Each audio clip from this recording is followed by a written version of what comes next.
farmer support, particularly in the area of agriculture insurance. And she has been featured in the Ministry of Agriculture, Livestock, Fisheries and Cooperatives publication entitled Top 25 Women Behind Agriculture Sector, Growth, Reforms and Transformation. So please give a very warm welcome to Ms. Eileen Bereza. Thank you, thank you. Welcome, welcome, madam.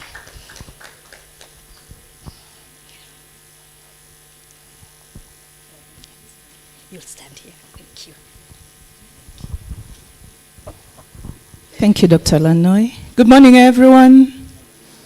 How happy are you this morning? Very happy. Are we low on sugar? Because you seem very silent. Kenya is a wonderful nation. We love it when everybody is happy in Kenya. And we hope we are all well this morning. Are we well? Thank you. Welcome to Nairobi. Welcome to Kenya. As Dr. Lanoy has said, my name is Eileen Bereza. Today I stand in for the Principal Secretary, the State Department of Agriculture, Dr. Paul Kiprono Rono, to give an opening speech so as to allow us to begin our deliberations in this very important engagement and workshop for Southern Africa.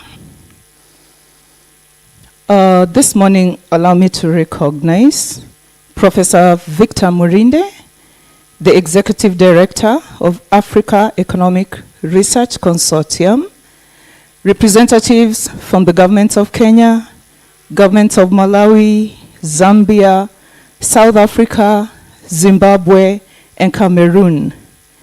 If I was in a different forum, I would mention your nation and you would say, yeah, we are here. But I think you're still low on sugar, so I will take that.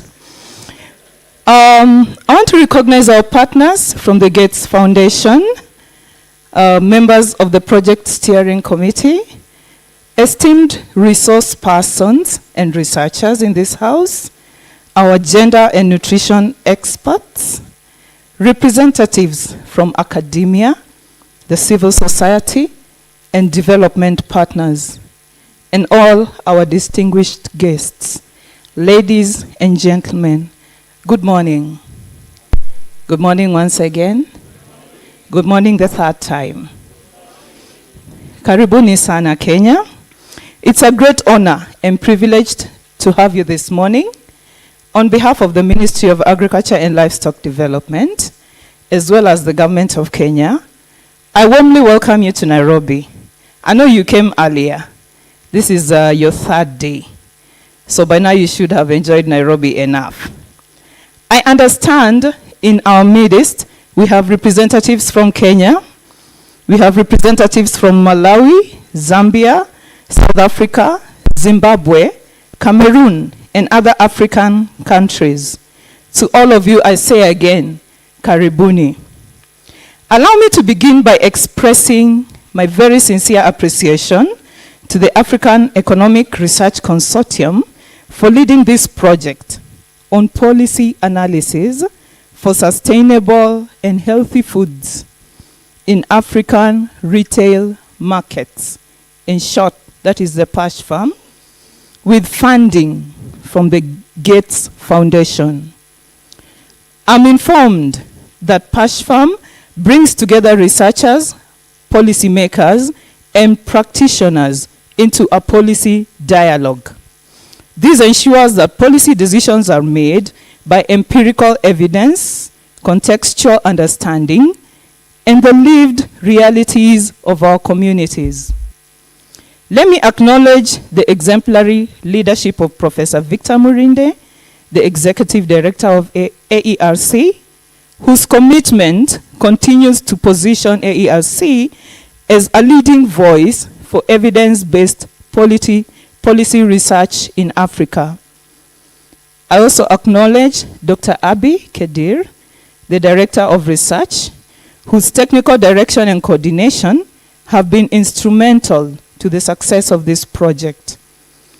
I wish to commend the PASHFARM Project Steering Committee members, the network experts, and researchers for their dedication to advancing the frontiers of knowledge on food systems and nutrition.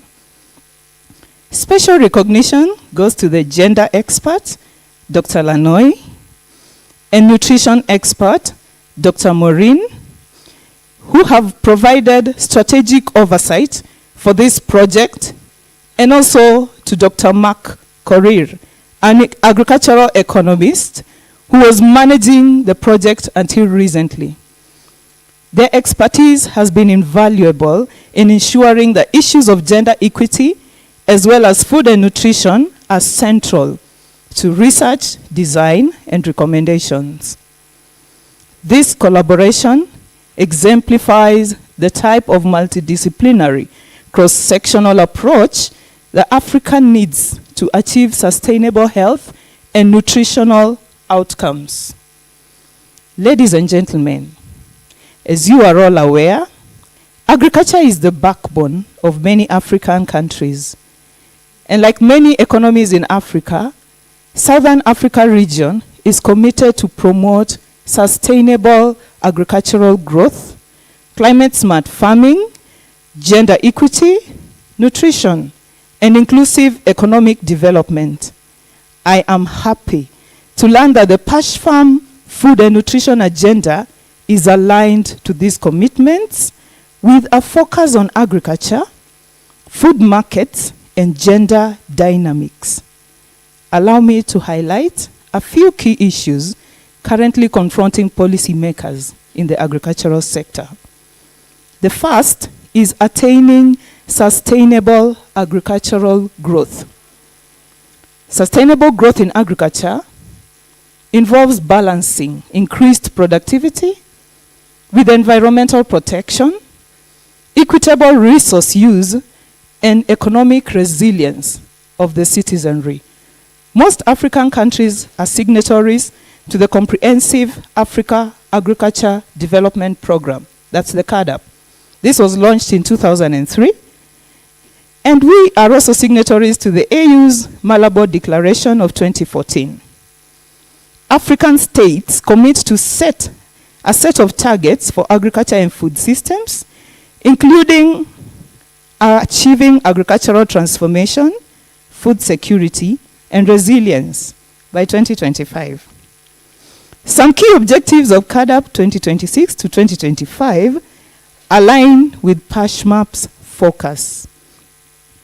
This includes intensifying sustainable food production, promoting agro-industrialization and trade, ensuring food and nutrition security, and advancing inclusivity and equitable livelihoods.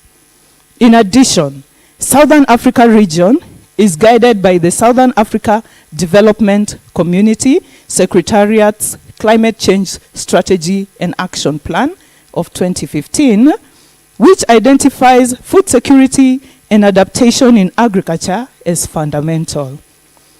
And it is also guided by the Southern Africa Development Community Regional Agricultural Policy.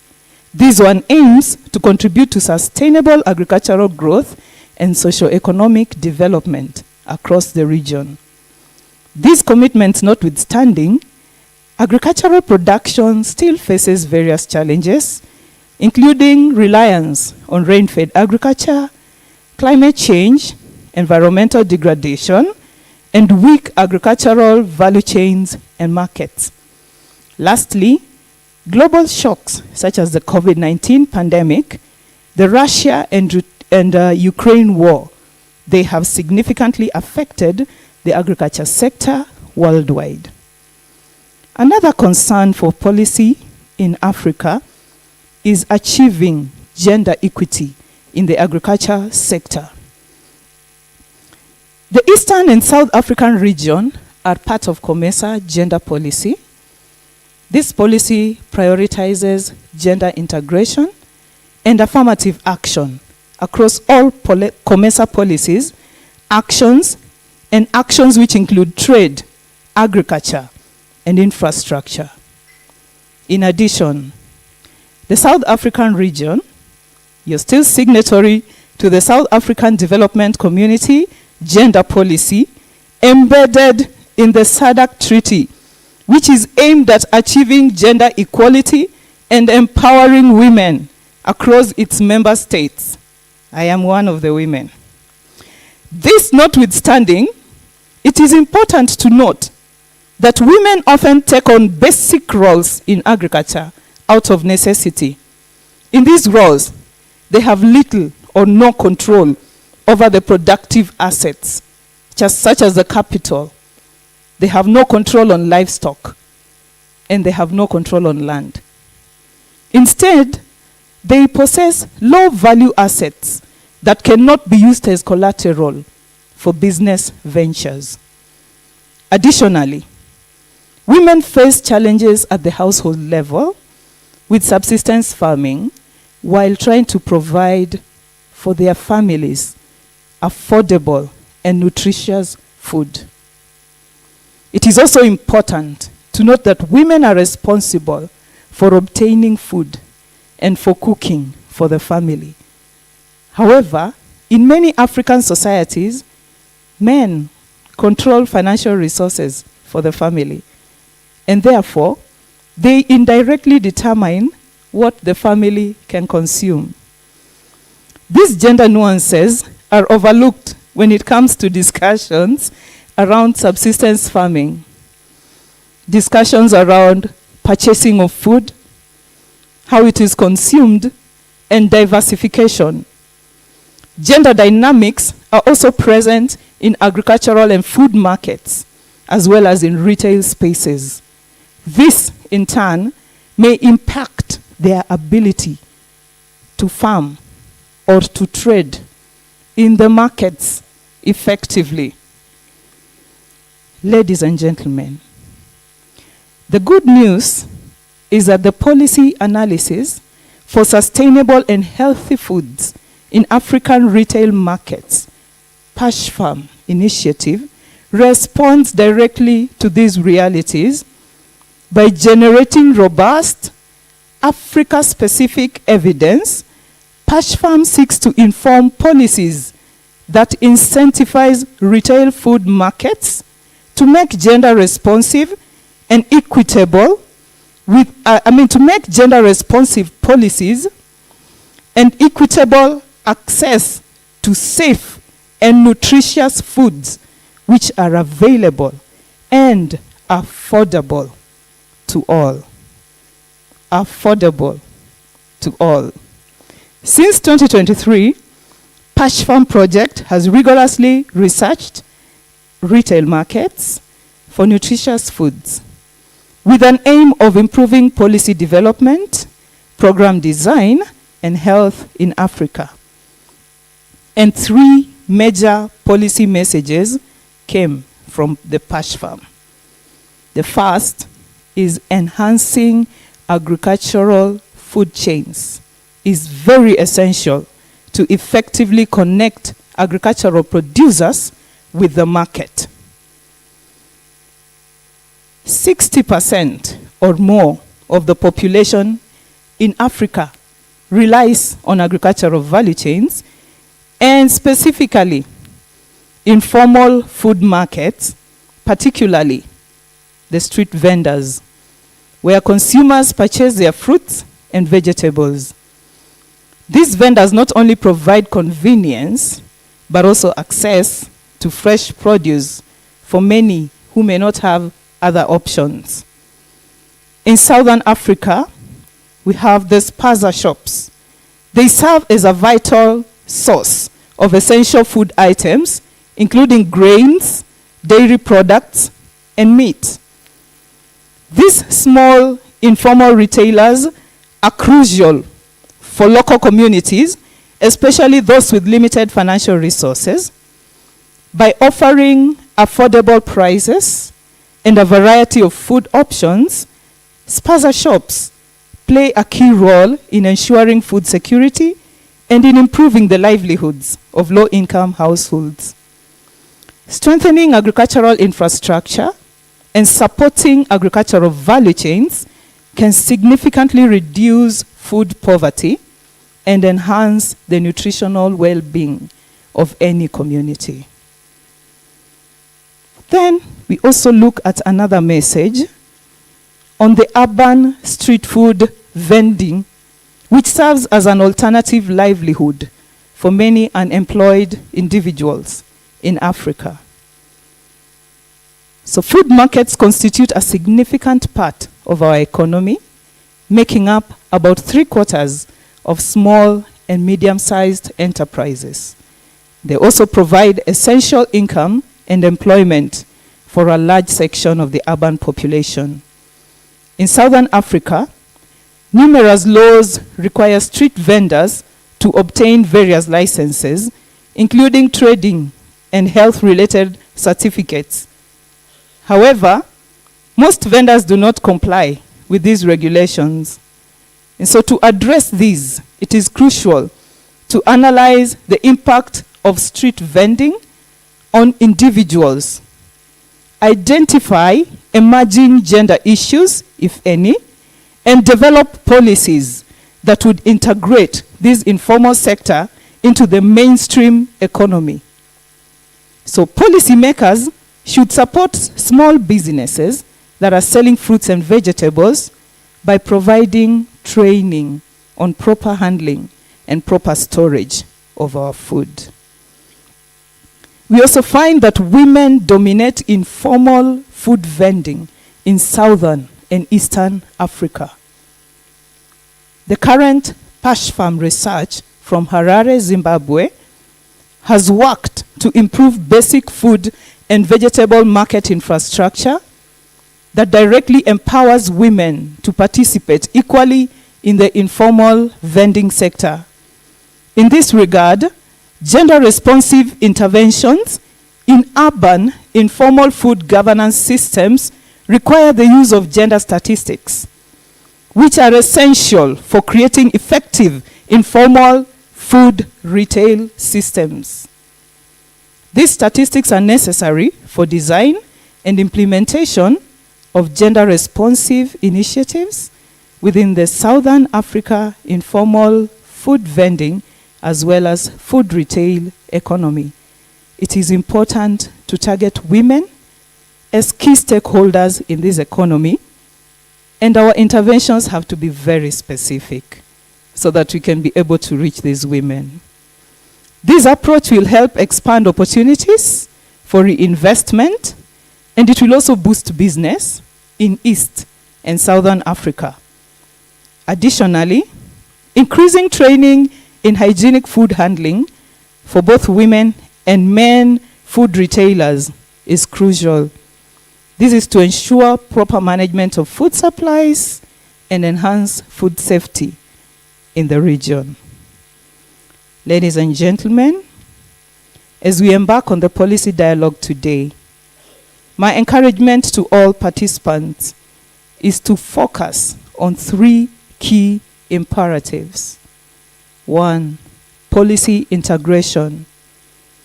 Ensure that gender, health, and nutrition considerations are embedded across all food, agriculture, and trade policies. 2, policy innovation. This gives you room to be as productive as possible. So let us develop and apply innovative policy instruments that are gender responsive and that incentivize agriculture as well as healthier food environment, and engage the private sector as a partner in nutrition improvement. And 3, policy implementation and impact. Let us translate our research findings into gender responsive, concrete, measurable policy actions that can make a real difference in the lives of all our citizens. We must ensure that these dialogues remain action-oriented, let them remain inclusive, let them remain gender equitable, and may they be sustainable. Ladies and gentlemen, in closing, allow me once again to commend the African Economic Research Consortium for spearheading this initiative, and to thank the Bill and Melinda Gates Foundation for its continued support of research-driven policy in Africa. With those remarks, it is now my distinct honor and pleasure to officially declare open the Regional Policy Engagement Workshop for Southern Africa with the theme Retail Market Policies for Improved Nutrition and Health.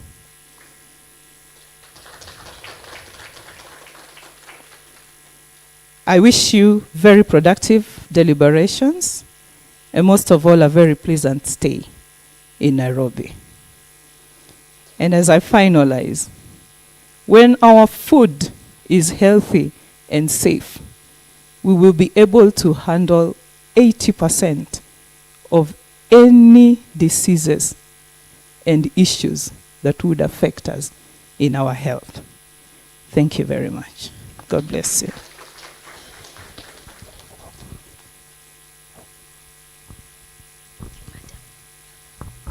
Okay, another very hearty clap for Madam. Thank you, thank you. So I think I would like to call upon our next chair. Oh, no, sorry, I've run ahead in the program.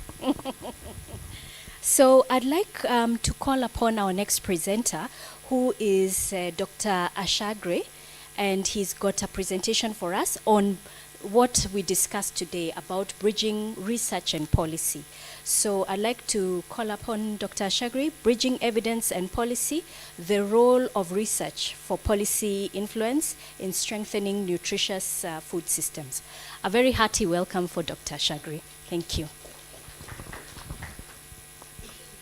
Thank you very much. Good morning, everyone. I'm really happy to be here. I shared my experience previously in Addis Ababa for East African Group, in Cote d'Ivoire for West African countries, and finally, I'm really happy to be here to share my experience for South African and Cameroon Group.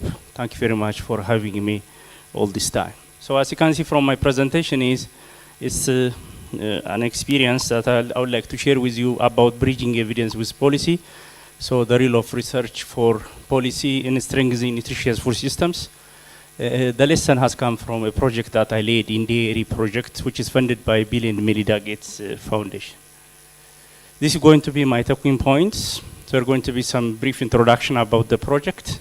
Then what are the major results or impact of the project? Finally, for this group, what are the methods or the mechanisms that we use to influence policy? The opportunities, there is always challenge to change research into a policy. And finally, we need to talk about the other side of the coin to translate our policies into practices as well. Sometimes we stop and we celebrate at the policy level and we stop, we don't fund it, we don't do nothing, we leave it at the shelf. So that have to change as well. So to tell you about this project, I'm the PI, Ashagre. It is like 1.1 million. Bill Gates funded project. It has taken 4.5 years. I have nice partners from USA, Kansas and Penn State University, and the project officers has been very helpful as well. So I really appreciate, and you can see the gender balance in the project has been very immense and incredible. So this is the objective of this project. The objective of this project has been, what I like about the nutritious food system is previously we used to focus on making food nutritious, but now we are including the term of safety. As a food safety expert, I say, if it's not safe, it's not food, and it's not going to become nutritious. So I'm really happy that we pushed it and become safety as part of agenda for Africa. Previously, whenever you talk about safety, the politicians will tell you food security first, then we talk about safety. But now foodborne disease is affecting us, non-communicable disease is increasing, so we need to take care about the safety, not only making it nutritious. So these are three objectives. We identify the problem, we make an research, and finally we change it into an intervention and a policy influence system. These are some of what has been achieved. You can find many of the publications, the training materials we developed from that paper. But for this group, I just want to focus on what policy influences we were able to directly or indirectly we were able to achieve. The most important thing that made me proud as a leader in this research was we pushed it through research to make Ethiopian milk standard to become mandatory or compulsory in 2021. That's the biggest success for me in my life, honestly, with regard to food safety. The standard has been there starting 2009, but for 12 years, because of several reasons, the standard was not mandatory. But now, as of 2021, we pushed it through different research outputs that the government was forced to make this standard mandatory. By making this standard mandatory, producers used to complain that they will not fulfill this requirement. They are saying that the problem is not in ours, it's the farmer, they are going to put something, we cannot control that. But after lots of push, now I'm showing you one of the company who got certified because of this standard. Now the product has been certified and you have to use the mark of the Ethiopian standard mark to sell milk in Ethiopia now. So the other thing that we achieved is, you can see that not only they got certified, as you can see, food safety management system is voluntary, like ISO, but from the 12 companies, more than half of them are even certified with international standards, like ISO FSM system. So this is the reason that we pushed them, honestly. We have been telling them, these are big, giant companies, but they are not certified. But now they are internationally recognized. So with regard to Africa free continental trade as well, being certified will give you an opportunity. Not only that, we have proclamation for milk and animal welfare, and proclamations has been in 2025. That has been pushed and it become a regulation. Everyone have to ensure the health of animals whenever they produce something. The other thing that we were able to achieve is, we established a ministerial level consultative task force just for milk, because of this is me representing the way I'm presenting it to now to 3 ministers, but unfortunately all the 3 ministers are not in their post anymore. So one of the challenges working with politicians or policymakers is that they don't stay for a long time. Unless there is change, you need to tell the people that's going to come. So at least we need to have that knowledge archive so that we can build, continually improve. So not only we stop there, the Ministry of Agriculture also has developed a food safety and quality strategy for primary agricultural produce. This is the first time I'm part of this technical committee as well. We developed this specifically for agricultural produce, so this is really nice. The other thing, this is the one I led, I coordinated in collaboration with African Union. It is the first national food safety master plan for Ethiopia, and I hope Kenya also has done it before us. Many African countries has developed this food safety master plan like 2 years ago, but the only problem we have is that this policy is in shelf now. It is stagnation, no one is focusing on this. We spend lots of time in developing a policy, but then after that celebration, we forget about it. So we need to do something about, not only Ethiopia, many African countries, they develop this master plan, but they are not following or monitoring or doing anything about it. So to come up with these policies, what are the engagement mechanisms we have done as a team to influence the government? By now you have enough knowledge how to influence policy. The first thing that you have to do is that you need to engage the government from the start. Don't tell them after you publish or finish something, put this into a policy. I have done an incredible research, change it to policy. That's not going to happen. I understand. Government, they need time, they need to trust you, co-creation should be there. So we started with the government, starting from the first inception, that you can see we make the government part of the project. This is in 2018, before COVID, that we started this project. So this is funders, everyone was there, so there is endorsement. By the way, don't rely only on government. You need to also trust the public. I understand. The public make accountability strong. So we are providing press releases. So something is going to happen, we are going to come with results. Because of the time I have, I'm going to rush implementation of the projects. We are going to do everything with the value chain actors. Women are going to be involved from farm to fork. Every part of the segment will be involved. No one is going to get left behind because policy requires the consensus of everyone. So you need to make sure that everyone is represented in that policy dialogue. Don't tell your result at the end. You need to tell them progress report. There might be surprises in between, so you need to make sure that the governments need to be ready for what's going to come. There should be a mechanism for them. If there is a blame that's going to come, responsibility to the government, we need to give him enough time to be ready for that. Next, we are here for a research, yes? Produce a high quality data so that government can accept you. Your credibility comes from your scientific credibility. Have understand? So make sure that you publish high quality data, scientifically sound data. We have published more than 20 papers on milk safety and quality. So the government has no way out to say, I'm not going to make a policy or any other thing. You need to close everything of the work that you are doing. So not only that, you need to evaluate the impact of your interventions. We gave several trainings for farmers, for collectors, for the processors. This is one paper which has been evaluated by ourselves and at the same time by a third party, if our intervention has worked or not. You can read these papers. I'm really happy. The training that we gave for our farmers actually has significantly helped to reduce microbial load in the milk. So it means our intervention has worked. So there are several limitations because of infrastructure, water, and other things. So we need to work on that, but still this has been feasible. And you need to target where you want to achieve this thing. This is our biospatial work. Government, sometimes it can be overwhelmed. Have understand? To intervene, if the problem is too wide or too beyond his scope, he will get frustrated. So sometimes you need to tell him that you can start somewhere. Now this is 100 kilometers in the circle of the capital city. They can start from that and they can widen their scope. And at the same time, as economists, government need show me the money. I understand. So you need to tell him how much is going to be lost because of loss of food safety. Among 10 people, one will be affected. At the same time, according to World Bank, 95.2 billion annually will be lost due to food safety issues because of people get sick, medical care, and other things.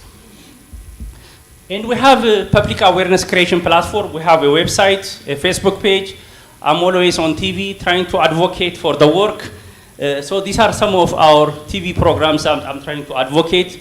We are writing papers on different platforms. Societal BBC materials that we are trying to use. The model is my daughter because I don't want to lose money. So we are trying to convince the people that your child will be safe when you are going to take SF milk. I'm not going to be stunted. These are the issues that, this is World Food Safety Day. You know that every June 7 there is Food Safety Day. You need to advocate on that day as well to create awareness. Conclusive workshop, please make sure that you hand over your materials to the government. I developed a hard drive and I gave everything to the government officials so they are not going to deny me, we didn't heard about this. So I bring a flash drive and I gave all the materials. Not only the Menge government, I gave every material to the regional counties as well so that they can be responsible for the work they do. This is the convening that we have done in London with grant learning of Gates Foundation. Also there we have attended. By the way, now your PASHFARM is at the end of the project period. Please, as an academician, as research, don't stop the fight when the project ends. You need to have a social responsibility to continue pushing for the government to continually improve the things. So this is, I've been a panelist. It is a private company who called me to make a panel discussions, but sometimes be careful with private businesses. They use your scientific idea for their benefit. So they called me and they want me to advocate people to stop eating raw milk so that the milk goes to the factories, so that their marketing volume increases. Have you understand? So policy piggybacking, you need to be very careful. Researchers, you need to be very careful. People might use you for wrong reasons. For this company, I wrote a complaint that my whole ideas has not been transmitted in the TV, because they cut some words and they transmitted only ideas that go in line with the private sector. So please, researchers, especially when you go to the politics, please be careful. I will end with this. Me and all of us, we need to think about, for Africa, I'm advocating for a dedicated Ministry of Food. Ministry of Agriculture, worry about productivity. Ministry of Trade, see food as a commodity. Ministry of Industry, see it as a manufacturing. But there is no one. We call it, food is all of us, but there is no one who has been dedicated to look after it. Have you understand? So we need to make sure that our food is growing by nannies or in a daycare for me. Have you understand? So we need to take as a parent and harness it, properly take care of it. So I wrote a letter to the Prime Minister, a call. You can find me on LinkedIn. I'm famous. I always write policy briefs for the government. In the media, always people tell me, Dr. Ashagri wrote a direct letter for the Prime Minister. It's a big deal, honestly. So I wrote this letter, and I'm expecting an answer soon. We need to have a dedicated Ministry of Food, not only in Ethiopia, but also in whole Africa. So because of time, I cannot continue with this. Thank you for having me here. Thank you very much. Thank you, thank you.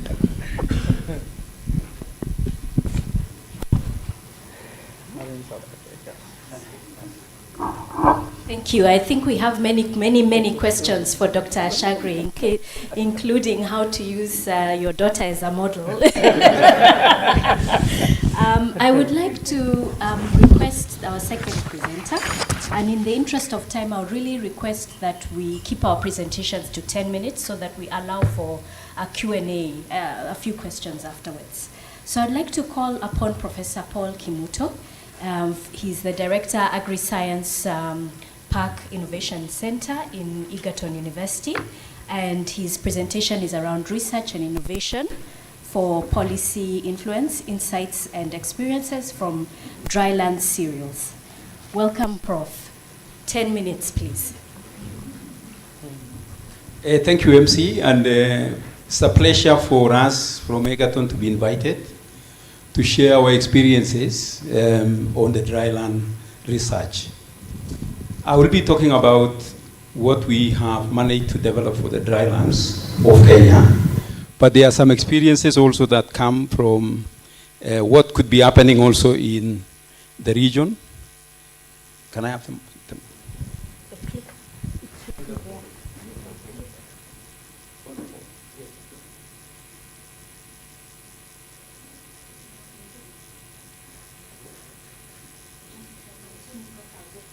Okay, so we have been working mainly on with the idea of combining cereals and legumes together for purposes of getting foods that are more nutrient sensitive. Dr. Maureen is my colleague. She's been part of our team here, and we are quite a number because in the university we are diverse. So I'm going to talk about the agri-food systems. Our strength has been in breeding or nutritional component. And our strength has also been on the crop protection. Because we've realized that problems start from the farm. Even aflatoxin starts from the farm. So we've been trying to ensure that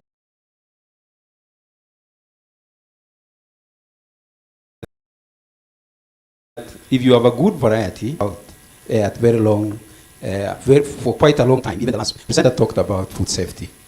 So we have been trying to ensure that we have a lot of space for product development and commercialization. But we tried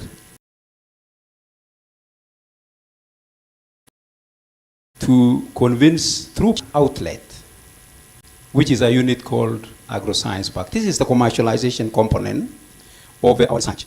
And luckily, 10 years ago we started it, and right now the university has given the county government of Nakuru to establish the agro-industrial park. So we are going to benefit slowly to see how our products are going to be contributed or linked to the community so that we can even support the agro-industrial parks that the government are building. Because we know it can be a white elephant. So in my presentation, I sourced quite a lot of data from the GAIN and AGRA Food Systems Dashboard. This is one of the biggest resources that I saw. They have tried to characterize the food systems in Africa. It's a good paper. I also got some information from CG where they are doing diverse and specific food crops. These are centers of international centers like CEMIT that we have also been getting germplasm from. Because we may not be having, the national systems may not be having a lot of strength and money to do the breeding. So sometimes, including Karanja who is here on beans, we normally get a lot of information and support and even breeding pipelines from these international organizations. So the dryland is of interest to my talk. And we know this is the African dryland. We don't have a lot of land that is good for agriculture. 25% of the people who live in the dryland, which is quite a lot of people, more than 1 billion, are always having problems of food and food insecurity. I think this data is in public. If you see the key, red up to the areas where we are producing, this is, you can measure this megagrams per hectare, you can convert it in different forms. You can be water, it can be yield, or it can be rainfall. So this is an index that is very good, and this map is sourced by Ray and Spencer, 2001. It's a very good for food systems discussions in Africa. This is what we normally see in the dryland. If you came to Kenya, you'll see a livestock suffering. The biggest problem is primary productivity and nutrient cycling. It is very low because we extract a lot of biomass, and climate change continuously gives us very low biomass for the drylands. And therefore, we have very little rainfall, and there is always reduced productivity, which affect the human beings in the drylands. Look at this, Southern Africa. This is the food situation, 2024. This was a prediction in 2021, and I think it has come to pass because most of the current situation in Southern Africa, as most of the time Tanzania goes to Southern Africa, but we think it is in East Africa, is actually having challenges with food. And 3 reasons: temperature, El Nino, and in most cases also in some of these countries, including Kenya, we have conflicts. And therefore, you can see the deficit, the highest being Zimbabwe. The deficit in most of this is maize mainly, and also other cereals like coarse cereals. This is the deficit. Coarse cereals include sorghum, millet, and maize. And you can see the rise from 2018 to 2024 forecast. This is the situation. I think the countries in Southern Africa, you have been importing just like countries in East Africa and countries also in Western Africa. You can see every arrow is going into Africa. There is nothing that is going to other countries. So we have challenges of food importation, and the biggest problem also comes in the drylands where we have challenges of insufficient rainfall. The impacts I've already talked about: food insecurity and conflicts. You look at in Kenya the Kerio Valley Triangle, where the communities fight. I know that region. It's not that they fight for anything. It is because of water, pasture, and space. Because all the other areas are red, and you don't get any biomass produced, and therefore farmers and communities fight. There is also the challenge of migration. So this affects our core calorie sources, which is reduced always to very high levels per year. By the moment you reduce it by 1, 2, 3, 4%, then the communities will not have any food. These figures are still in public domain, but I just wanted to indicate amount of water available. 13,000 cubic meters per person per year, which is very low. In the highlands like Nairobi, I think we have between 1,800 to 2,000. In the dry land, it is 40, 50% or even less. The other big problem affecting food security is the degraded soils. So what is the policy requirement here? Investment. I think our chief guest has talked about all those factors. Of course, I have not included gender, but gender is also a big issue. But you can see the figures that are happening in the drylands of Kenya. And I think there is also merits of what is happening in the dryland. So there is also some very good figure here. What are the opportunities? You can see it is only in Africa that the youth are increasing.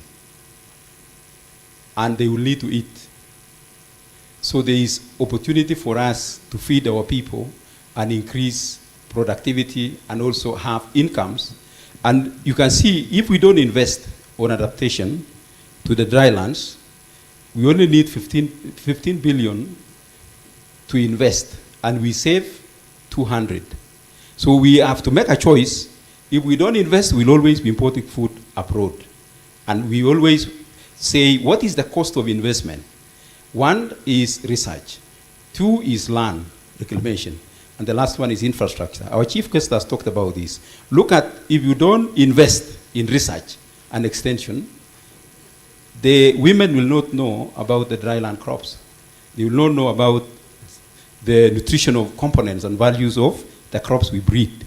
So inaction is very high and is very expensive. And this is also driven by the Malobo commitments, which are still not very good because we say we want to do 10%. So a brief of what we've done, I'll focus on Kenya. This is our map.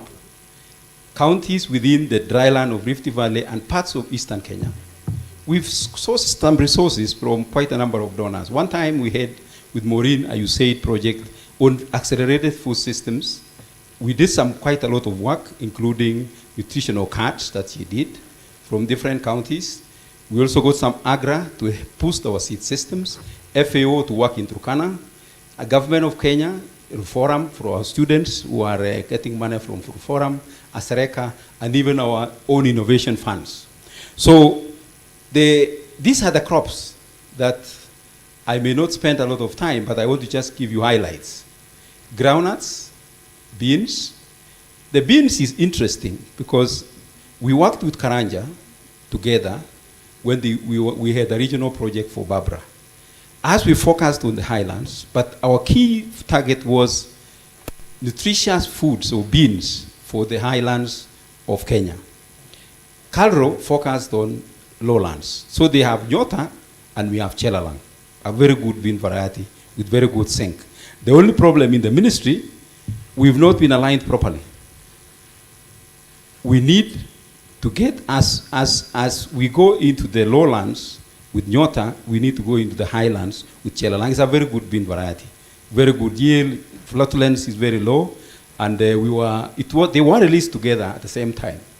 The groundnut is new. We started to check with industry, and we had green forest and some industries in Nakuru. This is, the small red is what is in the market. They wanted this, including high oil content. So we did some work, introduction, recurrent selection, and finally, we got this red variety called, okay, this is this one. Let me move faster. The first one is called Mwangaza. I don't want to discuss how we got it because it takes a lot of time. And I don't have the information to give you all of it, but eventually we increased this size, this one, the small red one, this one to the big one, and the industry now are happy. It is good for roasting. It doesn't have a lot of oil content, around 38, but the oil content doesn't leak when you are roasting because you still see it being roasted and eaten, but it can also be used for peanut butter and also for oil extraction, although it's not the best for oil extraction. The best for oil extraction is number 2. It is large seeded, that's why it's called ndofu. Ndofu is an elephant. So the farmers named it elephant. It is very good. It takes long maturity periods, and it is good for peanut butter. We eventually introduced it in many counties, but still has several challenges, which we are studying.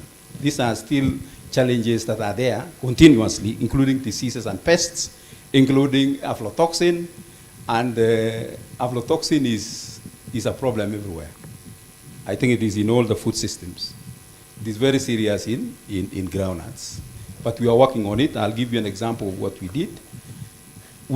One time, we managed to introduce this to the Turkana community in Kenya. For those of us, the Turkanas don't know how to grow food crops, but there is a factory that imports 6 million kilos into Kenya and process it in Ibizet. So the county government of Turkana, we engaged them and we told them we have a good product. They told the importer through FAO that we can be able to save this money, and we introduced it, and it is successful. I think we have quite a lot of success on these groundnuts. We also have quite large level of adoption. We've done several publications on the finger millet, especially finger millet, this one, which you can't harvest using a knife. We selected based on what we call parenchyma cells, which causes brittle necks. So you don't need a knife to harvest this, and the women are very happy with it. We also worked on the diseases and pests there. Quite a lot of publications that we've done with our students. There's a group led by my colleague, Cheriot and Maureen here, nutritional components on sorghum, and finally we have a bread sorghum together with fodder for ethanol and also for making animal feed. So this is one of the products that is also in sorghum that is quite good. I think I want to stop there and say that we have some few things that we recommend. My time is finished.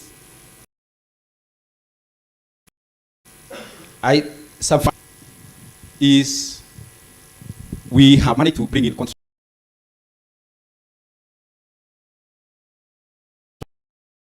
farming around the universities. In several other lines of plant varieties for release for communities, especially in the dry land, based on resilience. And also, lastly, we have managed to bring in the university what we call benefit sharing.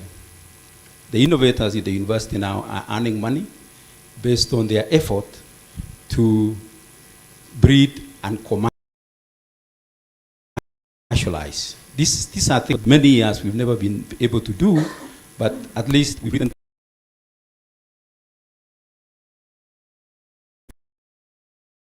policies in the university where professors try to introduce what we call the benefit sharing. When we went to Turkana, we saw very nice sorghum that can be eaten from the tip to the roots.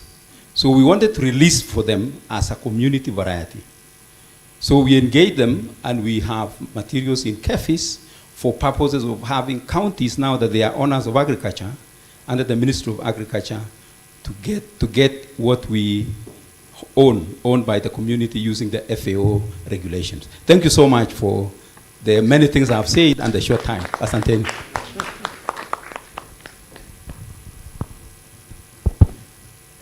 Okay, thank you for that, Prof. We really appreciate that insight. We will have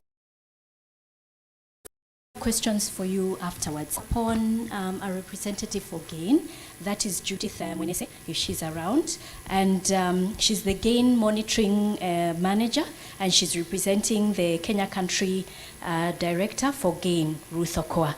So welcome, madam.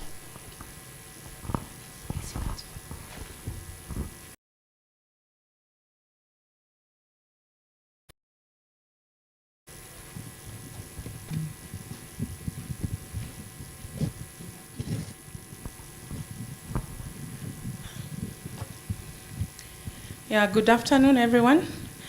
My name is Judith Mwenesi. I work with the Global Alliance for Improved Nutrition as their monitoring manager. but I'll be representing my country director, Ruth Okoa. And all in all, I just wanted to let you know that GAIN is just a switch-based organization that was founded in 2002. And its main goal was to address issues of malnutrition. And it has been doing that through several thematic areas. One of the key areas has been in terms of transforming food systems and policy environment, shifting demand for healthier diets, enhancing SMEs' ability to supply safe foods, enhancing aspect of large-scale fortification and biofortification, and then also enhancing aspect of social protection and gender inclusivity. And all in all, through that, then we work towards enhancing 7 million beneficiaries in Kenya are able to access healthier diets, which is accessible, safe, and affordable. So in a nutshell, we'll just take you through our presentation. And I know today we were actually to see how we are transforming issues of policy through our nutrition activities. And so just to look at our introductory part is to let you know that indeed Kenya has made a great milestone in terms of reducing issues of malnutrition. When we look at the 2014 data, we realized that the stunting rate was at 26%. But when you look at, when you look at 2022, it was at 18%. So indeed, it can actually tell us that indeed the right targeted interventions in advancing nutrition are actually working. But we are still saying that Kenya is continuing to, grapple with the triple burden of malnutrition, undernutrition, overnutrition, and micronutrients deficiencies. And as we look at the global level, we are still looking at a struggle in terms of access to affordable diets, where we are unable to afford a healthy diet. In 2024, 2.6 billion were unable, and then 735 million globally are facing hunger, and then 2.4 billion were food insecure. Looking at Kenya, we are looking at the triple burden of malnutrition. We are spending close to 373.9 billion just to address issues of malnutrition. And then as we see, we are still at 18% stunting, 5% children who are wasted, 10% who are underweight, and 1 in 4 adults are overweight. I know this is now a pandemic. And then the issues of micronutrients deficiency, we continue to suffer. And we are really trying to see how do we incorporate issues of zinc, vitamin A, iron, and iodine in our fortification work. And then when we look at the annual loss in food, 2014, when you look at our nutrition situation in Kenya, we are looking at 23 million are still facing severe food insecurity in Kenya. So we still have a long way to go. And then 5.2% of Kenya consume the recommended 5 serving of fruits and vegetables. I know according to WHO, we are supposed to be consuming 400 grams of vegetable per day. But as of now, Kenyans are consuming around 100 to 120 grams of vegetables. So that is something we really need to do in terms of changing our food patterns and enabling us access healthier diet. I don't know how do I use this. I'm using a phone. It's not. Next. It's not coming. Huh? Oh, it's there. Yeah. So I was just looking at what are the major factors which are contributing to malnutrition in Kenya up to date. We are still grappling with the aspect of shift in food consumption due to changing culture and lifestyle. We know especially for the youth nowadays, even when they are dating, they are going to where? To Java, right? That is where they feel, consuming those food stuff are actually healthy. But indeed, we want people to go back to, those foods which were actually healthy. And so we are really doing this through coming up with campaigns. I know you have heard, GAIN has been running a campaign on Citizen TV called Food Fiti. Food Fiti has been running. And we are using that campaign just to tell parents that, we understand your emotions, your struggles in feeding children. And that's why we are looking at which other mechanism can we do to ensure that children are feeding vegetables. You see there we can use a carrot, you're dipping it in honey, at least to make it, palatable. But at the end of the day, they're consuming a healthy diet. We're also coming up with a campaign, we call it the food culture, whereby we are working with the media to ensure that they advertise foods which are actually healthy. And so looking at all those, we are still saying also the aspect of fragmented policy still exists, high cost of healthy foods due to insufficient supply chain, rising vulnerability to climate change, price shock, and pandemics, which still are hindering us.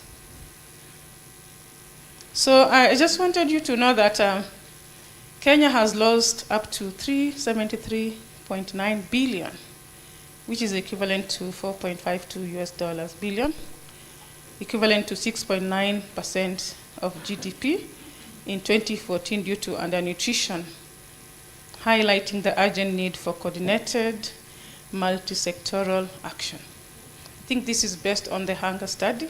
And so through that, then we need to see what do we need to do as stakeholders to come together through joint planning, financing, to be able to address the aspect of malnutrition.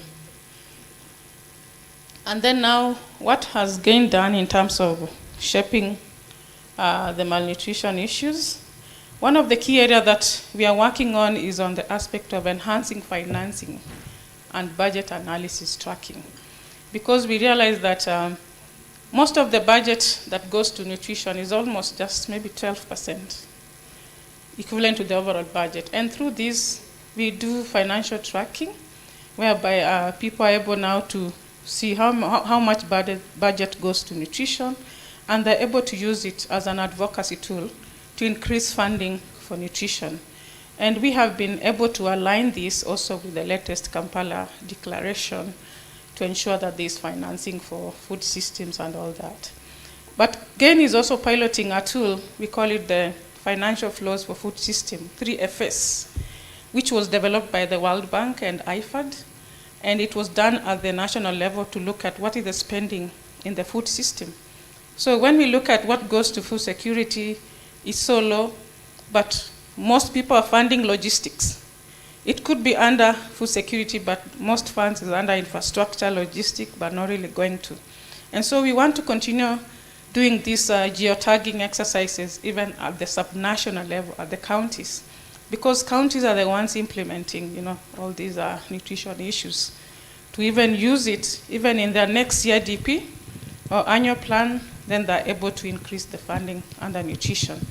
And then multi-sectoral platform is what we continue to thrive in. And then media engagement. Media is a powerful tool for advocacy in terms of effective policies, in terms of public participation. So we utilize even the local media so that the normal mwananchi at the grassroots is able to understand what goes on in terms of their policies.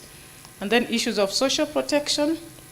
We've even supported the government to come up with a social protection policy and to support the vulnerables to be able to access these social safety nets. We even developed contingency plans to enable the communities be able to see how do they cope with the vagaries of climate change and issues of shocks and all that.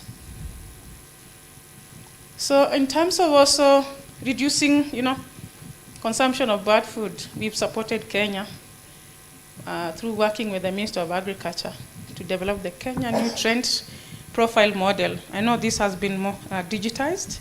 You can be able to access it, and is actually just guiding in terms of adoption of clear labeling and prepackaged food, helping consumers make informed choices. And then it's also controlling issues of marketing and promotion of unhealthy foods, such as beverages, among children and all that. And at the end of it, it is reducing issues of non-communicable diseases. And so we are continuing to popularize this so that we're able to also talk to the private sector. You know, also the private sector wants to make a kill in terms of profit, but also, you know, the consumers want to consume what is safe. And also the government is there, you know, grappling between the private and all that. So the advocacy aspect is what we are there to ensure that people are consuming safe foods. And then we continue to advance issues of healthier diets through supporting the government develop the healthier diet guidelines. Currently, we're also supporting Kenya to review the Nutrition Action Plan, and this has been done in collaboration with KIPRA. And we realize that we want to make the nutrition policy also to be more gender sensitive, because we realize that you know, a lot of issues on gender are not really addressed, and issues of agri-food system as we are moving towards food system. And so it is still at the review stage, but we are continuing to support that. And then in issues of food safety, GAIN has supported a lot of food safety bills in Nairobi. It has also supported issues of working with what you call the food safety committees, who support issues of surveillance, you know, capacity building of the market vendors and other SMEs and all that, to adhere to the food safety guidelines. And we have continued to do what you call the MRL test. And we did almost 1,300 samples. Just to tell you in a nutshell that we were shocked that nicotine was found in some of the food that we consume, especially in Mombasa, and we're wondering, how did nicotine get itself into food? So are we looking at the agriculture practices that we are using, or what is it? And sometimes issues of safety are very complicated. Yeah, but we call upon multi-sectoral approach to support us, you know, champion issues of safety and all that. And so we've also supported Nairobi County in terms of issues of Food Safety and Fortification Act, because as you're talking about, we are using fortification to enhance issues of micronutrient deficiency. So in terms of, also we are working on county street food vending guidelines. We realize nowadays people are eating a lot of smocha, yeah? So we are working on the vendors who are actually on the streets to adhere to these food safety guidelines. So we call it the street vending policies or guidelines to enable them, you know, sell food, you know, in safety standards. And then in terms of global standards, we have also worked on the issues of codex, so that we are able to have the international guidelines for food hygiene in traditional markets. And then in terms of evidence-based decision-making, which is the driver of good policy, I was happy. Professor just talked about GAIN supporting issues of coming up with Kenya Food System Dashboard. And I encourage everyone to, when you just use that link, you can be able to see what are the things in the food system dashboard. We are having the food environment, the drivers, food and supply chain, other cross-cutting aspects that can actually drive policymakers to make decisions in terms of, you know, what do they plan? Because you can be shocked that if you think Nyandarua is producing potatoes, Uasin Gishu is doing even much more, then you're wondering, now where do you put your investment? So those are some of the key things which are guiding us to make decision making. And we are popularizing this dashboard even at the counties to use it for effective planning. And so in a nutshell, what I would say is that we are continuing enhancing issues of enabling environment. We are continuing to work with the MSP, which is actually our strength. And we hope that even as we say that we want to enhance joint planning, joint resource mobilization, so that we are able to prioritize implementation of some of the key priorities. And all in all, we are collectively shaping the food system. I know GAIN has shaped this through the UNFFS +4, where we were heading the diverse diet pathway. And we are continuing to do that even in 20 counties to ensure that the counties are understanding what is food system, because they don't understand. They think food system is just value chain approach, but it is much more. So we join together in terms of enhancing awareness on food system so that Kenya is able to have a transformed food system. Thank you so much.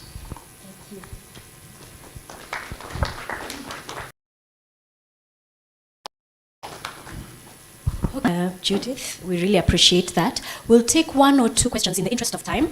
You may use the mic which is on the table in front of you. You just press down on the button and you speak. So I'll take one or two questions, and then we can always engage with our presenters over tea and lunch today. Yes, gentleman over there, and then I'll take one from a lady in the interest of gender, being gender responsive. Any ladies with burning questions? Speak now or forever hold your peace. Okay. Richard, yes? So just go ahead, go ahead. Thank you very much for the wonderful presentations. I'm Israel Mugezi from the National Planning Authority, Uganda.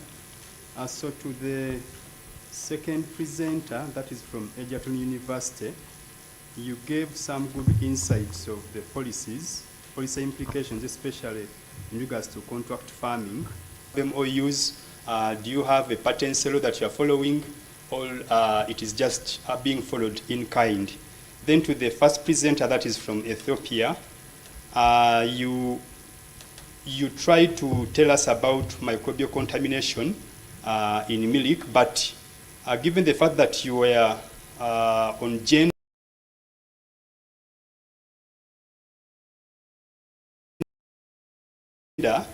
you never gave. So if you can explain, for example, maybe how women either reduce or increase the microbial load in milk and something around the standard that you said, it will be very good. Thank you. Thank you very much. My name is Richard Ogwal. I'm from Winera, a private consulting firm. I would like to thank the presenters, and my question, I have actually two issues. One, to Professor Kimuto. Are you sharing some of this? Are you sharing some of these materials with the neighbors? Because now we are trying to actually have kind of the continental policies. So I thought it would be nice to share some of these materials using the International Treaty on Plant Genetic Resources for Food and Agriculture. I was working on this treaty, and I know there is provision for sharing germplasm with the neighbors. Then to the GAIN presentation, I think this was a very wonderful presentation. Actually, it touched on most of the policy issues, and we should give credit to GAIN for this. Thank you very much.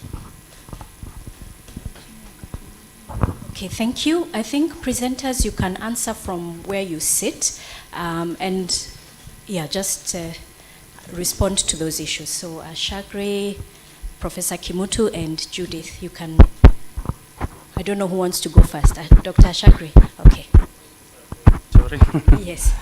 Okay, thank you very much. With regard to gender, when it comes to Ethiopia, most of the milk is going to be handled by women only, and our beneficiaries and participants are only women who attended the training, and the practice has been applied by the women. So we don't have any segregation of male or any other thing as compared to other type of projects. Thank you.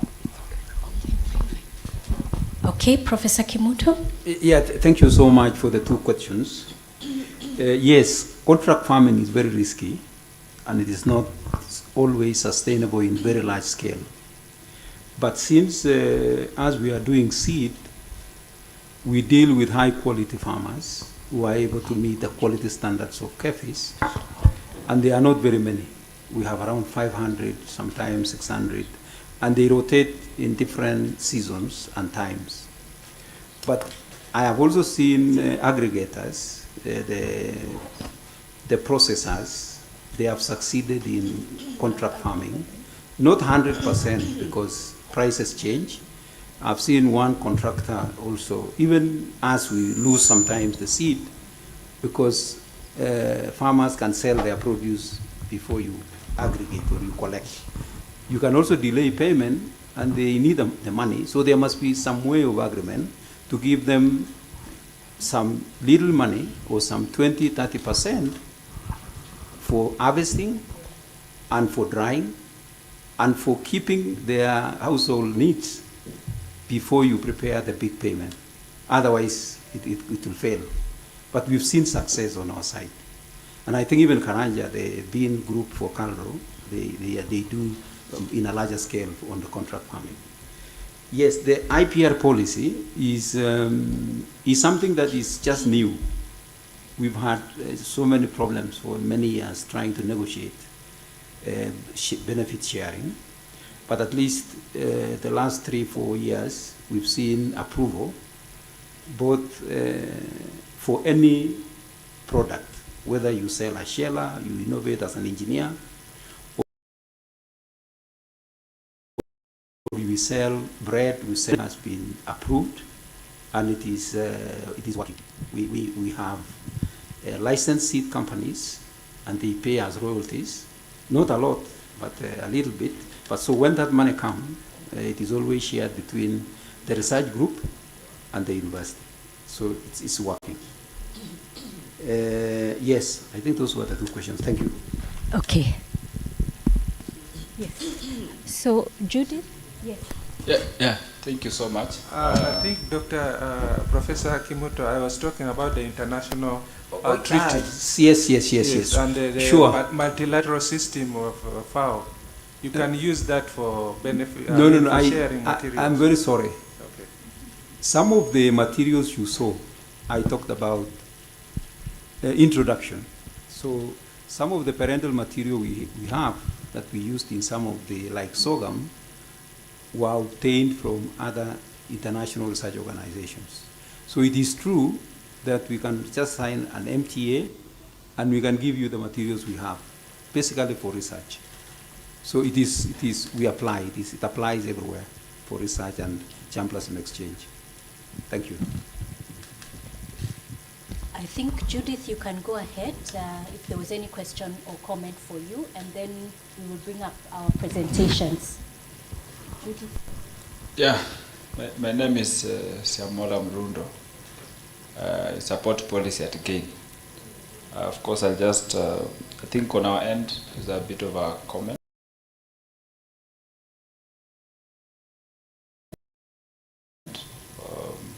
To add more information on what we have been able to do.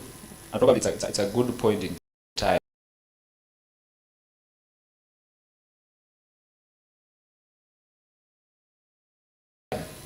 Looking at what is our way forward beyond this summit. And I think looking at some webinars and other forums where at least be able to share this important information can really help. But we also, the call to action is that this policy action should be able to be reflected also at the community level. One of the projects that we have is called the Catalyzing Strengthened Policy Action on Healthy Diet and Resilient Cascade Project. It's being implemented in 6 countries. And it's bringing learning. I could see a number of teams here also talking about some specific country, Uganda and Tanzania. So that component of also connecting policy to people is really there.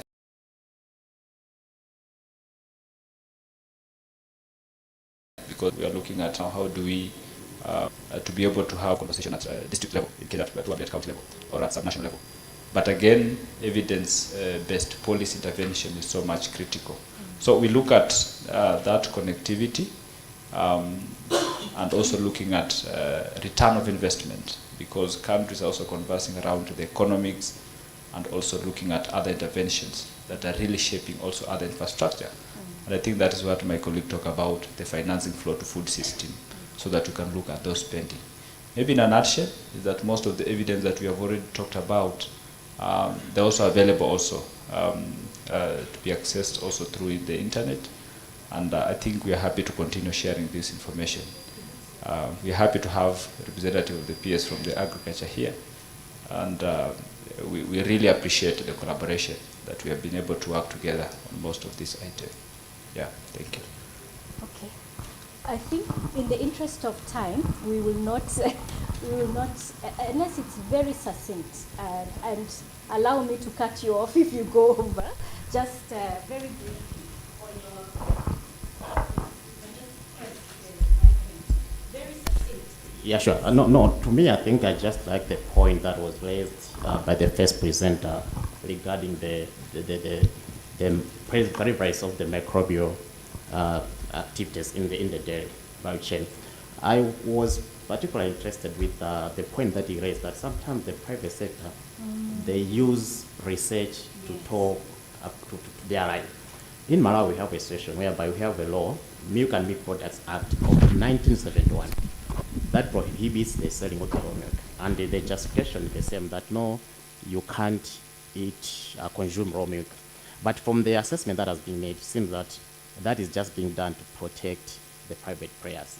Because they prohibit in the city, but in the rural areas, farmers or communities are allowed to consume.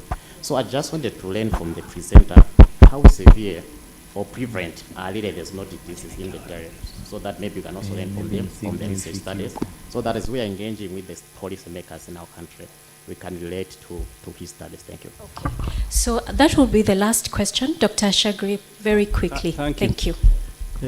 Honestly, as researchers, experts, we need to think about African food sovereignty at this time, honestly.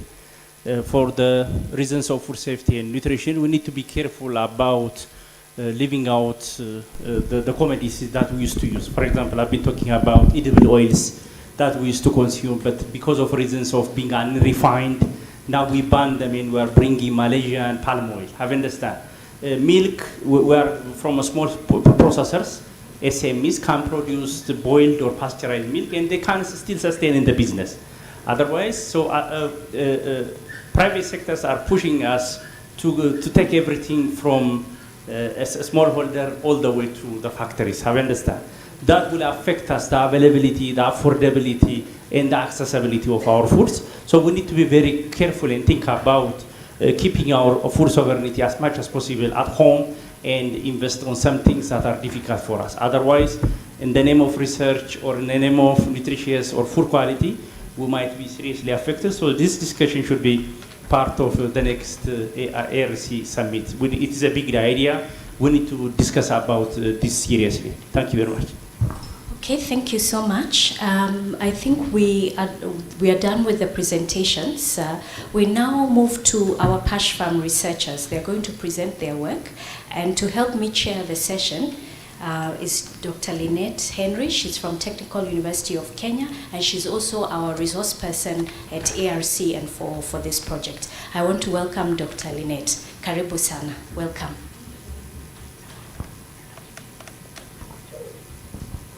Thank you, Dr. Lanoi, and thank you, the policymakers, South Africans, Zambians, Malawians, Zim.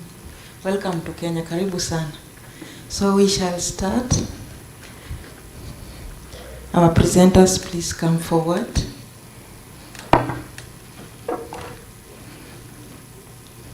We have, the first presenter will be Dr. Ayuk. Dr. Ayuk, please come forward. The second presenter will be Dr. Rhoda Mofia.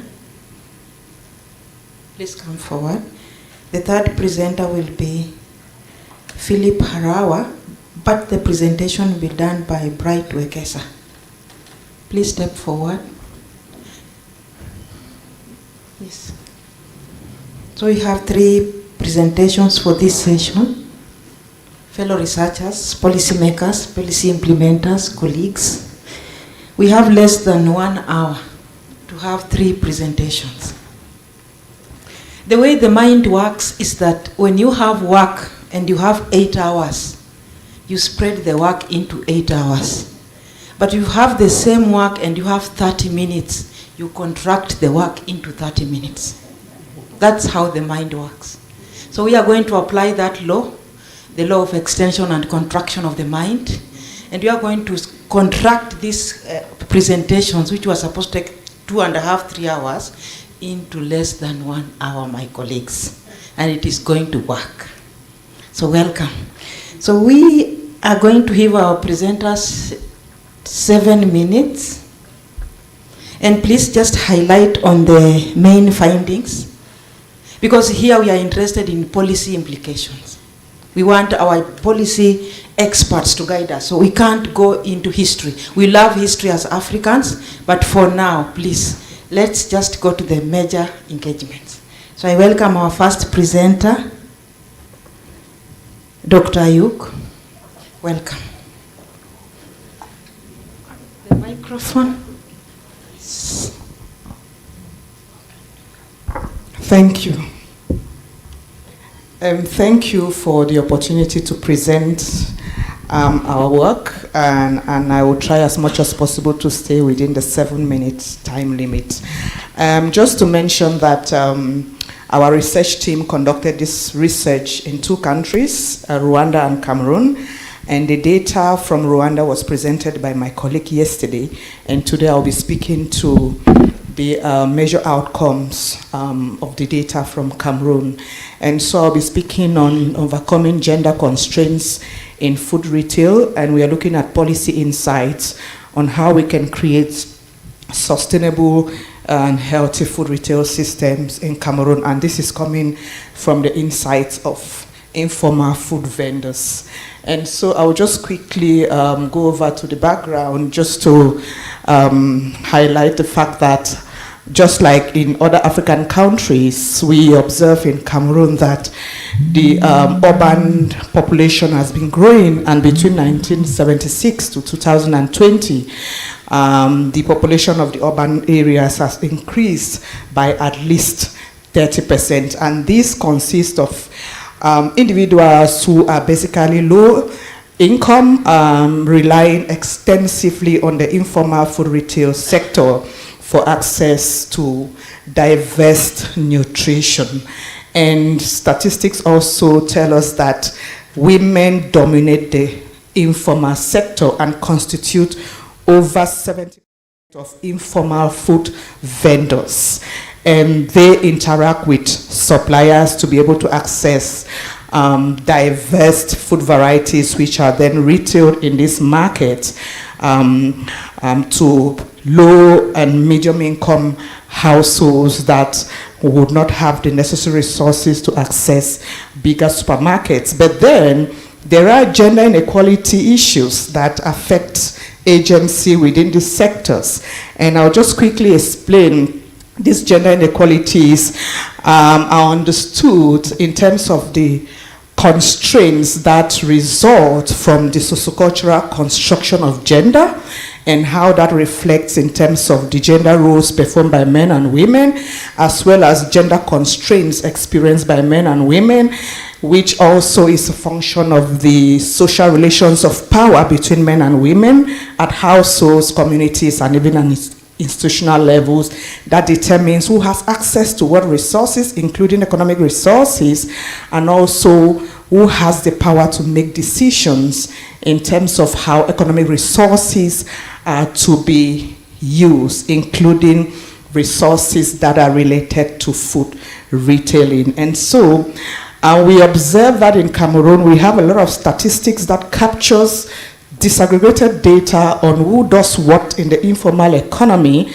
but that statistics does not capture the gender-specific issues that shape how men and women engage in this sector, and how gender inequalities, be they structural or rooted in unequal power relations, affect how men, and particularly women who dominate this sector, engage in business in this very, very vital sector that is the food basket for many poor Cameroonians. And so for that reason, our Cameroonian study decided to assess from a gender and gender transformative perspective the structural and gender-based challenges in the informal retail sector, and how we can use this information to chart sustainable ways of promoting equity, social justice, and also sustainable healthy food retail systems in Cameroon, and how this can fit into our urban nutrition governance policy and practice. And so we also looked at how gender division of labor and the social construction of gender norms and stereotype perpetuate inequality, and how this inequality translates to how men and women food retailers engage in the informal economy. And so in terms of methodology, we focus on markets in 2 major cities in Cameroon, Douala, which is the economic capital of the country and the most populated city, and we also collected data from Kumba, which is the economic hub of the English-speaking part of the country. We are all aware that Cameroon is a bilingual country. Now, in terms of findings, I'm just going to skip, in the interest of time, the contributions, just to focus more on the challenges. And so we group our challenges into 2 categories. The first category has to do with challenges relating to food product sourcing, and why some challenges were common among male and female informal food vendors. There were some challenges that were specific to women, and these challenges related to gender norms that restrict direct engagement with some suppliers, and it also restricts women's ability to engage in long-distance product sourcing. Whereas challenges like limited storage facilities, hygiene and sanitation challenges, and price fluctuations were common for men and women. Now, in terms of financial access, this is where we really saw real challenges, especially for female informal food retailers, because they are completely shut off from formal financial institutions, and so they rely on personal savings, family loans, spousal supports, and other informal sources of funding. And because of this, women food retailers are less likely to be able to expand, to scale their business, because again, in addition to their limited access to financial resources, we observe that women food retailers are more likely to channel their business proceeds to home consumption than men food retailers, further restricting their ability to scale their businesses. And so, based on these 3 key challenges that we observed, we made some recommendations, which I'm going to present that in the next 1 minute. We advocated for the need to mainstream gender in urban informal food governance systems, and this can be done in 3 ways. First of all, we already have segregated data, like I said, at the National Institute of Statistics.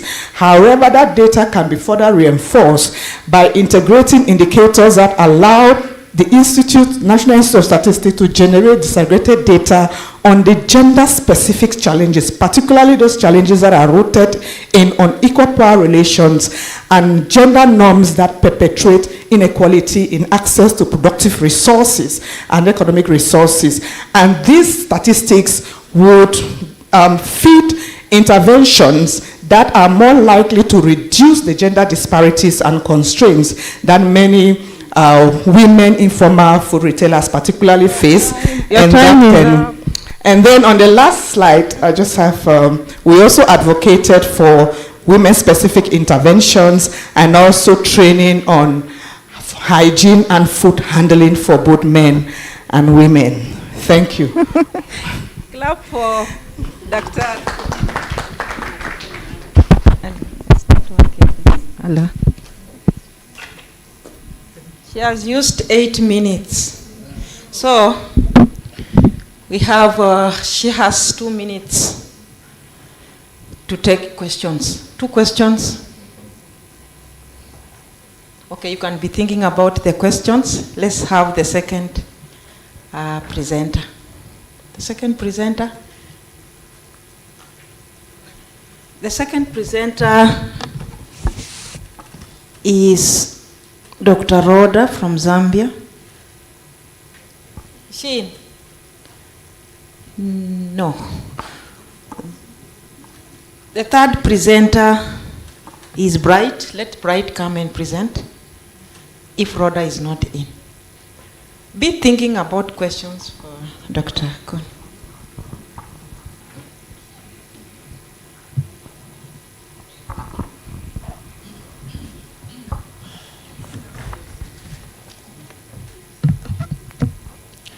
Yeah, let me have my slides, please.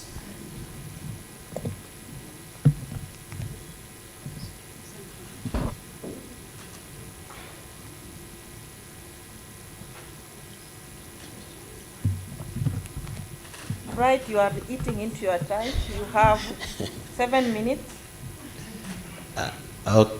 Okay. Do I present without the slides? Yes, begin to talk. By Okay. the time the slides come, that's your work. Let's see how this is your work. Yes. Yeah, well, I'm part of the bigger group. Thank you so much for this opportunity. My name is Bright Wekesa, and I'm going to present on behalf of Philip, who did not manage to travel over to Nairobi because of reasons that were beyond his ability to cope. So this study is part of the larger study that we did in 3 countries, Kenya, Uganda, and Malawi. Yesterday we did a presentation on the findings for Kenya and Uganda, and today we are happy to do the same for the Southern African region. This study is mainly around barriers related to barriers for SMEs' performance at the market and related to their ability to provide safe, nutritious, and affordable food to small players, or that is the people within the informal settlements around the major cities. So the reason why we picked this was mainly to see the gender-related barriers that are at play that impact the ability of those SME players to provide food to them, to those consumers. Of importance is that, and this has been the trend also in Kenya and Uganda, we noticed that from research, our literature review, it was noticed that majority of people who live within these cities live in their informal settlements and they have low income. For Kenya it was about 60%. For Malawi it ranges between 60 to 75 depending with the town. So it is very important that we address the concerns of these people, and food safety is very key. So what happens is that food, if it is not affordable, those dwellers within the informal settlements resort to cheap food or food that sometimes can be unsafe. So this is very important. So, well, the slides are not moving, but I will proceed regardless. Yeah. Allow me to talk about the methodology that we used.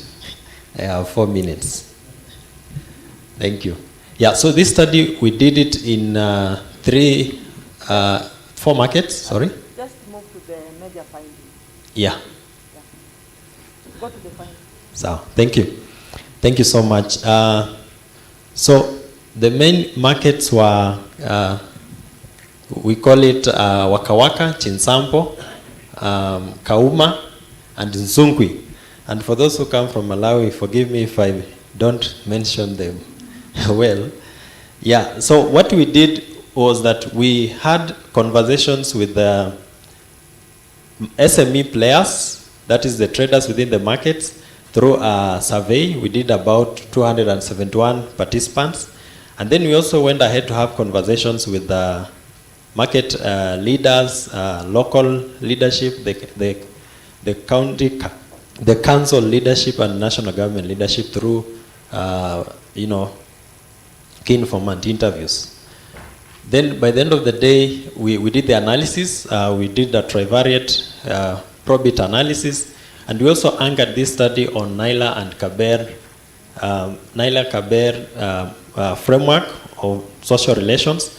And we noticed that women were the biggest players within the markets. Over 70% of the participants were women at the market, and this was largely related to the cultural orientation of the Malawian community where they prefer such business to be done by women. But of importance, we noticed that even though women were the most players, male players who were older had registration of businesses. And you know, registration of businesses is a formalization. It gives you the permit, it gives you the registration documents, and it allows you to access other sources of finance, including credit. So we noticed that older males had more access to credit, for example, by virtue of their formalization of businesses. However, formalization of business was not related to food safety and nutrition content awareness. This was a bit puzzling because we thought as you formalize, you gain more access to sources like training, but that was not the case. Again, we noticed that youth or younger male and female traders had challenges with their involvement in business support groups. Most of them were not members of business groups, and yet these are important channels for which we can have interventions. Because of our limited resources, we usually find ways to intervene through groups, and that was quite puzzling for us as well. And then lastly, we noticed that older males were associated with the poor food safety measures. So, and that speaks to what you had mentioned about licensing. You find that older players or traders who had formalization did not have access, or rather did not practice good safety practices. So what does that mean? It means that the majority of the players who hold more power do not practice some of the key aspects that we were looking at. And therefore that means that as we intervene in these markets, it's important for us to know those dynamics and see how to intervene, target the women, target the young male and female traders, such that we have that transformation that translates to food safety. And thank you so much. Yeah, food safety, nutrition status, and also affordability of the food. So we are saying that for the national government, it's important to put in place mechanisms that address those gender dynamics in a way that, and this also relates to what we were saying about Kenya yesterday, we need to have a disaggregated way of charging fees, because male traders who are more powerful at the market, they have more access to resources, like we saw credit, and yet they are charging the same standard fee for the market fees and licenses. It would be nice if it's disaggregated. Then we're also saying that it's important that we have business support groups be targeted for training, be targeted for all other interventions that help to address these challenges. Then finally, for the market county councils, it's also important for them to put in place infrastructure that addresses the need of especially young women and older women at the market, just so that they are able to have an environment where they can ply their trade and as well practice safety measures that put overall food into safe conditions. Thank you so much. Let's clap for Bright. He has demonstrated that his name is actually Bright. And those who are doing PhD, that is what happens when you are presenting your thesis. Power goes off. Then the panelists tell you to continue. So being a lecturer, I didn't see why Bright should wait for the slides. I told him to continue. Okay, so now Bright is here, Dr. Yuk is here. We can take questions. You be ready. Where will you write your questions? Questions are coming. Okay. This is a Q&A session, so let's take questions. Any question for Dr. Yuk? Any question for Bright? There is one more presenter. He was not around. Has he come? We can take questions as we wait for him because we don't have time. Yes, yes. Microphone there. Thank you very much. I want to thank the presenter. I'm Ronald Piri from Ministry of Gender, Malawi, the director. And I liked his findings, but my question is, what factors have made these women and the young women and youth not fully organized to get those licenses despite our decade of investment in awareness, creation of gender policy, focus on women economic empowerment, but also we have been trying our best to we've developed the gender study, looks at the empowerment of women and youth, trying to organize them to become entrepreneurs. We even went further to have programs. Now we have even created the funds. We have lobbied for funding, 100 million per constituency, make sure that women access that funding, but also youth access that funding. 100 million kwacha, just for a small constituency so that women and youth can run businesses. End of that question, please. Next. Thank you for that question. It was for who, that question? It was for Bright. Any other question? Bright will handle that one. Yes. Thank you. This is also for Bright. I'm Mboya from Agriculture Sector, Kenya. There is this question, this issue of the males having licenses and most of the other female counterparts are not having the licenses in the markets.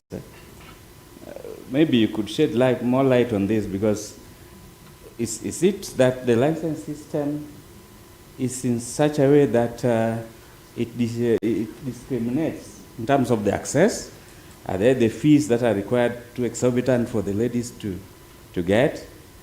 Then when we are talking about a system that could be charging differently by gender, you know, the implementation process, a number of fees could be in terms of volumes handled, locations, but now when you look at it in terms of gender, I don't know how that can go without necessarily stepping on other legal issues, particularly there is a constitution and those other aspects, without being biased to a particular gender for that matter.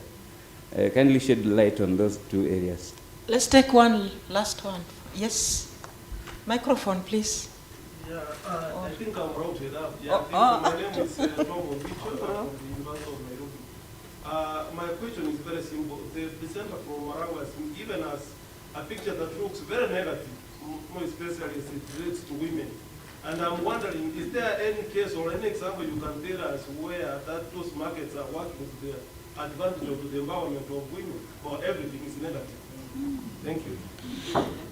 Yeah. One question for Dr. Ayuk. Please, let's have question. One comment, one question. Okay.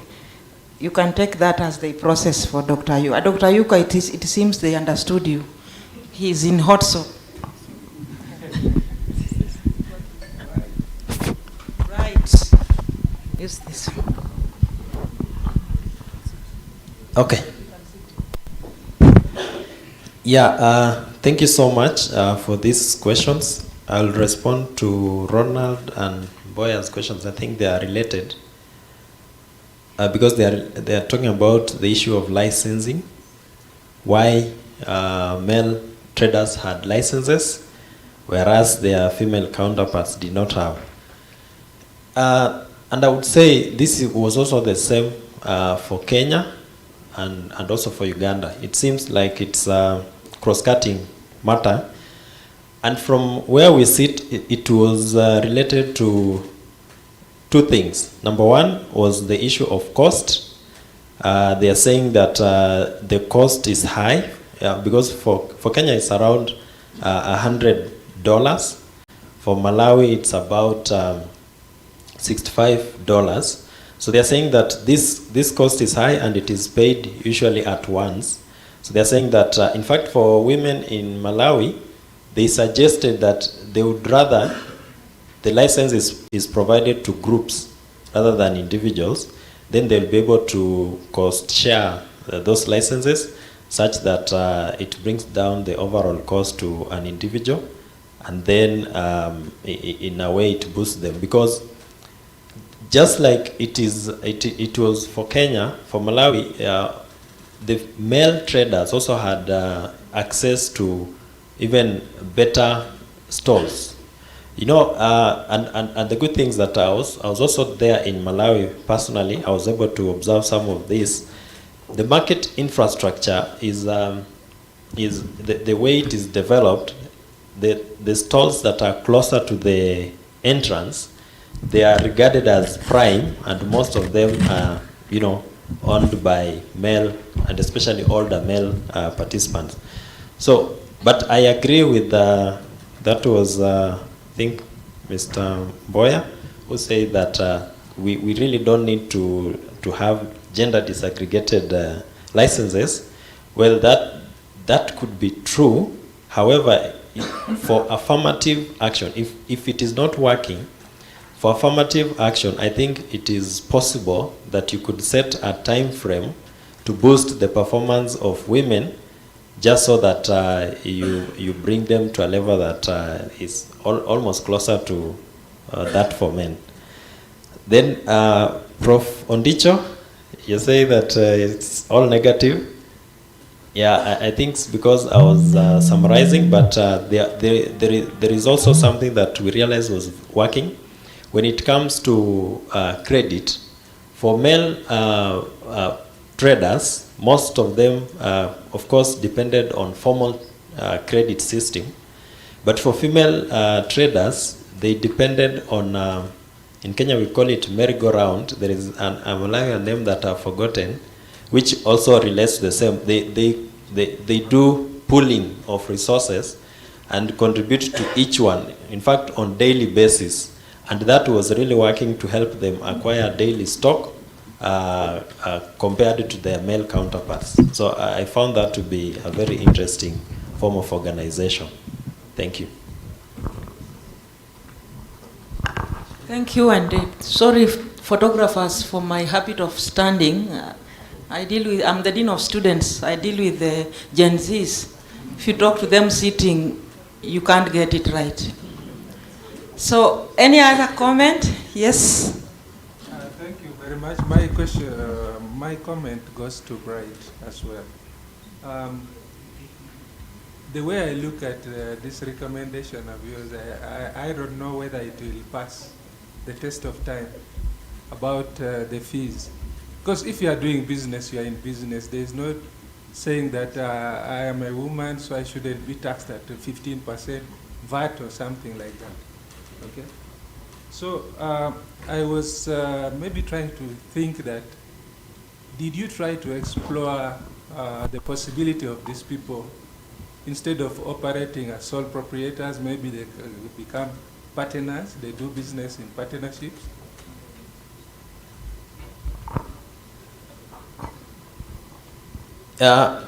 Thank you so much. Sorry, I didn't get your name. I'm called Richard Ogwal from Uganda. Oh, Richard. Thank you so much, Richard.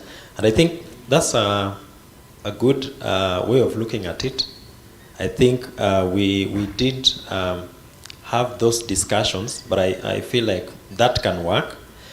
However, there is some sort of mild partnership, not formal, because they were saying that this, especially women, they were saying that most of them are either in partnership with their spouses or their relatives, in a way that also helps them to source for this for money to get their stock, because their stock they get them daily. Also because the forms of refrigeration or preservation are not well advanced. But for them to formalize and grow, honestly, they need that licensing, and they need all other formal sources of credit. So perhaps we might consider that in our future engagements, because These recommendations we are still, revising, and we are going to have many more presentations. We are told that through PASHFARM, it doesn't end here. The conversation continues. Thank you so much. Thank you, Bright. Yes, Professor. One last one, and this is to, I forgot, Lucy. Dr. Justin, yes. It's just that I lost the last part of because I was interested in especially the gender grouping when they were doing the study and so forth. So my question was, in terms of the policies, did you have policy recommendations that are gender targeting, so to say, like based on your study that will now be able to say specifically to be able to address this and that? I cannot remember everything, but I remember at least in terms of how you group them. So one is interested to know what do you recommend to be done in terms of those policies. Thank you. Thank you very much. And I was really rushing in the presentation because of time. But I think we actually made 3 recommendations. One of it has to do with reinforcing our data to capture variables that speaks to not just sex-segregated data in terms of who does what, but also data that captures how social relations of power between men and women and how structural inequalities within our institutional systems influences or affects who is able to access economic resources, who is able to scale his or her businesses. So we need that data set to fit our urban informal governance system, because the current situation, it's at best disaggregated by sex, but we don't see those indicators that speaks to gender relations and how it affects. So we made that recommendation, and we are currently engaging with our National Institute of Statistics to see how we can use some gender analysis frameworks to integrate into our data collection instruments so that we can capture this data. That's the first step. And then secondly, we equally advocated for women-specific interventions, because, for instance, some of the food retailers, the female food retailers, particularly those who are married, they complain that it's difficult for them to source products from distant sources. And also, they face challenges with their spouses when they are engaging with certain suppliers, particularly male suppliers. And so it creates a lot of challenges within their households. And so we're recommending women-specific interventions that can be able to identify alternative ways of making women's cooperative, for instance, more viable to be able to serve as a ready source of supply for these informal women food retailers, because we did not observe this challenge with the male retailers. And then those were the 2 key recommendations that speaks to gender mainstreaming and also women-specific interventions. And then generally, we also advocated for interventions that target food safety, particularly the way retailers handle their food supplies, and in order to enhance food safety. So those are the 3 dimensions that we are looking at. Thank you.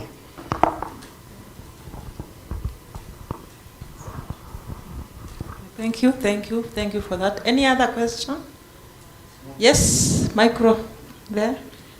We have some time.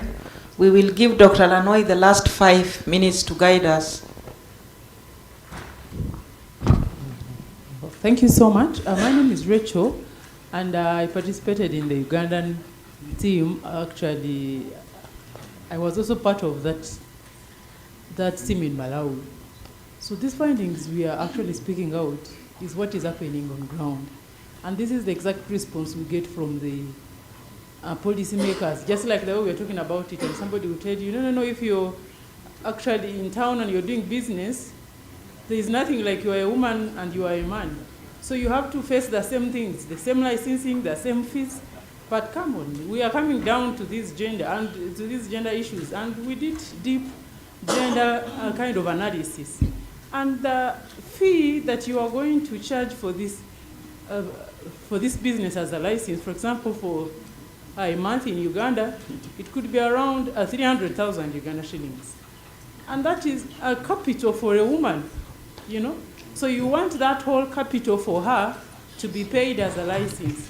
And this is the capital she has actually struggled to get from the husband at home, because it was probably saved for 6 months or 7 months, you know, from the money which they leave at home, because she also wants to start working. So much as they are all in the same market, but the dynamics are different, completely different.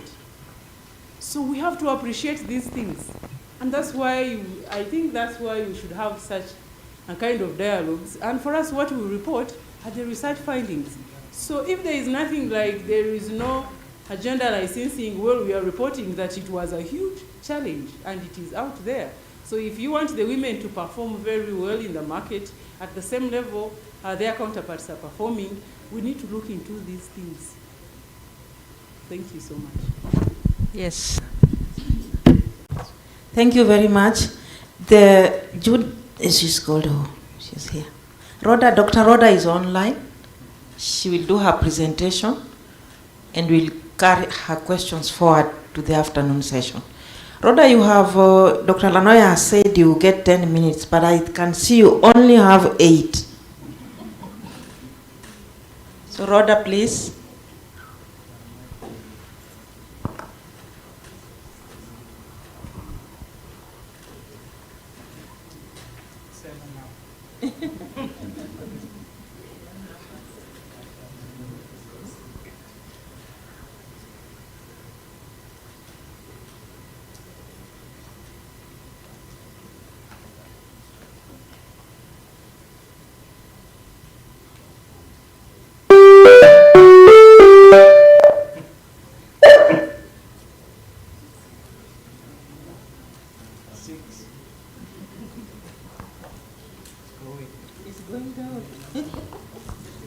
Time is going down.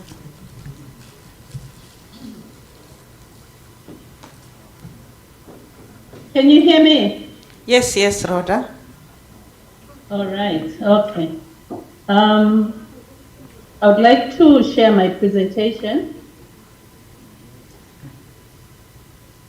Or are you beaming it from that end? Not yet. Okay, let me share. Might be quicker. Please go to the major findings and the recommendations because of time. All right, okay, that's fine. Can you open your camera, please? Would like to see your face and like you and love you and greet you. Sorry about this delay. Somehow can't speak it. Do we have your work on this side? Then maybe you could start presenting as we try from our side.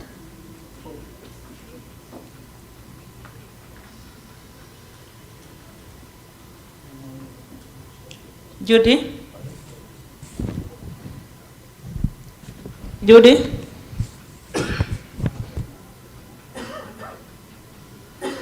Please begin to present. Don't be married to the slides. Divorce all right, them. That's perfectly fine. That's perfectly fine, unfortunately.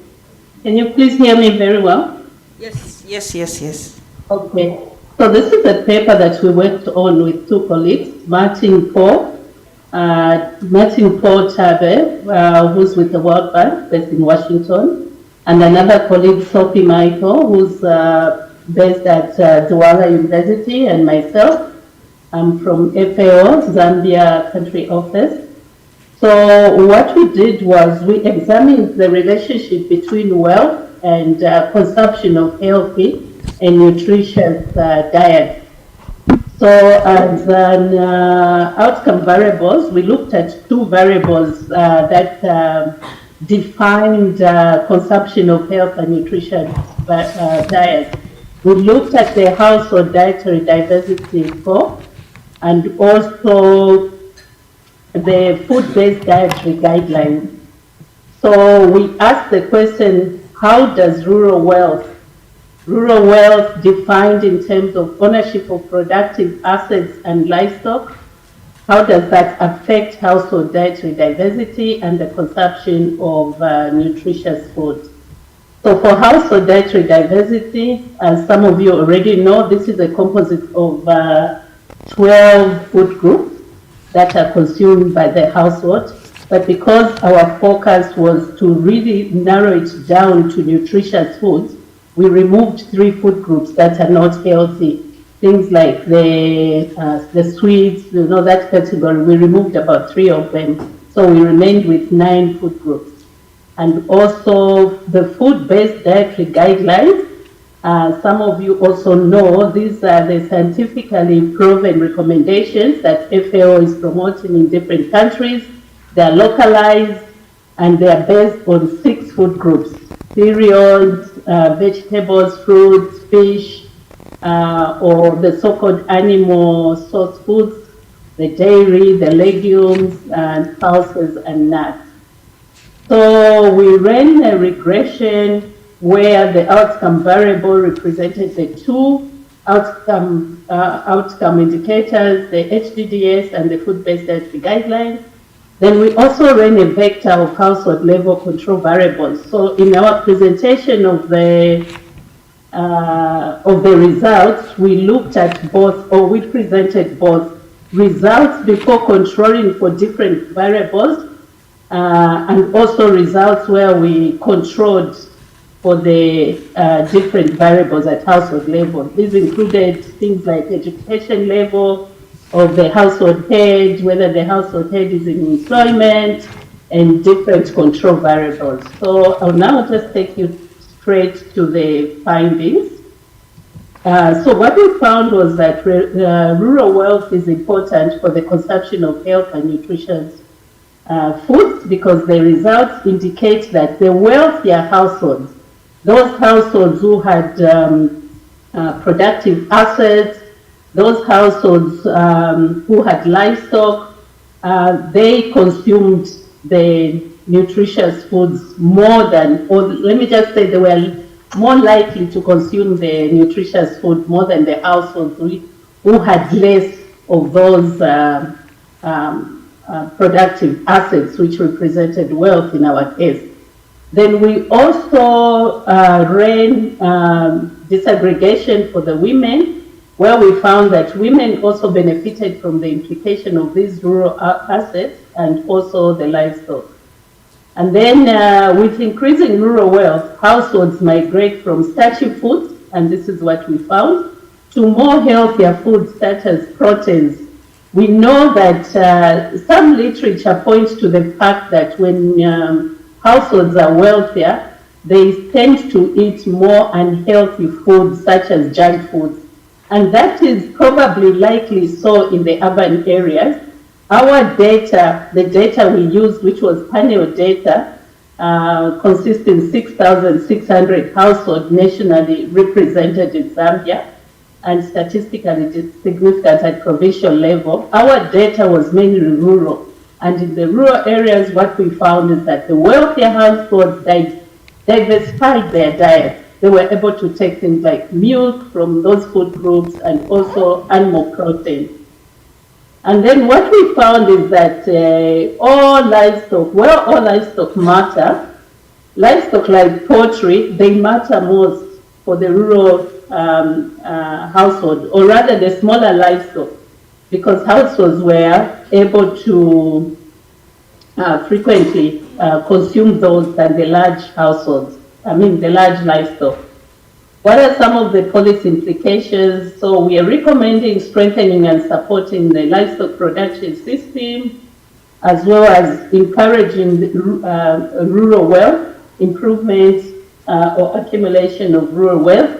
And for rural wealth, we looked at productive assets such as ownership of tractors, ownership of other cultivation equipment. You have 2 minutes, Rhoda. Rhoda, you have 2 minutes. And then this is the last part. And then our conclusion, we say that context matters. in as much as we talk about wealth and consumption of food, we need to look at the context, the geographical areas, and also do a gender disaggregation and look at the consumption patterns in households that are headed by women, households that are headed by men, and then be able to explicitly control for all the variables so that you get meaningful results. Thank you very much. Thank you, Rhoda. Thank you for that wonderful presentation. And thank you for other presenters here. Thank you for my colleagues, policymakers. My time is up, and according to my clock, it is exactly 1. Dr. Lanoy, please. There we go. We now go back. I will stand between you and your lunch for 2 minutes. I will request that we really keep time so that we don't have these rushed conversations. So we will promptly come back here at 2 o'clock. If you don't, we will start without you. Anyway, that's a light touch. So Rhoda, who is online, please take a break for an hour and come back at 2 o'clock East African time, which is 1 o'clock Zambian time. And we will take your questions together with the group that is going to present after lunch. So thank you so much for your deliberations. We will continue after lunch. 2 o'clock promptly. Thank you. Thank you.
I have 3 of them. So the first will be speaking on the strategic pathway to improve access and consumption of nutritious foods, leveraging input subsidy and biofortified crops in Malawi. And that will be taken by Humphrey. Is he around? Is Humphrey around? Oh, yes, Humphrey. Yourself and, is it Dinah? Is she around too? Okay, so both of you will be speaking? Okay, so you could come. Yeah, Humphrey is from Kamuzu University of Health Science, and Diana is from research. Okay, she's a research analyst from MWAPAT Institute, Malawi. So over to you. All right, Prof. I start counting. All right, that's fine. All right, so Humphrey Chatenga here from Malawi, and as we have heard from Prof, I am a dietitian, and here I represent Chimwemwe and team at Luwada, who are the host of the PASHFARM project, and my colleague Dina will be coming and to support some of the content that I'm going to talk about. Right. So how do we control the slides?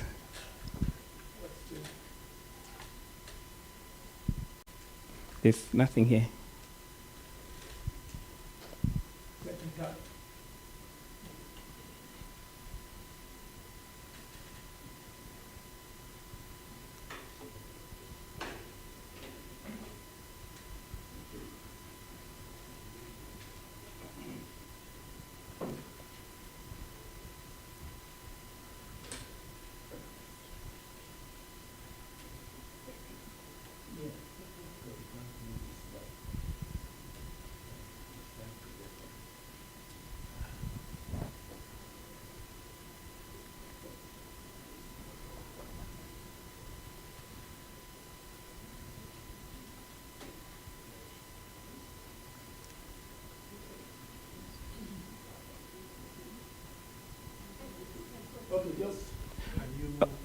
right. Okay, thanks. So our project has 3 sub-projects. We had the one area where we are looking at gender and nutrition and the linkage on food consumption. We also looked at subsidies, which include input subsidies, but also cash transfer on how they affect our consumption. But also we are looking at trust and the willingness to pay for nutritious products. So here our target were the orange fresh sweet potato and also the quality maize, QPM. And these are the products or innovations that are there to support nutrition. A background on where we are coming from, Malawi, as similar to many sub-Saharan African countries, is also being affected by the triple burden of malnutrition, whereby about 38% of our children are stunted, and also about 66% of our women have got zinc deficiency. We are also seeing a rise in non-communicable diseases. Right, so our presentation will focus on the agenda which is being projected on our slides.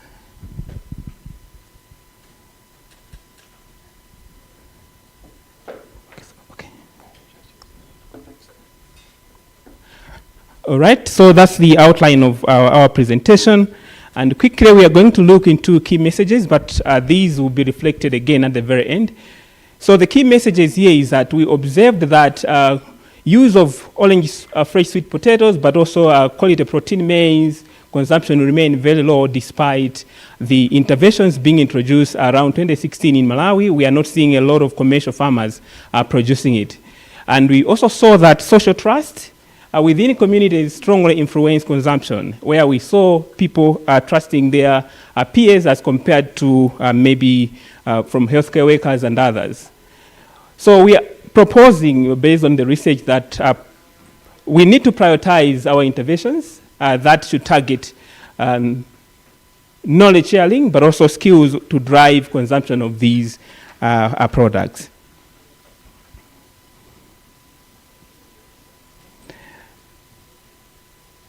And again, my colleague is going to talk about the key messages. We have skipped some slides. I don't know what happened, but the key messages are going to be taken by my colleague. Yes, you can come over.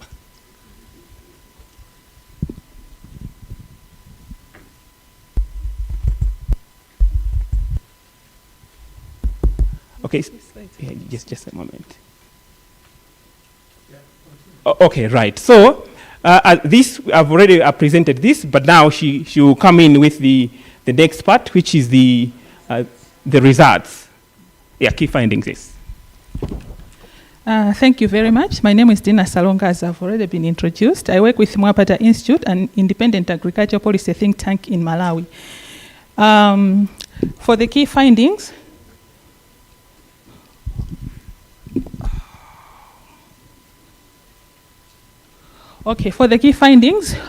those are the factors that influence adoption of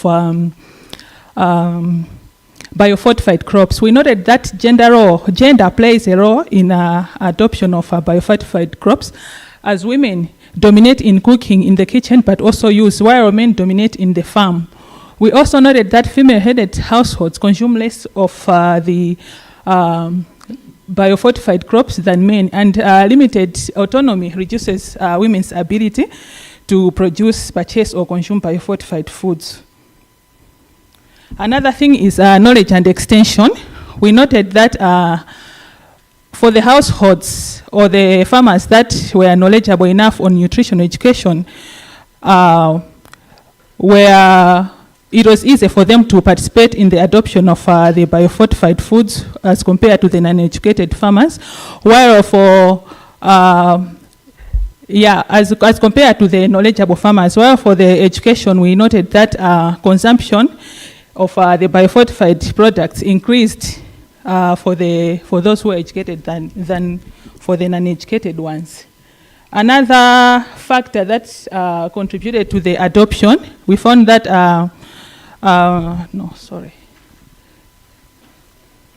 I should come straight to the determinants of household participation into farm input subsidy program and cash transfers.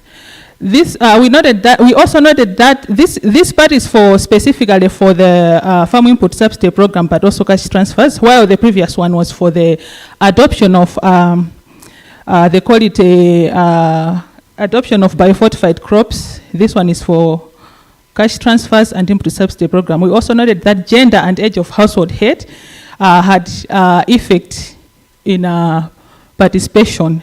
We noted that adult females were less likely to participate, while the young females were likely to participate in the cash transfers, but also the input subsidy program. Another factor is household size. We noted that households that are large, that had more members, were likely to participate in the farm input subsidy program compared to the cash transfer program. The other one is farm size. Farm size, households with a larger farm size were less likely to participate in the programs because we noted that having a larger household size, it means that the households were richer than the others which had small land holding sizes. Access to extension and credit also played a role in influencing farmers to participate in the program, as farmers with who had access to credit had more money, had more money to purchase other food items than those with less access to credit, and that made them not to participate in the programs. So we did the impact of these programs, social cash transfer and input subsidy program, on food consumption scores. Food consumption scores we use it as a proxy for access to nutritious food. So our analysis first, we did it across the years to find which years the programs had more impact. And we noted that in 2010, the programs had more impact, especially social cash transfer alone and a combination of social cash transfer and input subsidy program. While in 2013, we noted that only farm input subsidy program had a positive impact on access to nutritious food. But surprisingly, in 2016, we noted that individual programs did not have any effect in in access to nutritious foods, but combination of those programs had a negative impact in access to nutritious foods. This is because in 2016, it was a tough year in Malawi. We had El Nino, which affected crop productivity and hence affected food supply, but also prices. And those programs did not have positive impact because of that. And in 2019, no effect was observed for all the programs. We also did analysis based on the age and gender. We noted that the programs had impact only on youth female-headed households or youth female farmers. We noted that only input subsidy program alone and a combination of both programs had positive impact on access to nutritious foods. Our analysis continued by disaggregating them by income level of the households. For the income level, only the programs had positive and significant impact only for the lower households. Lower income households. We noted that only social cash transfer and input subsidy combined with social cash transfer had a positive and significant impact alone, meaning that combination of these programs had a greater impact, as we have noted that it has impact when we disaggregate by income, but also the gender and youth and age of the household members. So I move on to policy implications. From here, we can say that it is important to address gender inequalities in production, income, and decision making. Apart from that, regarding the adoption of biofortified crops, we can say that building social trust through inclusive community engagement is also important to improve adoption of those crops.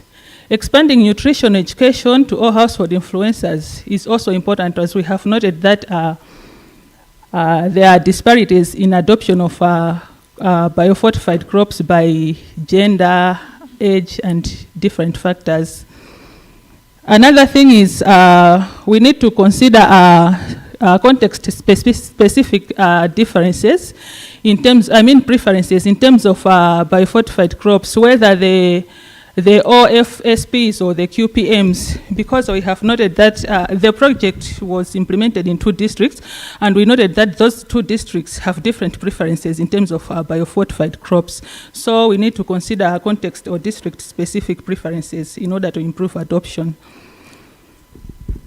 The other implication is that combining cash transfers with input subsidy program is crucial for supporting vulnerable groups. As we have already noted, youth, females, and low-income farmers is important, and it will have greater impacts in access to nutritious foods. And lastly, we need to intensify the social cash transfer program by maybe we need to intensify cash transfer program than the input subsidy program, because we have noted that for the input subsidy program alone, they had no bigger impacts comparing to the social cash transfers program. So we need to intensify the social cash transfers compared to the input subsidy program. I move to policy recommendations, and let me invite my colleague Humphrey to finalize. Thank you very much.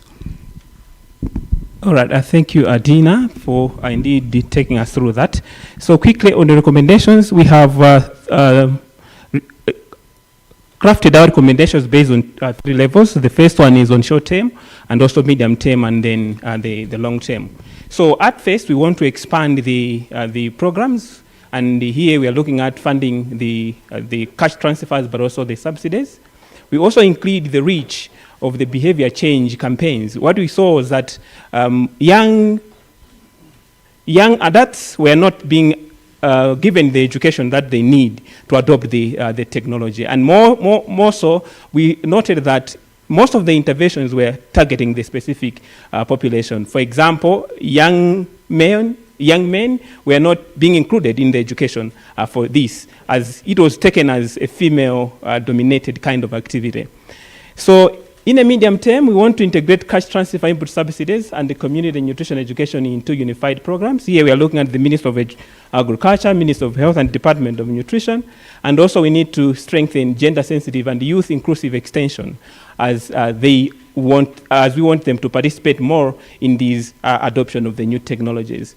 And also on the long term, we want to put up systems to sustain the seed production, but also making sure that the seed is available, seed for the biofortified crops, but also create incentives, market linkages, subsidies to increase farmer uptake of biofortified foods. And then we also need to institutionalize the interventions.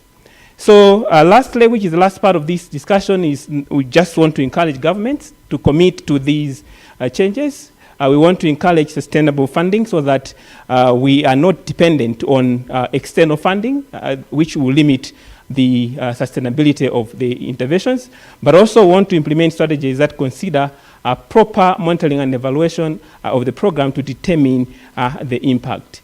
So we tried to come up with something to estimate if this is to be implemented, especially on 2 interventions, which were the quality protein maize, but also the orange fresh sweet potato, and we tried to estimate on how much it would cost. Obviously, this is a rough idea, but we had to simulate to see how this would cost, and then we had a number of activities or recommendations in those specific areas based on the table, as you can see. So the last part, which is a conclusion, is that we want to encourage cash transfers and input subsidies, as we have seen that they improve the nutrition, but also, however, the impact of gender and income varies, and we need to incorporate those when we are making a decision in terms of how we implement these programs.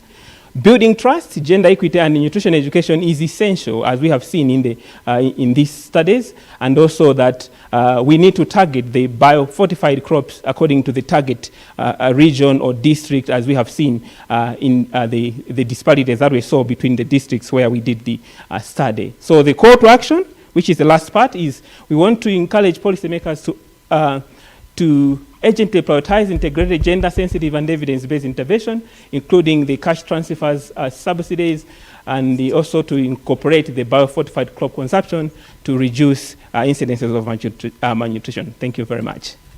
Okay, let's give the hand, please. Yeah, thank you so much for the presentation. You slightly short your time, but I allowed it because of the technical issues. Yeah, strategic pathways, like we've observed from what they presented, for improving access to the consumption of nutritious biofortified food, which they use 2 crops, the orange potato as well as the fortified maize, which comes out to be like, it might be yellow, it might be white, as long as it is fortified. Okay, and the issue was, the critical issue here, part of these strategic pathways, was to look into trust. Okay, and I was looking at the element of trust, how it was captured and whether it was well specified and how it affected the access or the buying of the community, which is very important. And they try to look at the determinants, apart from the key findings, which we saw, gender was more paramount, particularly with women who were totally involved. I think men were excluded much from this because it looked as if it was a woman thing over there in Malawi. And of course, it's the women that take care of the feeding, and so those were the targeted people to see what was happening. But it's obvious that you needed not only target them, like you had vulnerable young men too who could go into the production of these when they are encouraged, okay? And then that would make a livelihood for them also. And then they try to look at the factors that impact food consumption score. And they found that cash transfer was very important, apart from participating in the program, which is the input subsidy program. And then they saw that the lower household income, those in lower household income, they had access more. It increased the program was so that allowed their food consumption score to also increase because they could have access to income.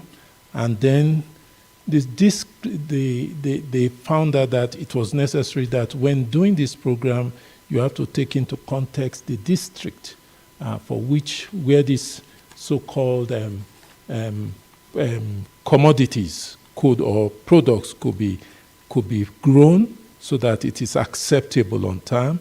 And they had short-term procedures that could be done so that then they moved on to medium term, and then they moved on to the long term, which they looked at seed production, credit incentive, and institutionalizing some of this intervention. I think the beautiful one I saw was the inclusion of male, the vulnerable group, into the program, which will also help to foster sustainability for this program. So once again, let's put our hands together for them and keep your questions, because it will be ideal that they are quizzed on some of the things they found out to get more from what they did. So I move on to the next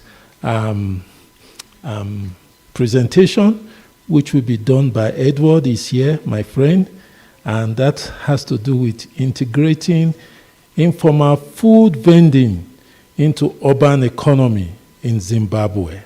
Okay, Edward? It is 10 minutes. I will strictly stand by that. Where is my presentation? It's coming. It's coming. It's already here. Right. Good afternoon, everyone. Afternoon. Right. So thank you very much, Prof, for giving me an opportunity to talk about the Zimbabwean context. This is the title that I want to focus on. I don't want to be wasting much time. I know within 7 minutes I'll be done. So the first thing that I want to say is that the context of Zimbabwe is a bit unique in the sense that Zimbabwe has been affected by three major issues. One is microeconomic instability.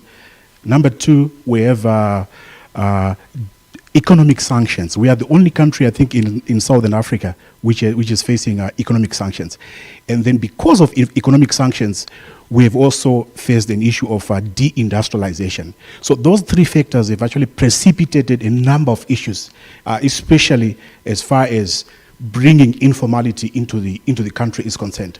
So what you have now is you have a situation where you have more than 2 million vendors, urban street food vendors on the streets of Harare. And those are people that I can call economic orphans. They operate on the streets of Harare. They are making money, but nobody has actually looked formally to say, okay, so you are operating on the streets. Are you making money? What sort of risks do you face? And how can we try to promote formalization if it's possible? So these were the three issues that we basically tried to grapple with. So those are the issues. So let me go straight to the results.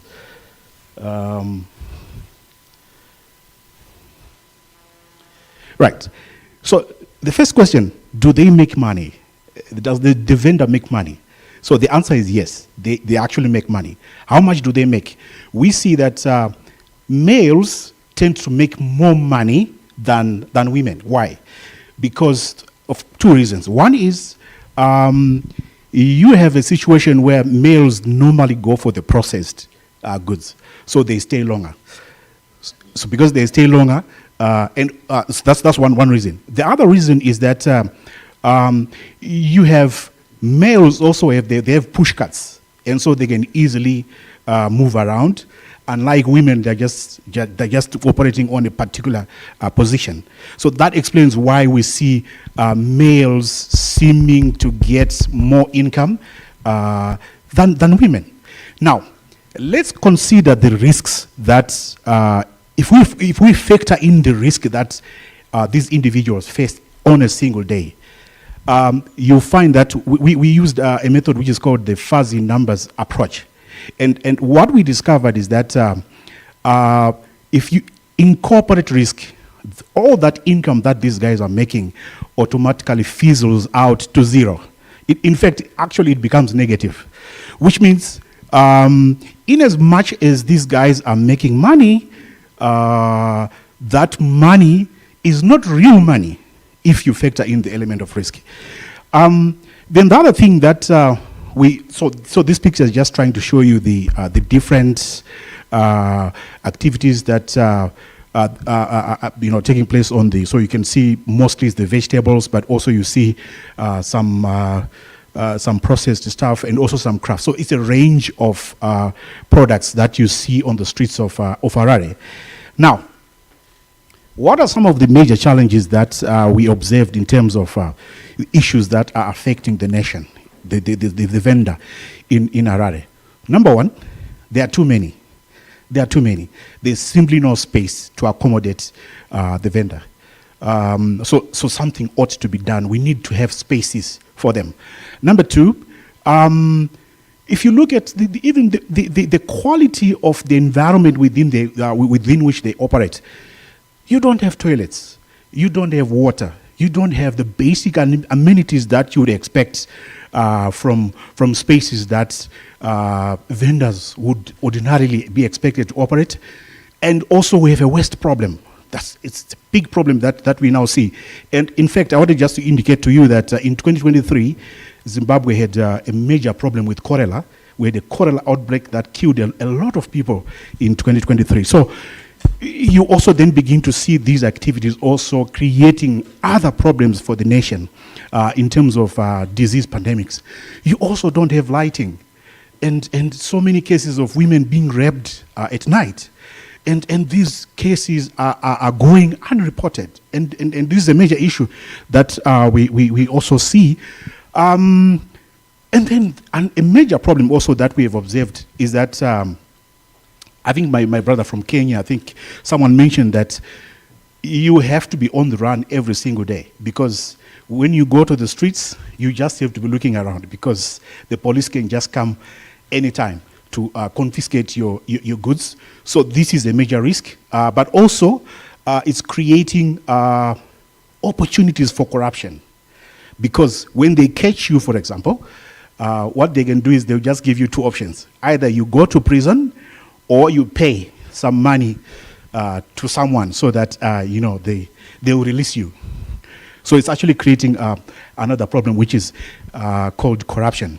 Now, the other major problem that we also observed in terms of maybe this could explain why we don't have these guys are less likely to formalize. It's a regulatory burden, because in fact I didn't include other licenses that these individuals are expected. So you need what they call a shop license. So the shop is not like your literal shop, but if you're operating at a store, you need to pay for the store. And then after you pay for the store, you also need to pay for what we can call the health certificate, just to guarantee that your products are going to be good quality products. And then also you need to have what is called a stand. That's the land. That's the land, not the store, but the land itself. And then you also need to have what is called a trading license. Although there could be other 3, 4, 5 licenses that you pay. And we estimate that the regulations themselves, you can pay as much as $60 every single month, versus maybe you're getting $400, but you're paying $60. So I think you can see that this accounts for a significant portion of the revenues that these guys get. And also, many of these, especially women, they face a gender burden, simply because they have children.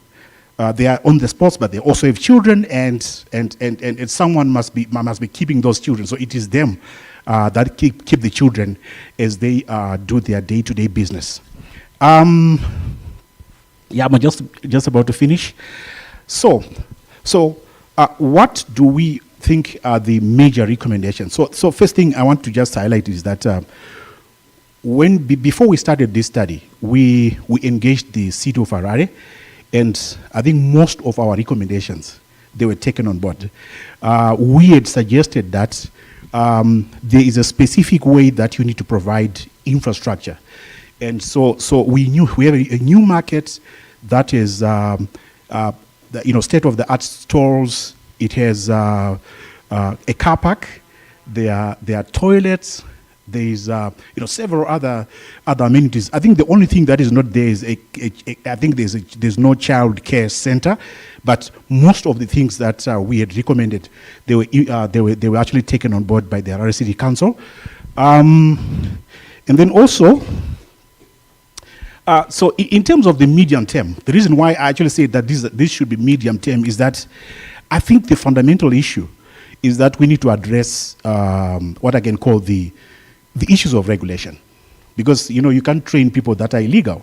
So you need to start to focus on the issue of regulation. So once we can sort out the issue of regulation, then I guess we can now talk about providing training in various areas of marketing and all that.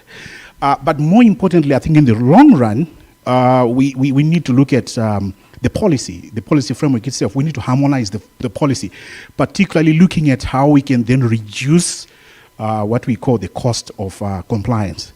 Otherwise, I think in summary, this is my research, and thank you so much for listening.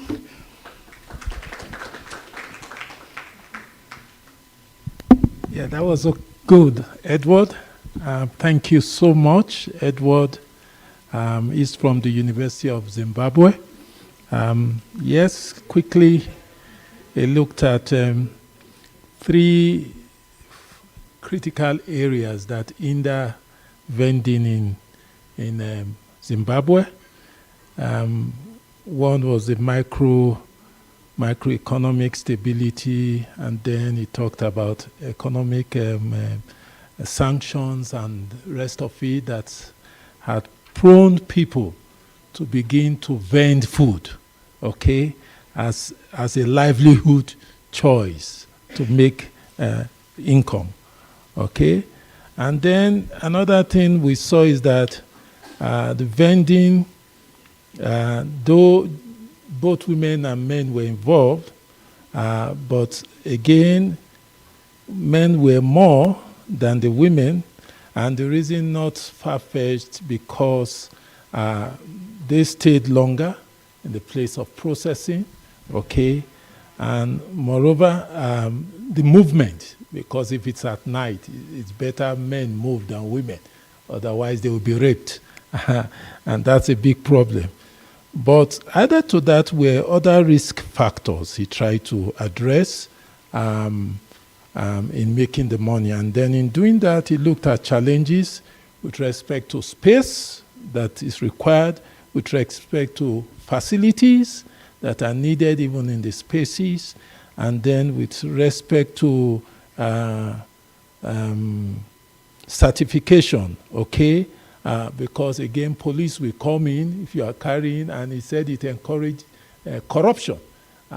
And there's the bigger one, which has to do with the regulatory burden, which talks about multiple licensing, which takes a lot of money from the people.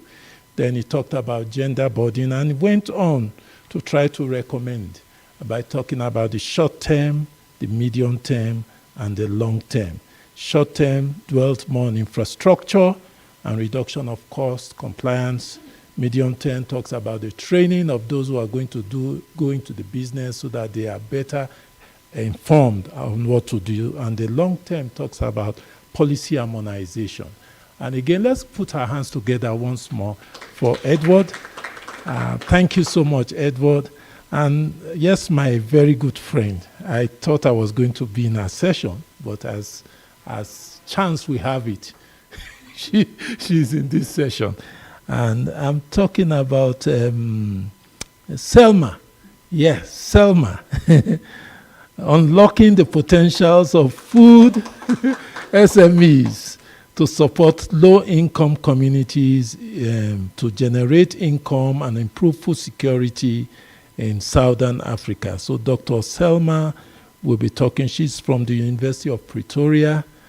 She reminded me of when we knew each other. You know, me, because of many people I meet, I forgot.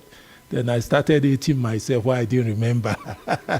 So Selma, the floor is yours. Thank you so very much, Prof. 10 minutes. Thank you. It's coming.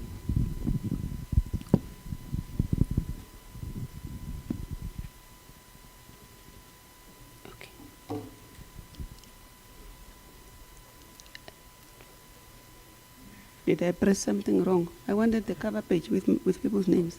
Yes. Thank you. Good afternoon, everyone.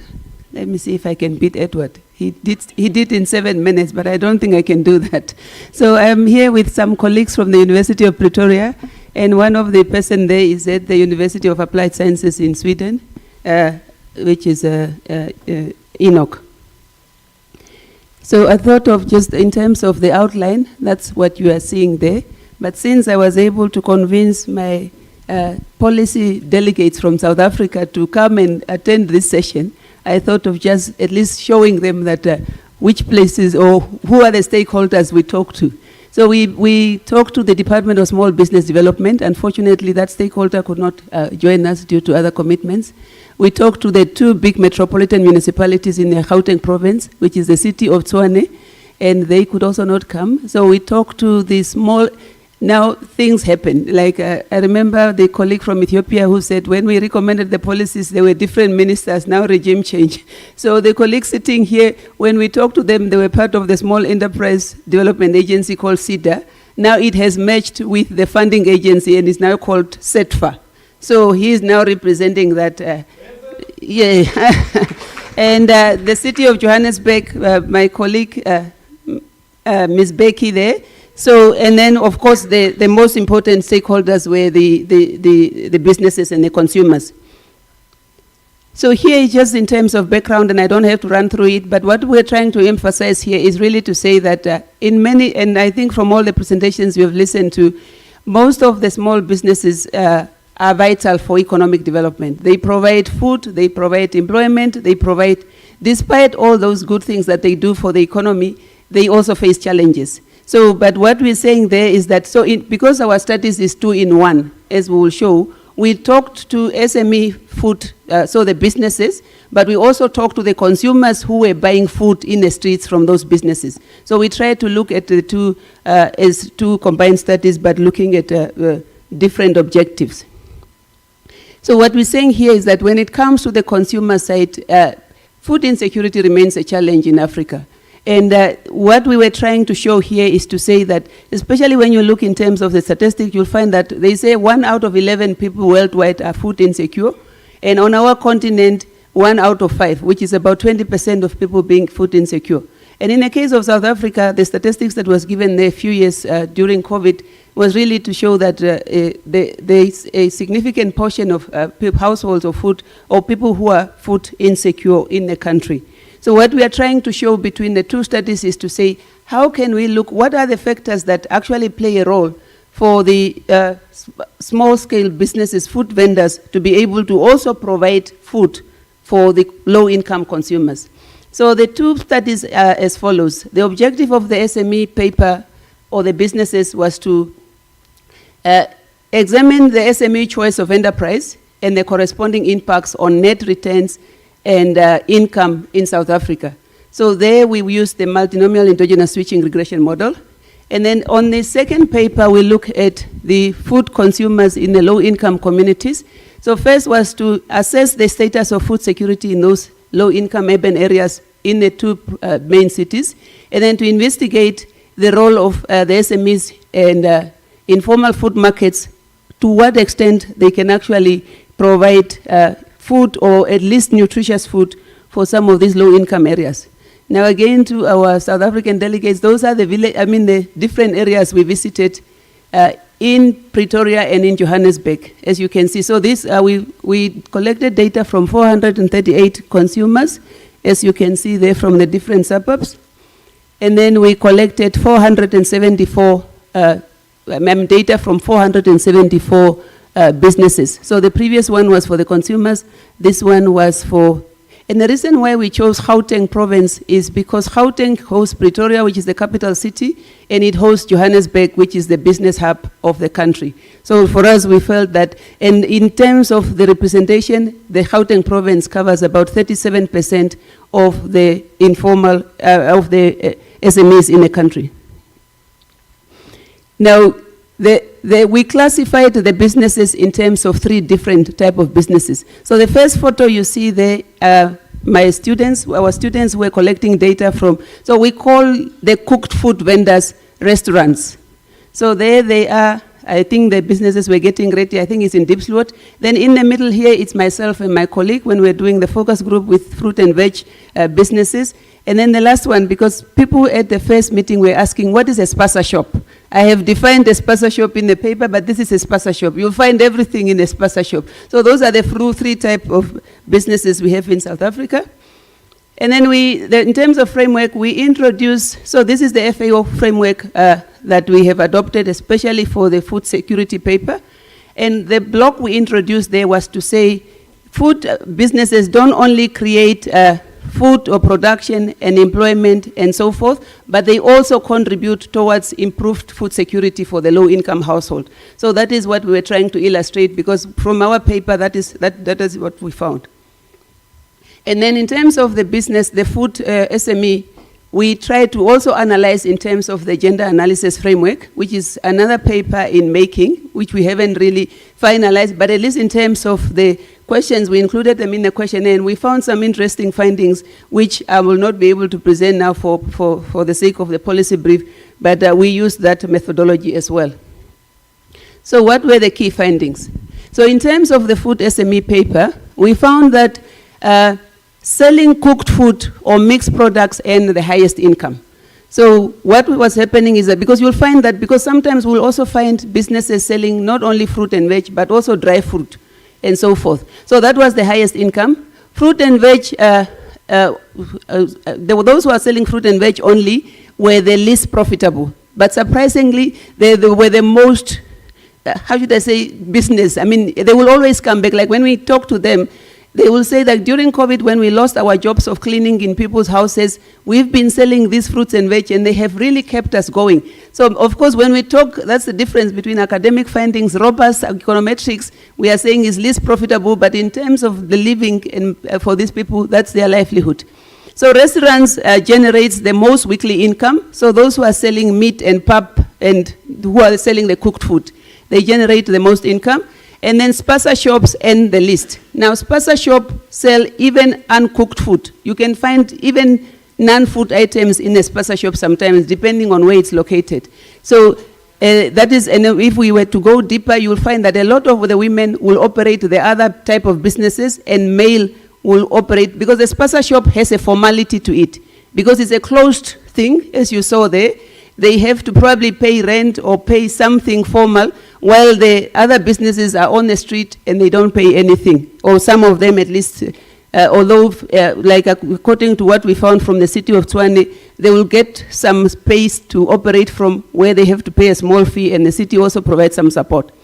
So when it comes to the findings in terms of ownership, women own 65% of the food SMEs and 75% of the restaurants. And then when it comes to other factors like race, you find that a lot of them were the black women.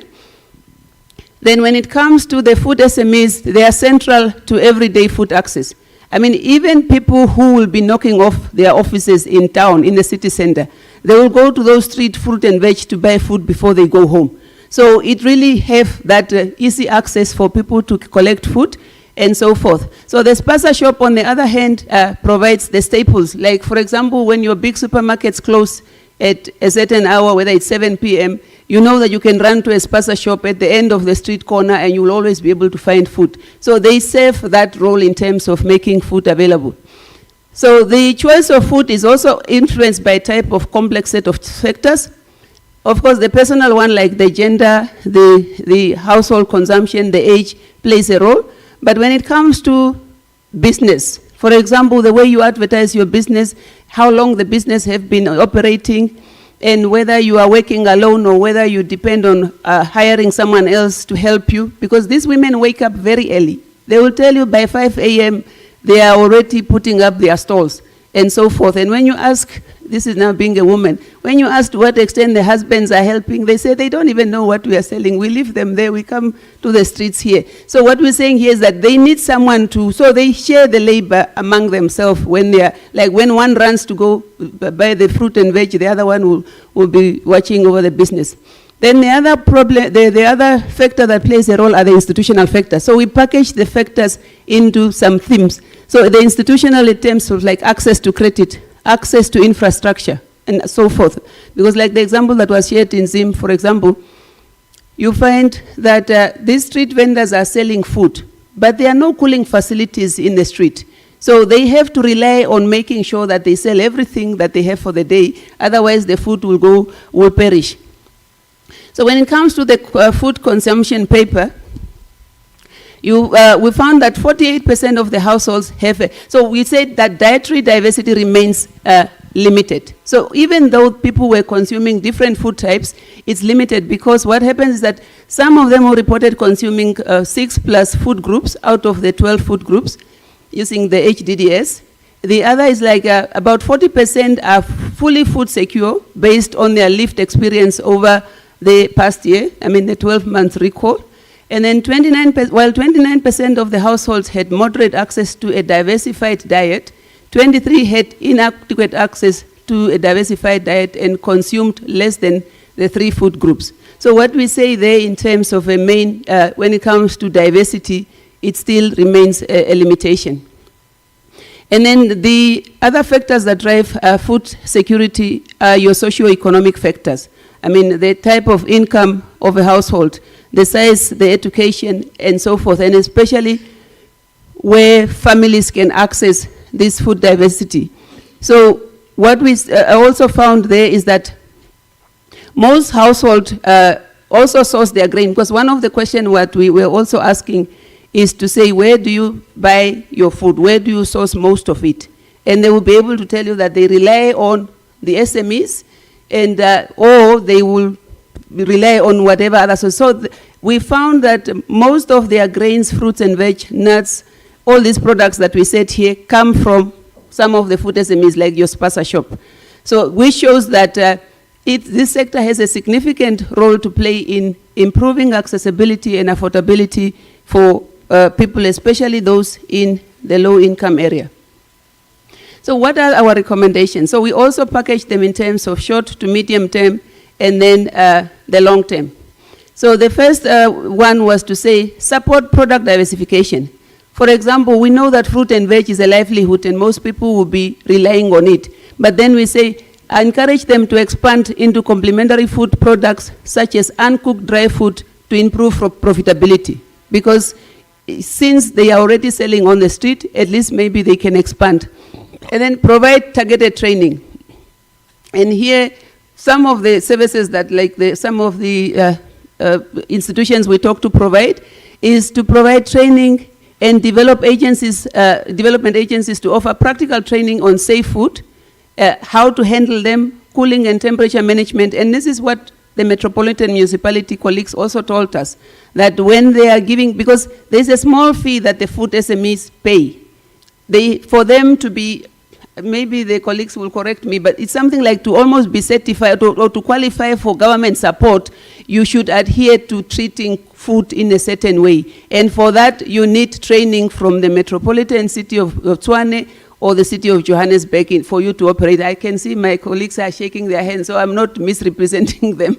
So improve access to cooling and storage. This is something that is very important because all these people, like for example, even for the cooked food, I mean, we were trying to find out whether load shedding, because in South Africa we have load shedding from time to time. And they say we don't even have load shedding because, because we don't even use electricity. We only use like charcoal and so forth. So when it comes to the long-term strategies is to say strengthen women's economic empowerment, because these businesses are driven by women. If you leave them behind, you are leaving behind the whole economic sector that could have been moving forward. Formalization and value chain. Now, I know all of us here have talked of formalization, but when you talk to some of these businesses, they say, but formalization is not even beneficial for us. It's better to remain informal, what we are, because this is how we survive. And then invest in SME-friendly infrastructures. So I come from Namibia, living in South Africa, and I know that sometimes so we have what we call an informal market, but it's an infrastructure where people can, it's like an incubation. So where people can go operate with all the facilities. You have a plug where you can keep your food hot for the day and so forth, but it's a municipality-owned system. So something similar to that, but of course it could be something to consider.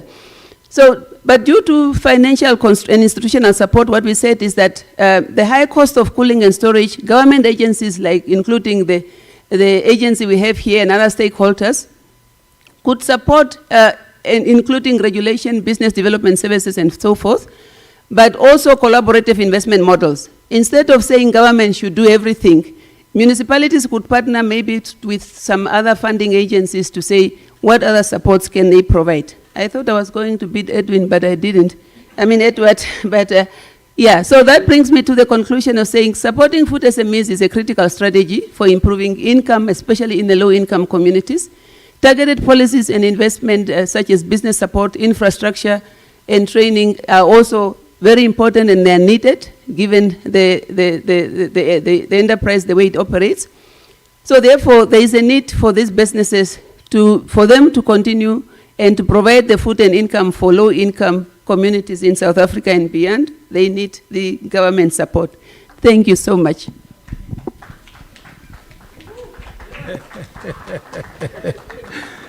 Okay, Selma, okay.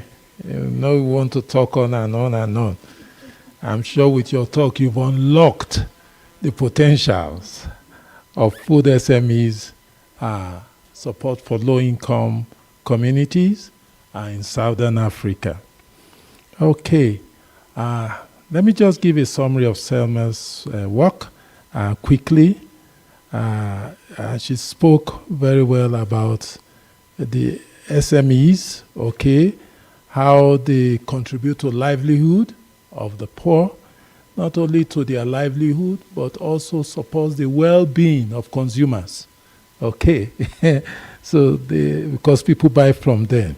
And then they wanted to know what factors compare the role of food vending. What are the factors that drive people to be to continue with that business, and also to provide food for the consumers? And then looked at factors that made people to choose a particular type of business, SME business, of which she had cataloged 3 types.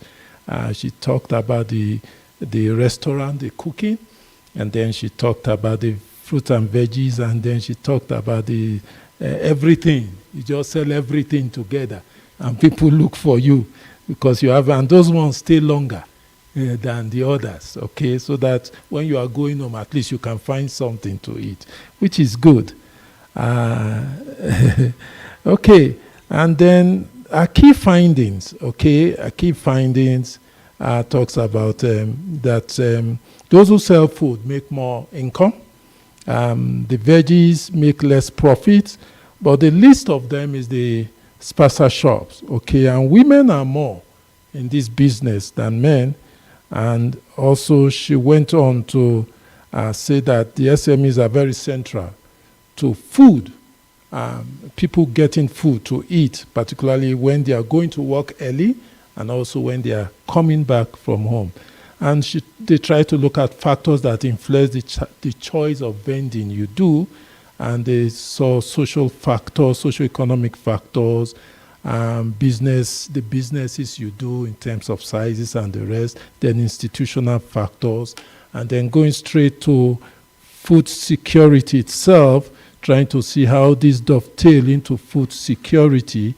And they found out that food security is driven by socioeconomic factors, and then there are diversities. Okay, the diversities in this of the kind of things they cook is very limiting. It's not diverse, okay, and that's why they were encouraging the process of how to train to diversify, so that the people who consume this thing will have more diverse food, and we are sure they are eating healthy, nutritious food. Okay, and they gave recommendation both for the short term and short term to medium term, which emphasize support for diversification and then target training, okay, to improve the business. And they talked about infrastructure, okay, the cooling, where to cool at least, and then storage, when you can't finish, sell all you have. How do you store properly so that it will be healthy for the next day? Then the long one, which talks about strengthening women economic empowerment, and then formalizing the vending value chain, okay? And then again, we have to use a SME-friendly model, okay, to encourage people. Okay, another round of applause for Selma. Now we quickly go, please, I asked you people, if you don't mind, quickly come and sit, because we are going to discuss briefly. They will raise questions. I think we'll take questions. But before then, there was somebody who presented improving household dietary diversity through enhanced agricultural productive asset in Zambia. That's by Rhoda. I'm sure you people, she presented from online, but please, if you have questions, I'm sure she will also be online too. So let's see hands showed up, and please direct your question to whomsoever you want. Yes, yes, sir. Yes, sir. Please, you want to give them, okay, if they can use, if it's working. Okay, I think it's working. Thank you. I'm not sure whether this is loud enough. Can you hear me there? Yes. Yeah, now it's there. Okay. Thank you very much. My name is From the University of Nairobi. And I have a question to Dr. Mtandwa. Okay.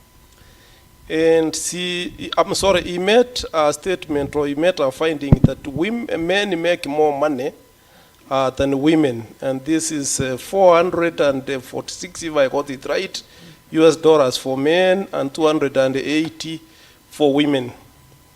My question is, are there any other factors that will help to explain these differences in income? And I ask this question based on the understanding that sometimes when women sell their produce, probably they will be selling vegetables, tomatoes, and onions. So if they are not able to sell their tomatoes and onions at the end of the day, and they are heading to get spoiled, they can take them to the house and consume them. So that reduces the household budget, and that could also be factored in as some form of income.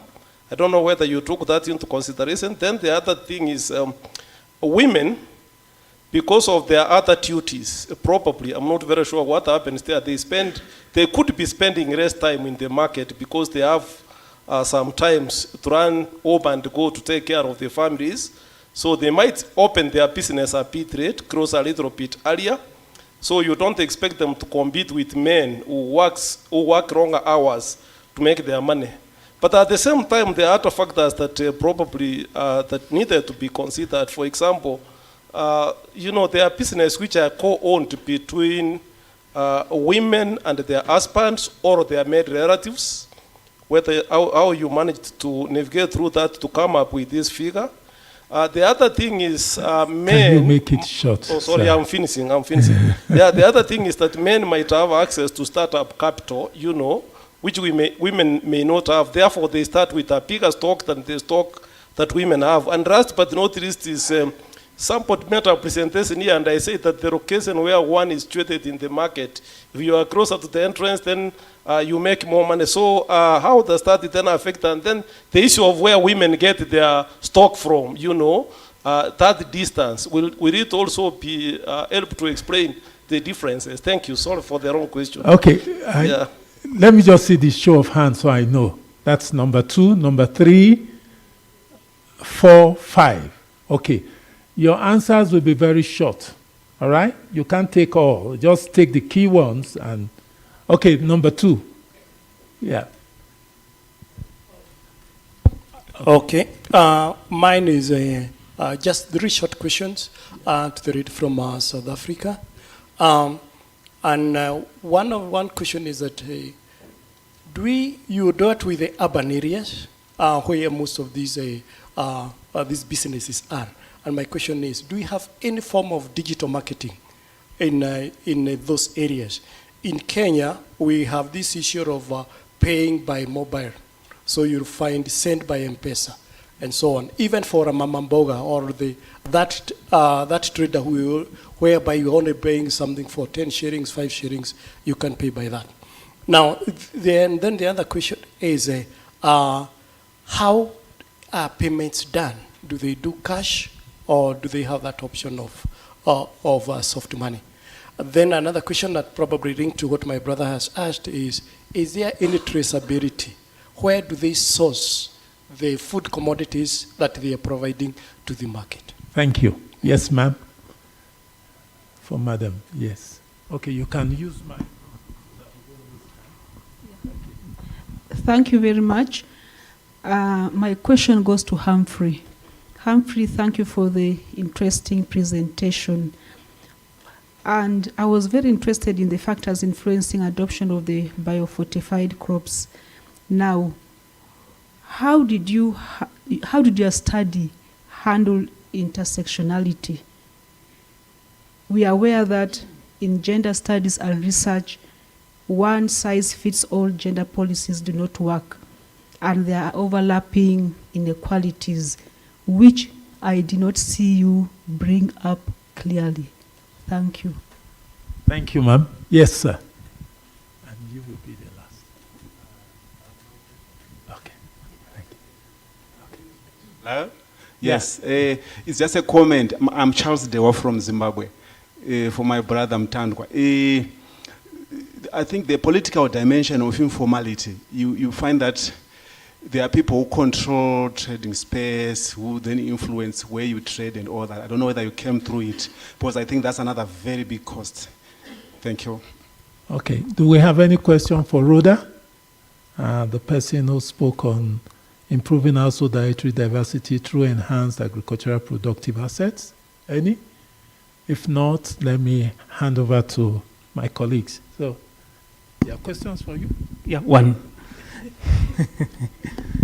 All right. So I thank you very much, Doc, for the question on how our study incorporated the issue of intersectionality, considering this is the study that also had a gender lens in it. So the first thing that we did was when we were creating the methods, we were able to segregate the populations. Here we had a number of focus group discussions, and these focus group discussions were based on a number of factors. For example, age.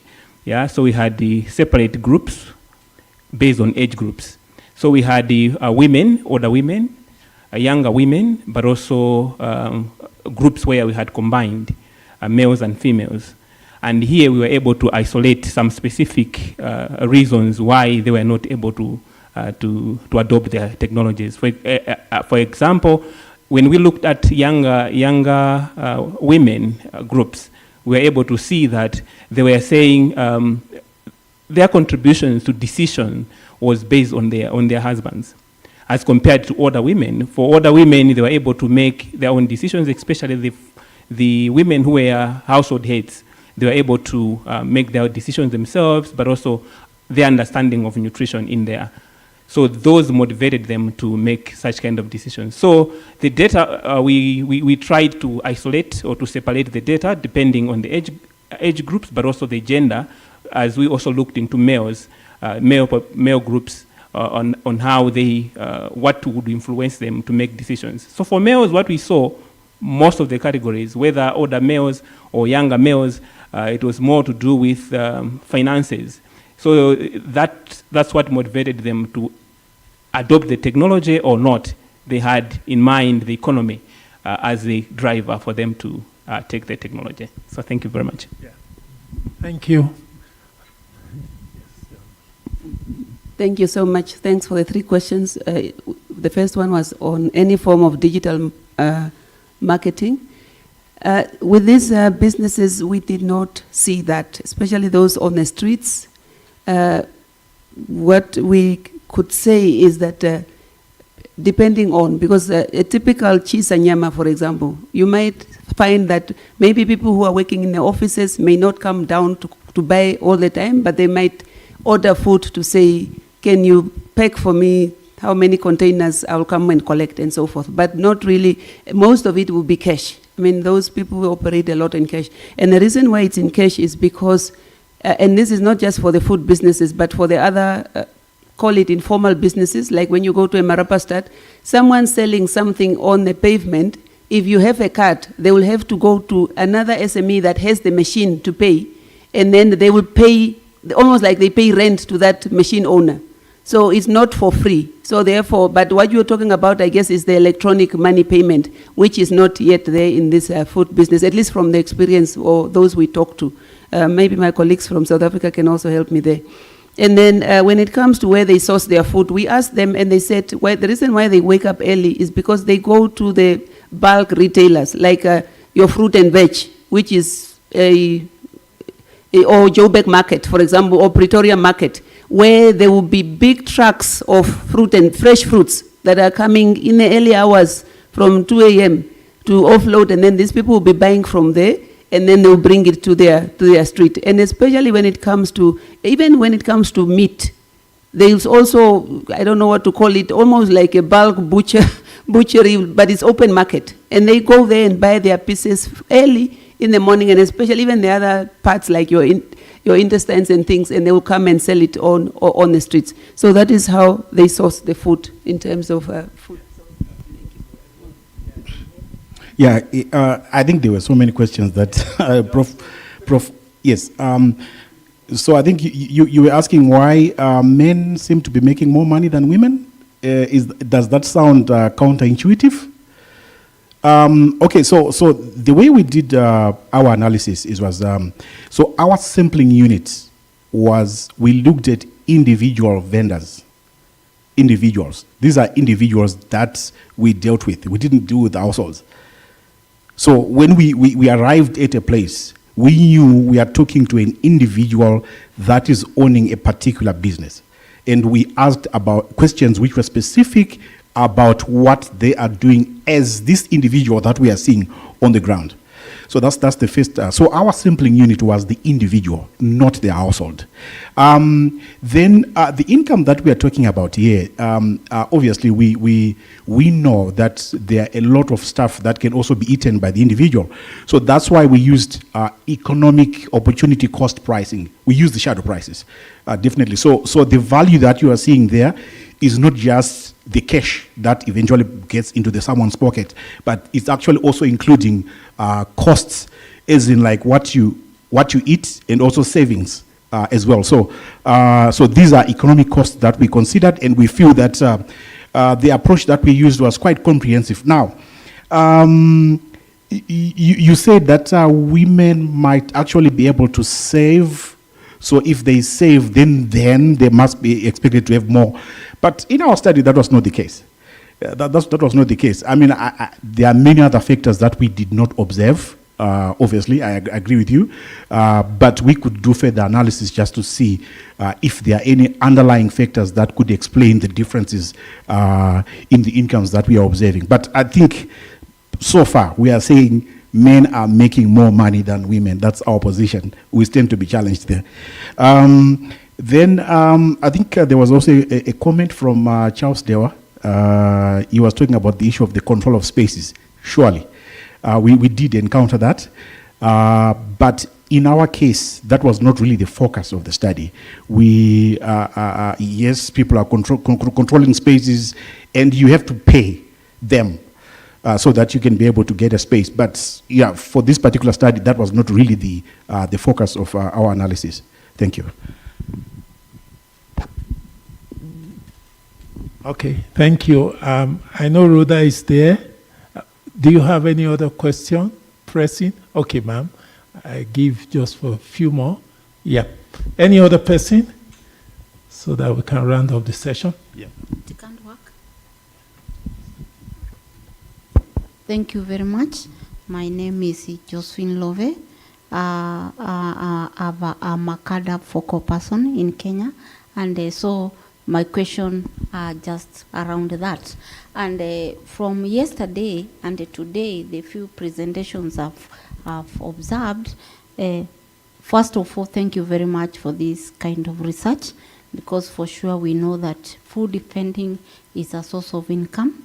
I'm happy to hear even men do the same. In Kenya, majority are women, and so they keep men stand by when the council come. They fight. The men now fight the council, but we need to understand that, and I hope that there is the recommendations from your research. Besides this being an economic activity, you need to have some coherence with the policy within the municipalities, because I know, like in Kenya, just as you were describing running battles, it's what we observe when the council wants to reinforce policy. And one of the policy is about food safety.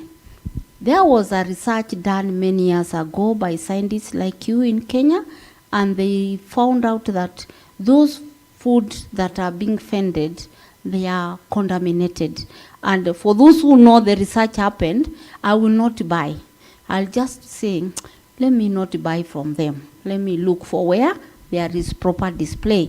And so what the council tries to do is allocate them a safer place where there are no a lot of traffic and even human traffic, where they can display their foods and they can have people buy after work anytime that way.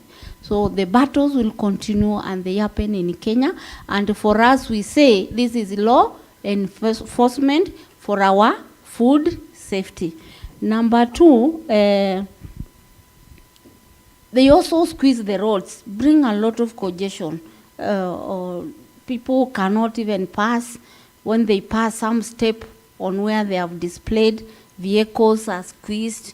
So these are some of the reasons why the battles have to be there. If I were the director of the municipality, I'll enforce, let's continue, but let's keep somewhere very safe for them, where people can reach to them as they pass going home. Another thing is that since yesterday, I've noted some of you are using old data.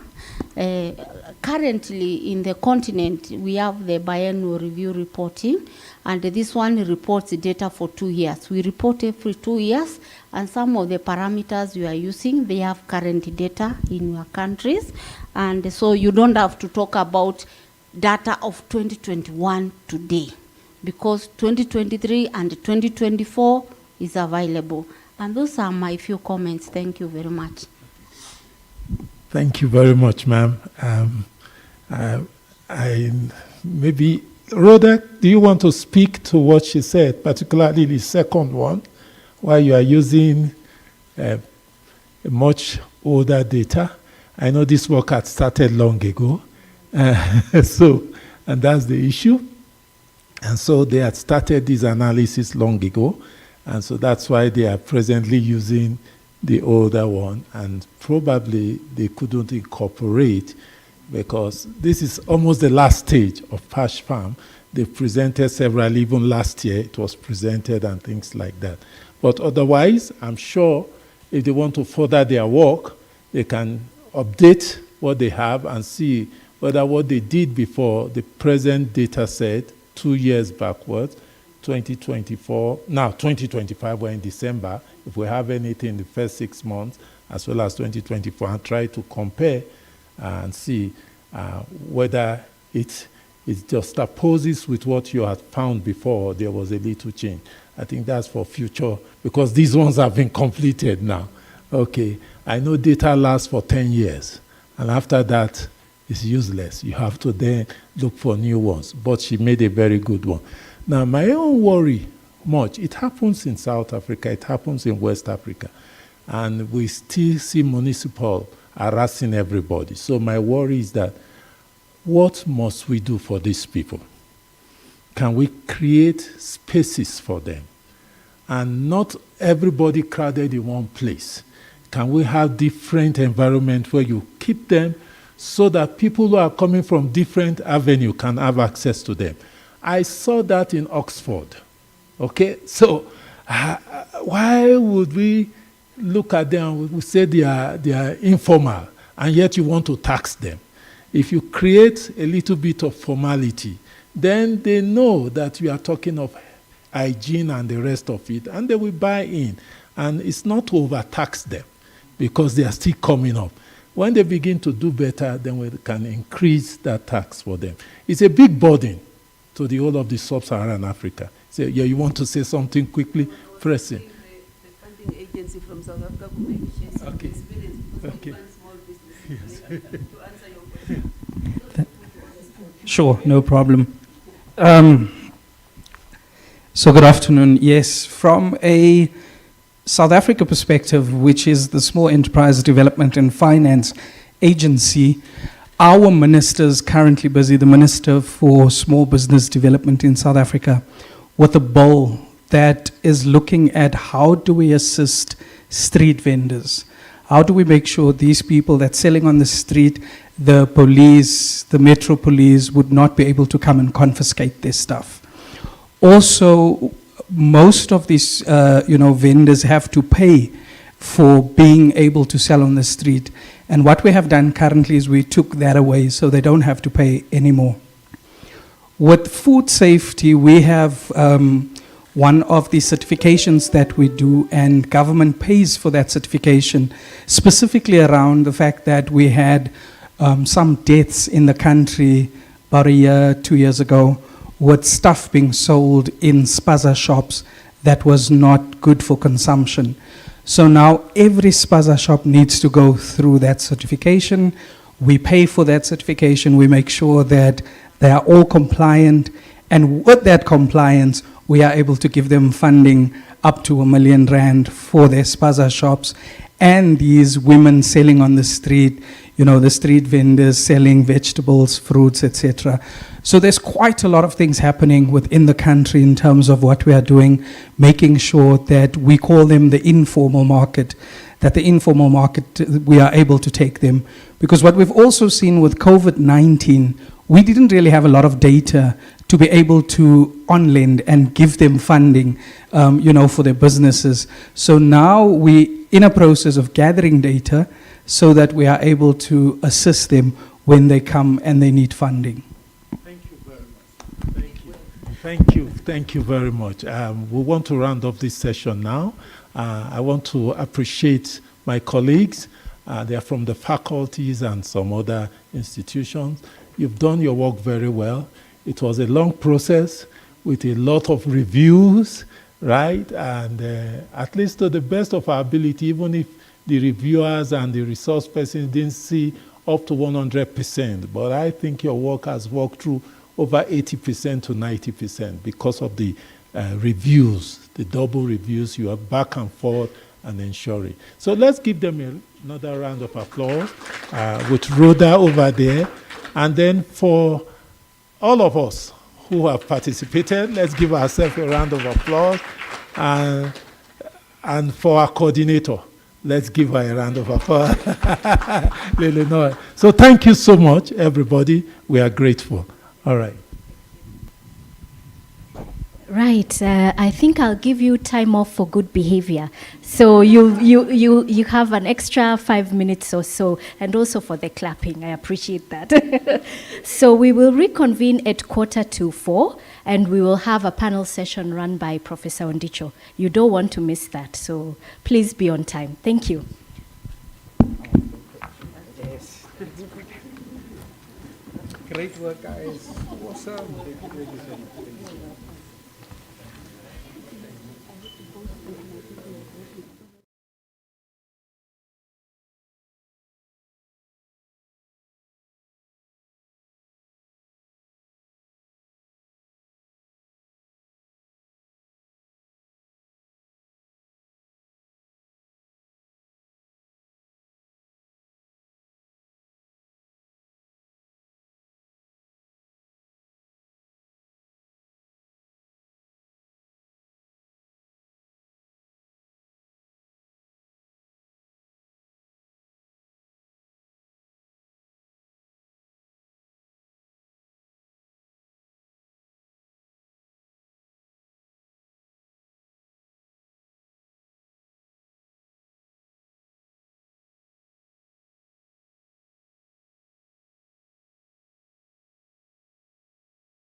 Gender in the Department of Gender and Anthropology.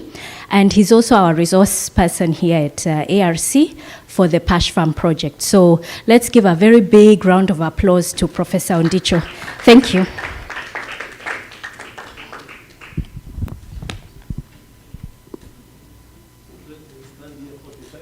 No worries. This is the program as well.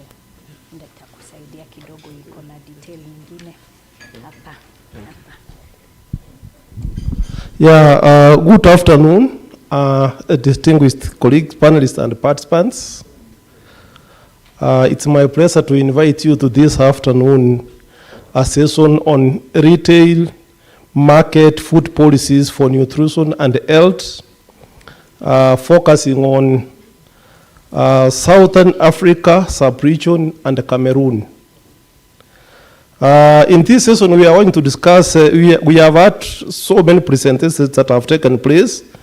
Now we want to divert our attention to explore how evidence-based research, can be used to shape effective nutrition and health policies across the continent. Of course, we can draw on the experiences from those other countries. We are, in our discussions, which we are going to do with our eminent panelists, we are basically going to focus on their practical experiences from their respective countries, on the initiatives that they have taken to improve access to affordable, safe, and nutritious foods, particularly for low-income and vulnerable populations. So, and I think what we have discussed here captures the essence of what we will be discussing. We will also reflect, on policy briefs addressing and strengthening of demands for nutrient-rich, mitigating food price shocks, and overcoming gendered barriers in formal food markets. Basically, we are going to focus on about two or three things. We are going to look at policy integration, basically looking at how issues of gender have been embedded into policy and how they cut across or how they intersect with issues of health and nutrition across food markets, and that involves policies. We also look at policy innovations. I mean, what are the innovative policies that have been developed, particularly, those that are gender responsive, and that then can create incentives and strengthen healthier food environments in our region. And of course, then that will bring together all the stakeholders, both in the private sector, academia, and other interested stakeholders. And of course, we look at some of the issues on how policy has been implemented and the impact in transforming, particularly research, to concrete, measurable actions that will improve the livelihoods of the people across the region. I think the presentations will speak to that. So we have eminent panelists around whom I'm going to invite in a short while, and they will talk to us and they will reflect on the experiences from their countries. We are going to proceed when they come here. I'm going to pose questions to them. You allow me to pose the questions to them. After I pose the questions to them, then after that, after they have answered, we'll have a question and answer session after I'm done with all of them.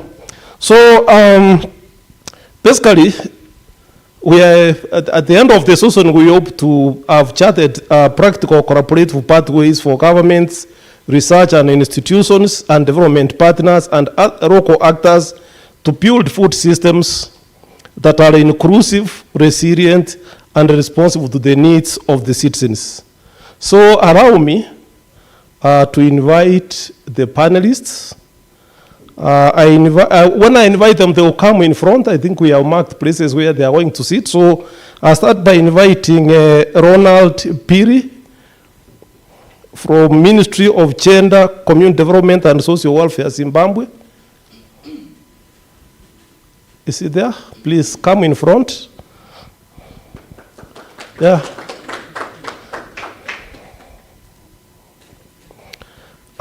Next is Sandra. Sandra is the one who is online. Sandra is online, so Sandra, welcome. Number 2, Sandra is works for donor and the grant, is a donor and the grants coordinator at the Harare City Council in Zimbabwe. I invite Mr. Collins Resou, Provincial Manager, Small Enterprise Development and Finance Agent, South Africa. I also wish to welcome Aman Oigen Ekwara, Regional Chief of Service, Ministry of Agriculture, Cameroon. Welcome. Give him a round of applause. Yeah. Last but not least, we have Mr. Tapire. You forgive me if I don't pronounce the name properly. Nkuchana, Senior Economist, National Agricultural Marketing Council, South Africa. Karibu. Tabire, is he around? Yeah, I hope he's somewhere, maybe having tea, he will be coming.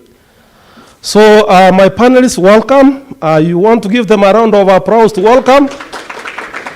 Yeah, thank you very much. I think we don't have much time. I will give you maybe about 10 minutes each to respond to the questions I'm going to pose to you, and then we can open up to the other members to ask you questions. So I start with Ronald, and the question I ask you, from the presentations, I want to imagine you have attended all the presentations, or from the presentations that you have attended, what policy recommendations are of interest to you?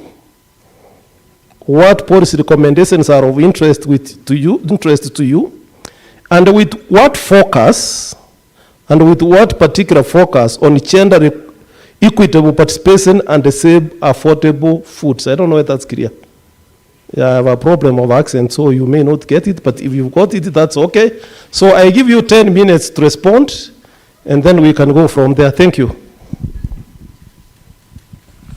Thank you.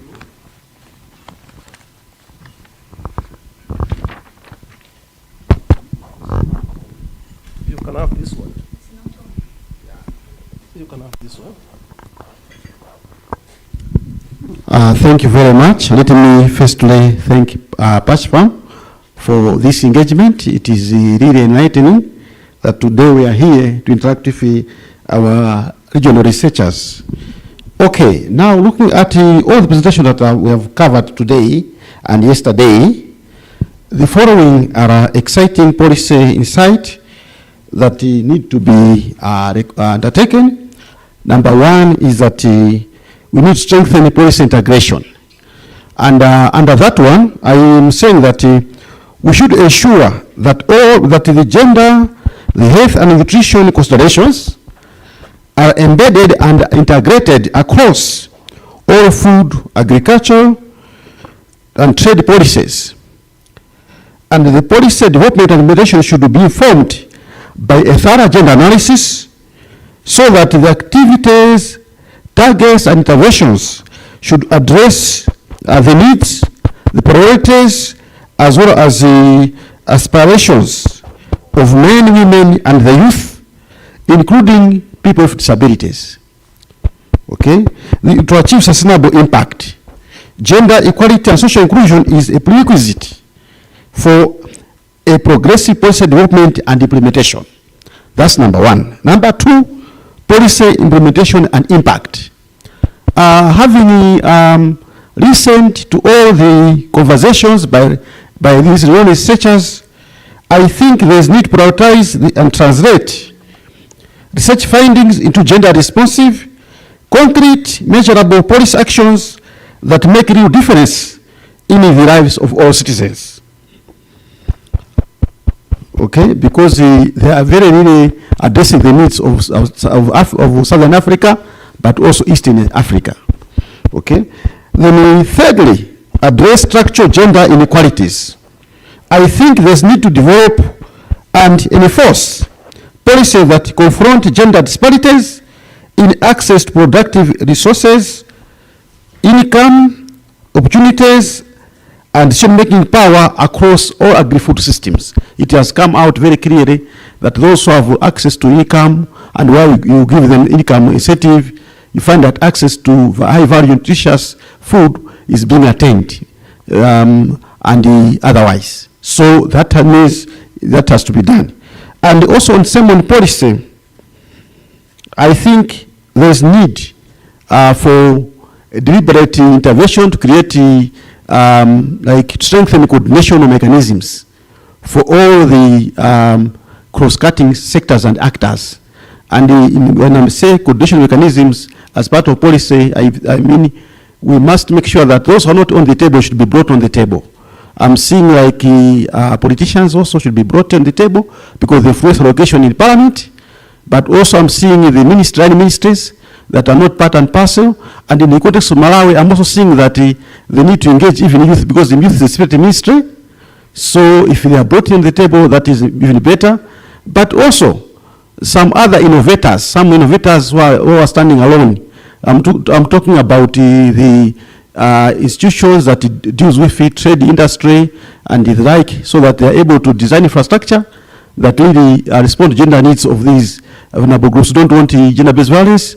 We don't want these abuses. And lastly, I think also what is coming out is in terms of policy, the design must be gender responsive and also must be able to support even women who have children in terms of our markets. Market designs should be inclusive and should also have child safety and security amenities, so that women are able to go and do business, come back without issues. Thank you.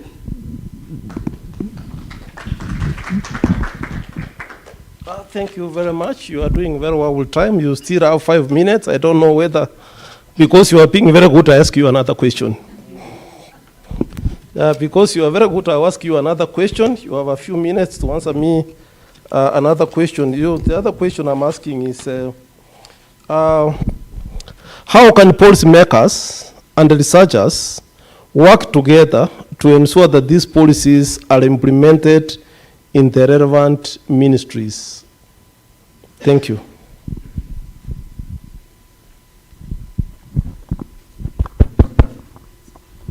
Thank you very much for that very good question. Indeed, it is important that researchers and relevant ministers work together to achieve desired outcomes, but also impact on the lives of citizens. So the first one is that we must strengthen collaboration on gender responsive extension services. Policymakers should be engaged to interpret gender equity in health and nutrition extension and outreach programs. This may include designing innovative outreach approaches that efficiently and effectively engage women, men, and the youth, promoting adoption of nutritious foods, but also other initiatives, and including pushing for them to adopt nutritious food, countering misinformation which has been coming out in the studies, and also motivating households to produce, purchase, and consume health foods to combat hunger and malnutrition in sub-Saharan Africa. That's number one. Number two, we need to leverage existing coordination structures and platforms. We have a number of coordination platforms across sub-Saharan Africa. In some countries, we call them technical working groups or sector working groups. So on these ones, I think we need to utilize this so that not only for planning and reporting what happened in the previous quarters and the like, but also sharing best practices for the research and innovations like what we have seen here. Specific research and innovation should be given a platform and time so that they are showcased in across these technical groups. We have a lot of them around health, gender, youth, nutrition. We call them sector groups or technical groups. And these spaces should allow researchers to present policy briefs, share evidence, and offer practical solutions to identify the gaps, and also supporting policymakers who are actively seeking actionable insights and solutions. And where you find that somebody is interested, please follow up and engage them so that they are able to be baptized by your knowledge and they can do better in terms of addressing the deficits we have in Africa, in food as well as nutrition. Then thirdly, develop clear, actionable policy briefs. I think time has come for us researchers now and policymakers to produce concise, solution-centered and oriented policy briefs that clearly outline what needs to be done, why that matters most to be done, and how the proposed changes can be implemented. And this should be well framed, and it also should enhance policy uptake and as well as accelerate implementation in a gender-sensitive manner, looking at the needs and the constraints of various gender groups. Then also stakeholder engagement. I think we should make sure that the briefs that are developed should be marketed to relevant strategic stakeholders, those that can influence policy uptake but also can influence implementation as well as support reforms to enhance changes using the research-based findings that we have. And lastly, I think there's need to develop targeted and simplified extension messages and products and disseminate them in a targeted manner to meet the needs of men, women, and the youth in local communities. Because at the end of the day, women and the youth should experience changes in their lives. I think it has come out clearly that the knowledge, the skill, the implementation gap is not at the same level across genders. You look at marketing intervention or supermarket-based innovations, those who have money and there are those who have actually decision-making power, and those who can influence changes are the ones who are having access. Even in payment for market rents or market fees, it's those who have money. So I think there's need to see how we can package information and also awareness, targeting the community actors, but also policymakers, those who make decisions on how much tax should be collected and how much fees should be charged. I think once they have knowledge, they'll be able to disaggregate this kind of fees so that we are fair to women and those who need support. Thank you. Thank you very much. Thank you, Pirif, so much for keeping time. I think you have made very important points that have summarized quite a number of important policy interventions, that you recommend or set from the discussions that we have had in this workshop. And I think I don't need to berate, some of the points that you have made. One of them has been that there's a need to strengthen policy interventions. And in strengthening policy interventions, then there's a need to embed them, in an integrated system, bringing together gender and health interventions for them to make an impact. And of course, what you are saying is that we need to do a thorough gender analysis so that we can be able to, in a way, to address the needs, interests, and welfare of women and all the other people that are involved. Yeah, so that's one point that I took from your response. Number two, you've talked about policy implementation. And you have said that we have policies, but there needs to be a mechanism in place to make sure that they are implemented and that they are not implemented in piecemeal, but fully implemented. And then we have to bring everybody who is involved in issues of policy implementation on board. You have talked about the need to address structural inequalities, to have policies that address structural inequalities. And in this, you suggested the need to have devolved resources so that they are able to reach where they are needed most. And I think it's at the grassroots level and within the agri-food systems. I think that's very clear. You have also talked about the need to have deliberate coordination of trade mechanisms. And here you have really clearly said there is need to bring on board politicians and all the institutions that are engaged so that they can also be involved, in the implementation and in the design of policies. You have also talked about the need to address some of the issues that make it very difficult through policy for women to participate in this sector, and not only women, but also the youth and the people with disabilities. So that is very important, and you are looking at the need to also make sure that markets are well designed and the safety of those who are participating there are taken into consideration. I think you have talked about the need to showcase, our research, because more often than not, we do research and the findings are kept elsewhere. They never reach policymakers. So what you have really suggested is that yes, we have this evidence that needs to be used. Researchers need to do policy briefs that focus on the issues and over practical and evidence-based policy recommendations, and how do we, and of course you say there is need also to, devolve extension services through targeted messages to the relevant stakeholders so that they can create awareness, not only awareness, but they can also enable them to start taking action that addresses some of the issues. Thank you. Can we give him a round of applause for? Yeah. Thank you. Next, I'll come this way. I'll get to Collins.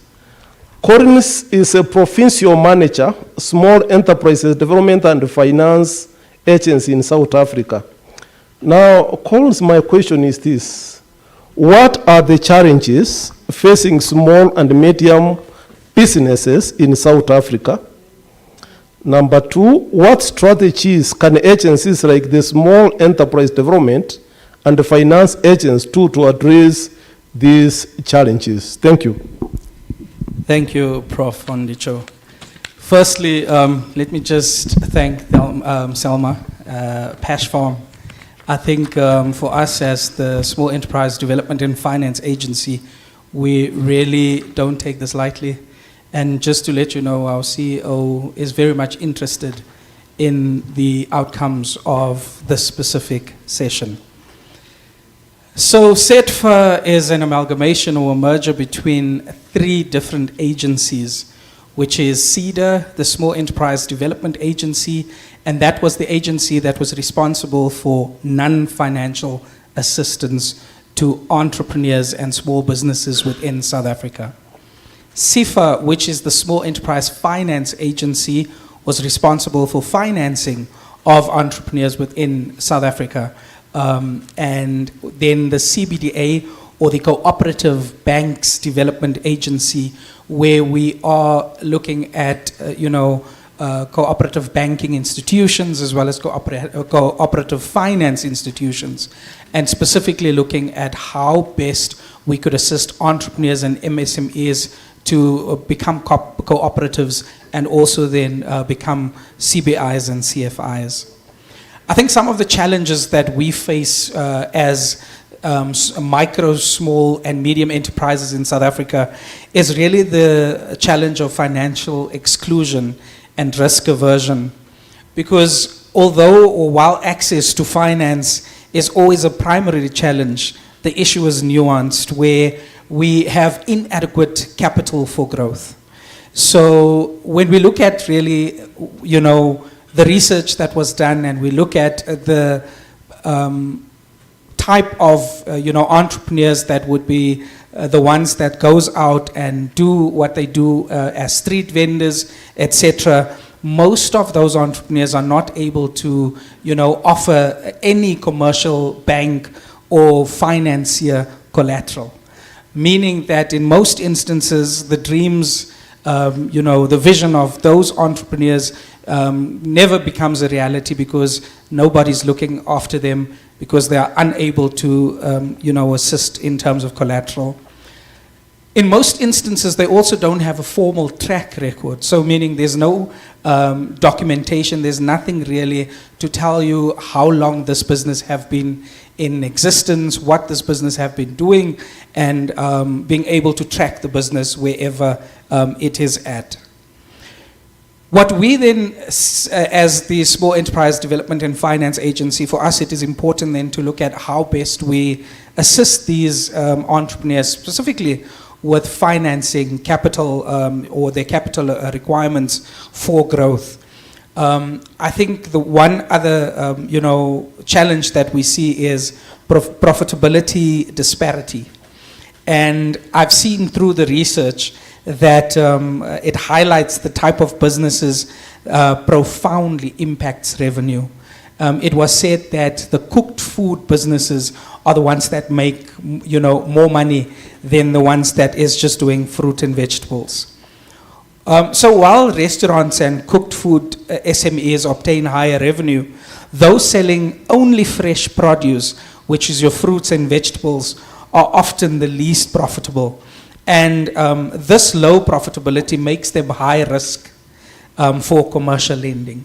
Meaning if you go into a commercial bank, they won't really look at these kind of businesses. From a development finance institution, that is where we have to come in as, SETFA and assist these entrepreneurs with funding as well as non-financial assistance, where we speak about, quality and standards, what type of quality could we offer, especially in terms of the food that they are, being able to cook and that they're putting out there into the market, and how do we make sure that it is good for consumption. I think it is also then just important to say that the challenge of quality, safe and formalization barriers directly impacts our public health and market access. So access to markets becomes a very big, challenge if we do not look at the quality as well as the safety and formalization. So in most instances, these businesses don't have temperature-controlled infrastructure. Because when you work with food, you will most probably need to store it at a certain temperature. And because these guys are on the street, they are moving, they do not really have the equipment that would allow them to be able to temperature control the food that they are selling. So what we are saying is that refrigeration or appropriate storage facilities becomes quite a big challenge within the South African context. We also then look at informal institution constraints where the administrative burden and high cost of compliance, for instance, licensing is quite expensive.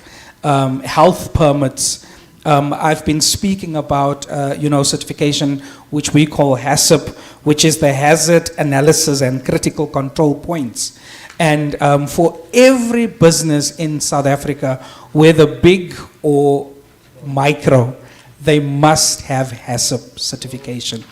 So what we've done in terms of the Small Enterprise Development and Finance Agency is that we pay for that certification so that entrepreneurs and small businesses would be able then to continue with their day-to-day business.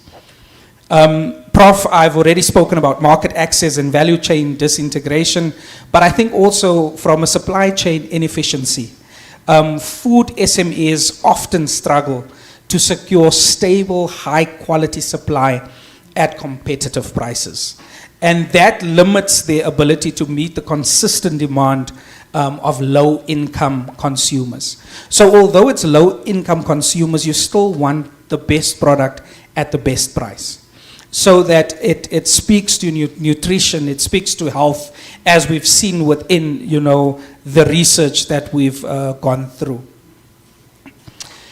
We also look at our limited diversification, because while SMEs are diverse, low-income households depend on them for both staple and diverse foods. So you would look at staple as well as diverse foods, indicating a need for stable and diverse supply chains to address food and nutrition security.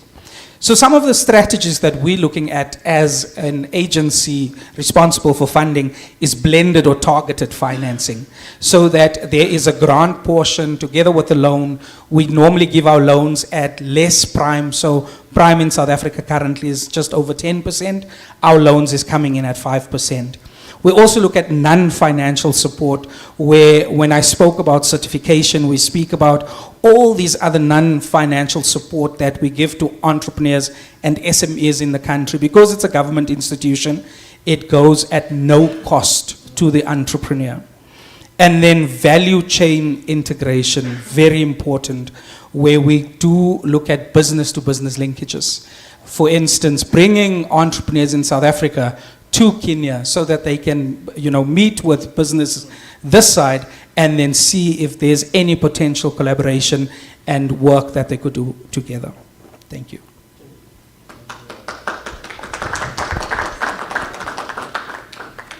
Yeah, thank you very much, Colmis. Very, very important points and very, very nice points. I think what you have said cuts across, even in Kenya. What you are saying is completely applicable. What I heard about Uganda, what about Zimbabwe, it's applicable. So basically some of the take-home points that I've picked from your presentation, that you work for the Small Enterprise Development and Finance Agency, which is a match of 3 entities, and that those entities are working together to assist business, small enterprises, whether they in South Africa. But you have also listed quite a number of challenges, that are making it very difficult for micro and small enterprises to operate in South Africa, and that makes it very difficult for you as banks and other lending institutions to finance them or to give them money to do their business. And I think among those things that you have mentioned is the issue of that there is financial exclusion, and that the financial exclusion is basically informed by one, that the people you are dealing with are high risk, and they are high risk for a bank or for another institution to give them loans because, number one, they are not registered, and they don't have any track records that you can pay to give them loans. You have also said that they lack collateral, so they cannot, manage to convince, particularly the street vendors, they cannot raise the, collateral for loans, and you also mentioned about their profitability. You say about food, cooked food, they make more money, and therefore they generate revenue, and the people who deal with fresh foods, they don't have refrigeration, and therefore they cannot keep food, or they cannot keep their staff, even the ones who cook for a longer time, and therefore they pose a very big risk when it comes to assessing them for loans. You talked about the quality, and you linked the issue of quality to public health, safety, and this is very important. You are saying that, if the quality is not good, then it poses, if the preservation and handling of the food is not proper, it poses health challenges, and if it poses health challenges, which combined with the temperature, lack of temperature controlled infrastructure like fridges and etc., makes it really very difficult, for you to engage with them, but also for them to do business seamlessly. So you have made suggestions, quite a number of very important suggestions. You have talked about targeted financing, so that then you make it easier for certain segments of the population to be able to access loans. You have talked about non-financial support, particularly like certification, registration of businesses. I think that becomes very important because some of the things to do, you need licenses. You've talked about value chain integration, and I think I like this one. You are saying that there is a need for kind of benchmarking so that people from South Africa can come and see what those in Kenya are doing, and those in Kenya can come to South Africa and see what they are doing, and in the process they would have created networks, for their businesses.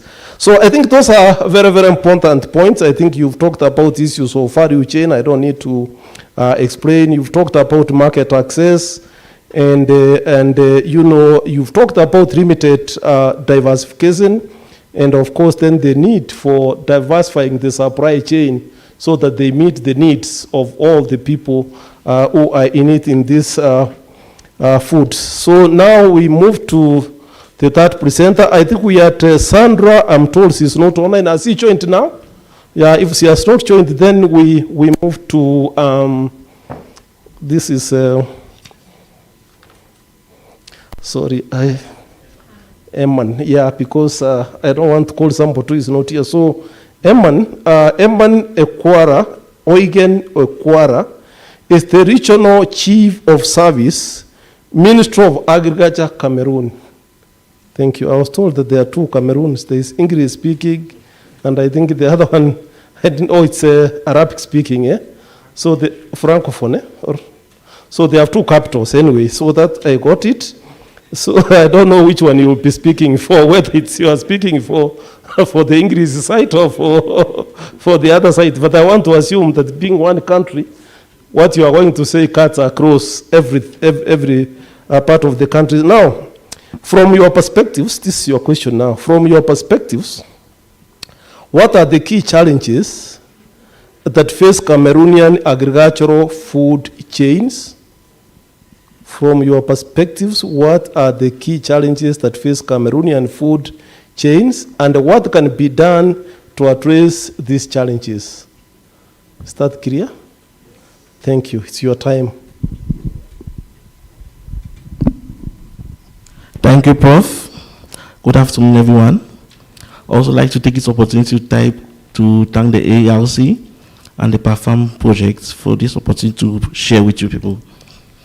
Cameroon, just like many other African countries, we have several problems or challenges that are facing or affecting the agricultural food chain, such as we have the issue of the smallholder farmers who dominate or who are the backbone of production in the country.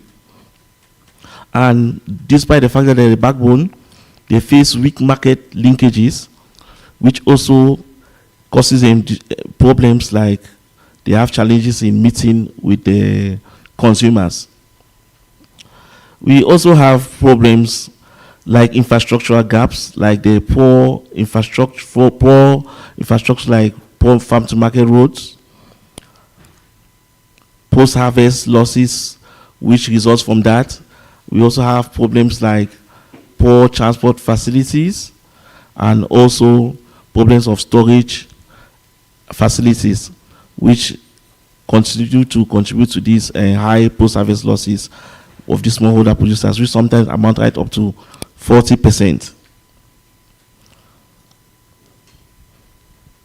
At the same time, our policies have historically emphasized on yields more than the nutrition outcomes. And this has been resulting in diets that are calorie-rich but nutrient poor. We cannot ignore also the gender aspect of it, where women dominate the informal food vending, and yet they face barriers to access to finances, land ownership, and also in decision making. Climate shocks and insecurity, especially in the northern parts of the country, the northwest and the southwest, also contributes to make these food agriculture chains to be more vulnerable. Addressing these challenges requires deliberate actions, and we must first of all invest in market infrastructures, that is improving our market structures, improving transport facilities, and also improving the access to these smallholders to the main consumers. We also have to strengthen the farmer retail linkages, maybe through cooperatives, common initiative groups, and also on local procurement. And we also have to mainstream the nutrition and gender objectives into our agriculture policy. Empowering women vendors is central, and through capacity building and secure market spaces, resilience can be built for them to be able to meet up with climate smart agriculture, and also we have to also improve on stronger regional trade integration. Thank you, sir.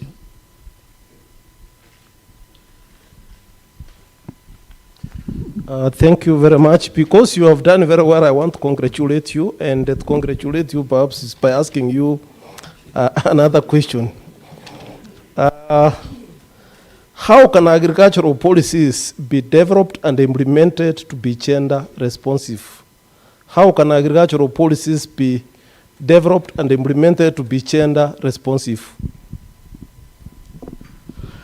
Agricultural policies in Cameroon can be developed to be gender responsive, gender inclusive by including women's voices in policy designs, also by expanding the access to credits, inputs, and formalizing vending spaces where they are most active, and also monitoring gender disaggregated data, which will help us to measure the real impact. Thank you. Thank you very much. I think we are doing very well with time. And now that we have about two presenters who are not able to be with us here, I think thank you very much for the nice points that you have made. I think to summarize them briefly, then I'll give you an opportunity to ask them questions. One of them is, he's talked about some of the challenges that they face, and one of them is weak market linkages. And so sometimes there is no clear route from the time goods are produced to the time they get to the market, and or they get to the consumer. So there's no clear direct route on how this happens. He's talked about issues of poor infrastructure, and he has expounded from roads, to get goods to the market, to enable people access markets, and of course to store what has been harvested, because that's a very big problem. He talked about the government policies tend to stress more on yields and harvests rather than on health and other outcomes. As another problem, he talks about, gender has also not been adequately taken on board. And we have quite a number of stick points that are very, very important that disadvantage women. And he mentioned one of them is land ownership, exclusion from decision making, and finance. And then, of course, last but not least, he also mentioned about the issue of climate shocks, and which is a problem that we are experiencing in this part of the world. And there are quite a number of implications on food supply chains and our health. So it's making suggestions that there is a need to take deliberate action on some of these issues. There is a need to take steps to improve transport, market infrastructure, to enhance accessibility to consumers, but also need to improve storage so that we don't have many doses of what has been harvested. And last but not least, we are also talking about linkages between various stakeholders and institutions that are involved. He's talking about the need to integrate gender into agricultural policies, and this will involve issues of health and nutrition, which are very critical. And for some of these things to happen, then there is need to also make sure that the voice of women is heard in policy, because women seem to have been excluded from policy. He's talking about the need also to have gender access to credit facilities so that they can be able to run their businesses and also enhance their productivity. I think that marks the end of the presentations. Can we give them, all of them, a round of applause? Okay, now I'll open up for questions, and I think I will take a few questions, and then they will answer once, and then we finish. I think we have about 15 minutes, which is very good. So can we have questions? You can pose a question to anybody, then they will note them down, and then they will respond to them. Yeah, I start with that lady over there, then we come to you. So those are the two ones I'm seeing, and there's all three. Yeah, so let's go with those three, then we can see who comes up next. Can you Good afternoon, everyone. My name is Andela. I'm coming from Zambia. I'm with Kabi. My question is directed, I think, is it to Mr. Tabile? You spoke about HACCP certification for the entrepreneurs, and I got intrigued because I think this is something that we've been debating around on how can HACCP be enforced, especially in our economies coming from kind of like a similar arrangement. So I would want to confirm how this enforcement is done, and in terms of entrepreneurs, do you target those that have some capacity of enforcement, or is it a broad program that you have? I think I would just love to hear more about how that is enforced and done. Thank you. Yeah. Okay. Thank you. The question I was about to raise is similar to her. Honestly, I was surprised when you said HACCP was a requirement even at the smallest level. For example, in our country, in Ethiopia, even for the big giant companies, the requirement is only GMP, good manufacturing practice, even not for perishable products.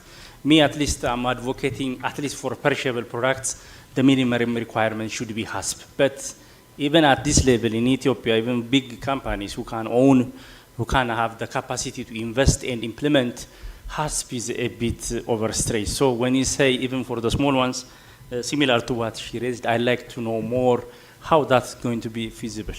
And at the same time, I really liked your enterprise, small enterprise development and finance agency, because previously, even in my talk previously, I've been saying that because of food safety regulations, many small businesses are becoming very much stretched. Always regulators will come and abuse them, have understand, not because they don't fulfill the food safety requirement. So you need to tell me how we can survive. Definitely this experience, we need to take it to every part of Africa, and I've been proposing to the government, we need to have similar enterprises to help them. For example, me, I'm from the university, I can help enterprises to get certified, basic hygiene practice, rather than shutting them down.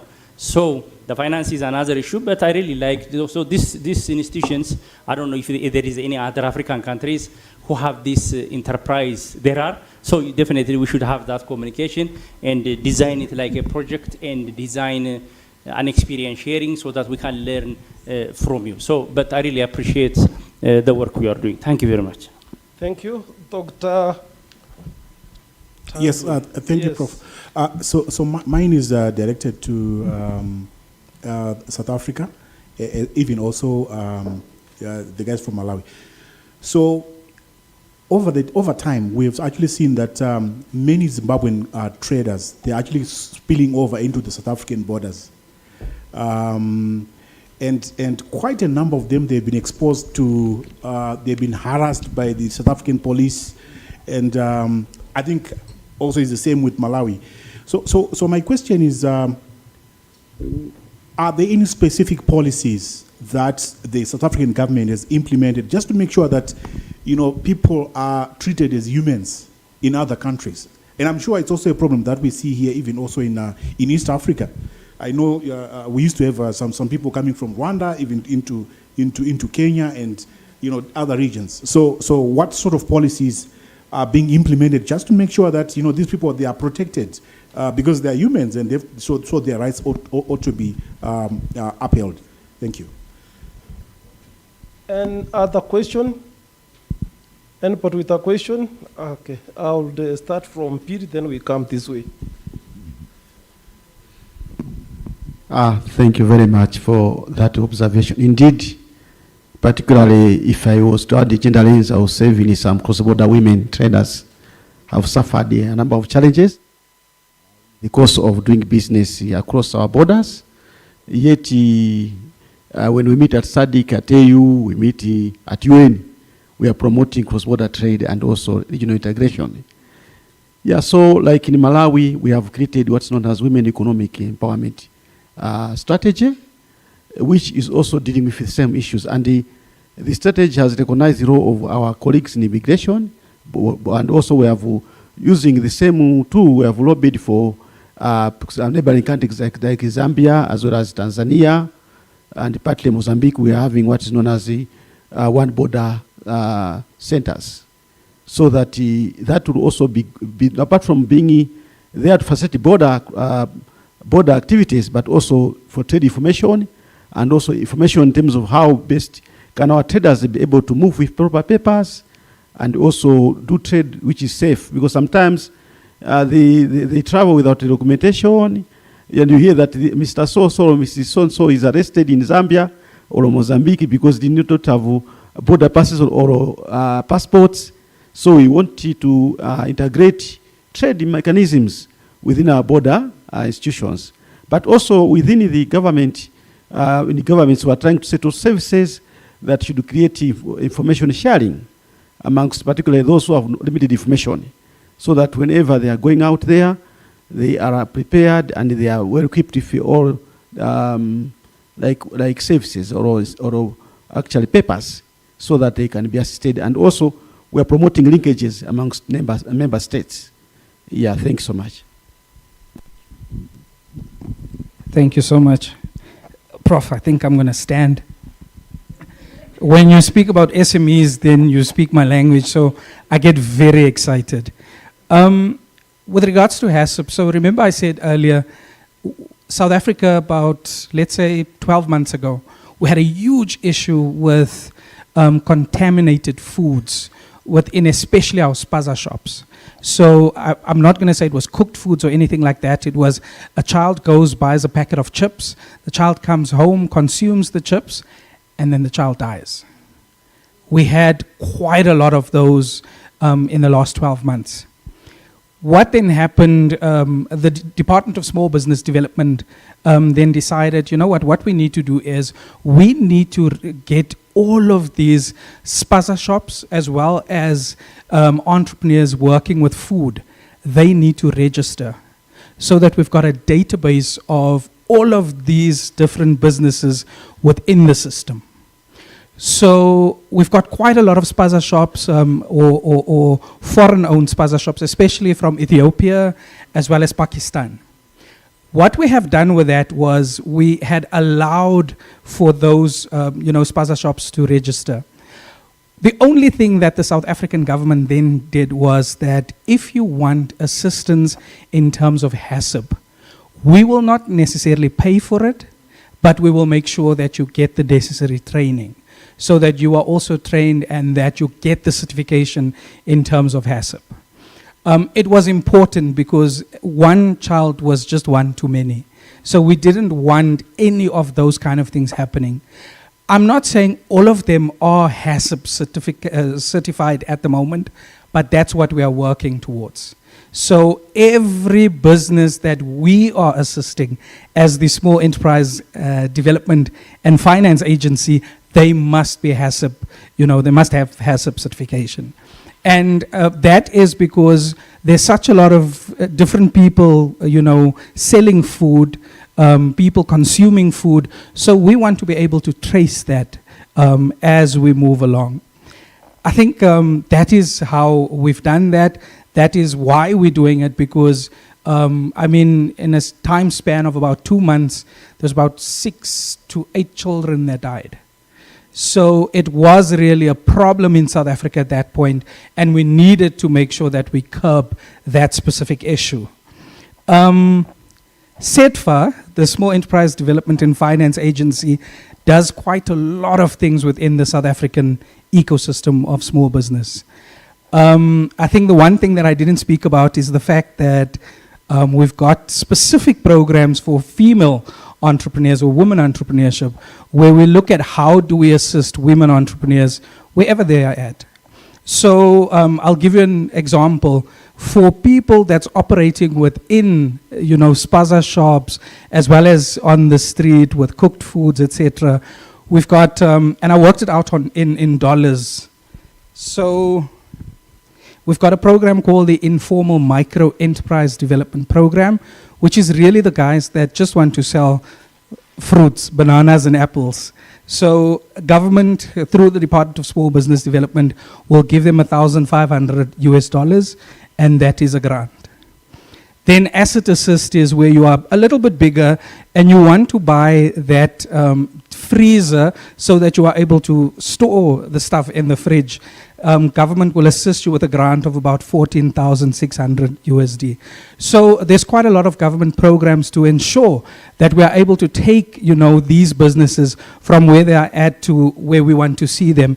And I think that came through in the research about that formalization. It's not all businesses that we want to formalize, but after COVID, we realized that, we need to formalize businesses so that we've got information on them. The next question. Any specific policies, especially with what you spoke about?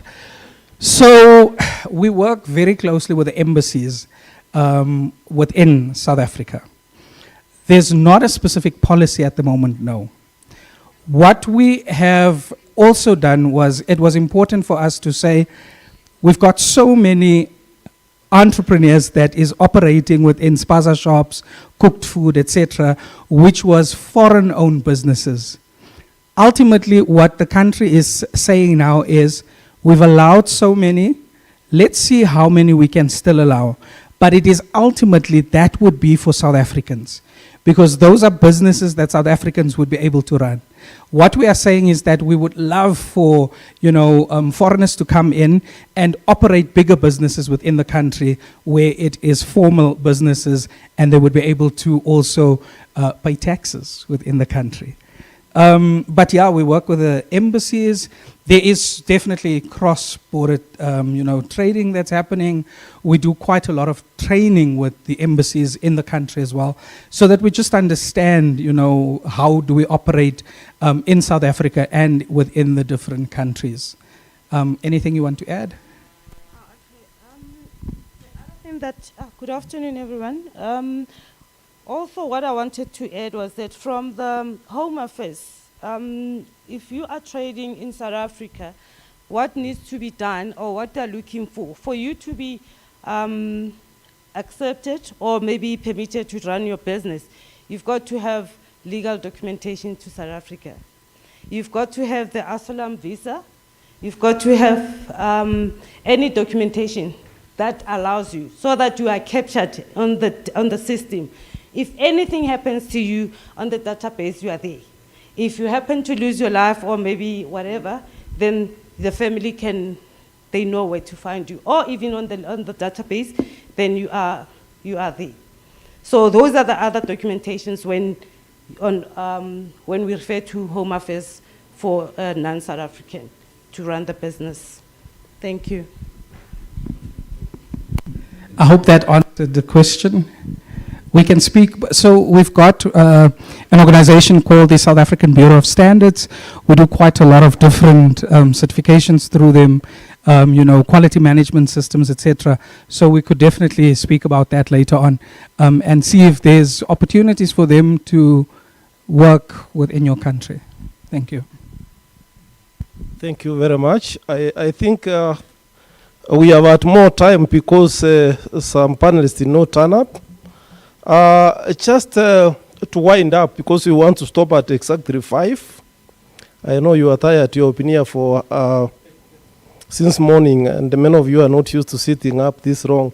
So perhaps what are the take-home messages from what they are presented and what has been discussed in this workshop from the day it started?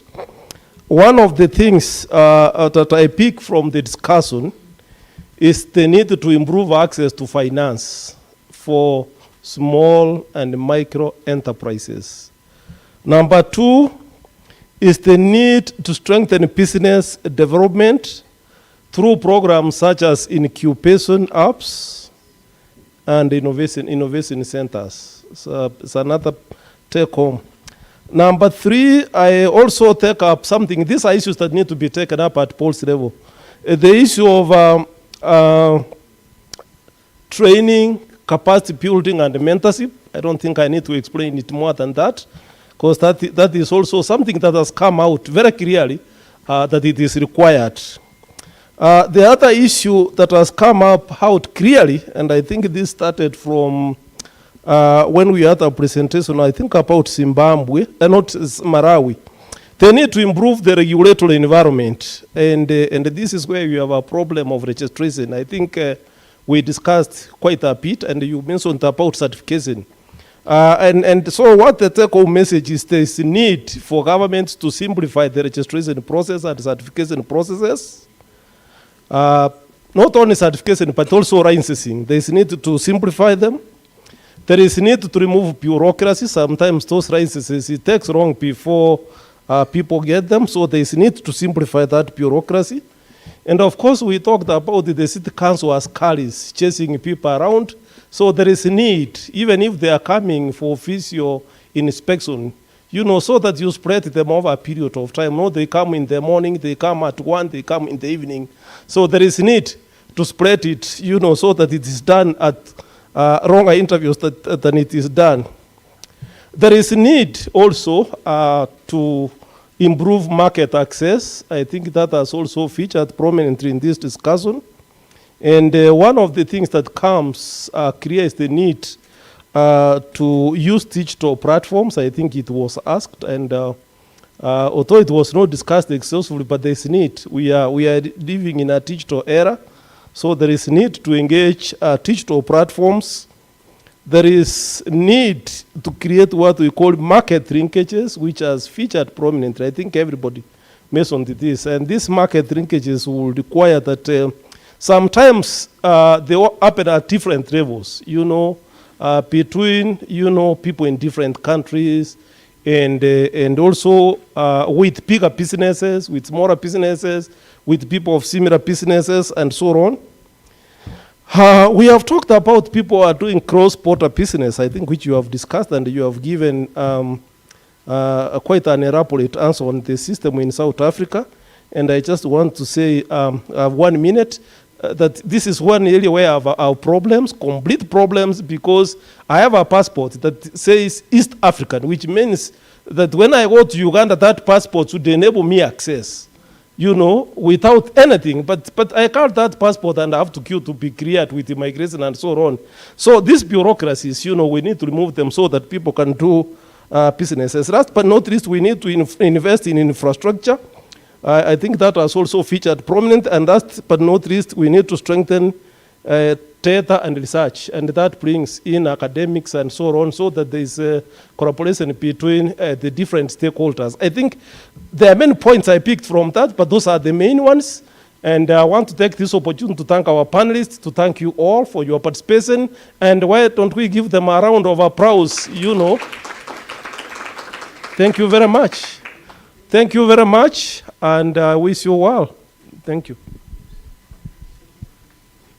I don't know if this one is working. It doesn't look like it. Yeah. Right. Thank you so much. I will now ask Dr. Maureen Cheserek to come and give us some direction around the next steps. And then we will have some closing remarks by our Executive Director. So Maureen, kindly come up. We'll give you some 10-15 minutes. Thank you.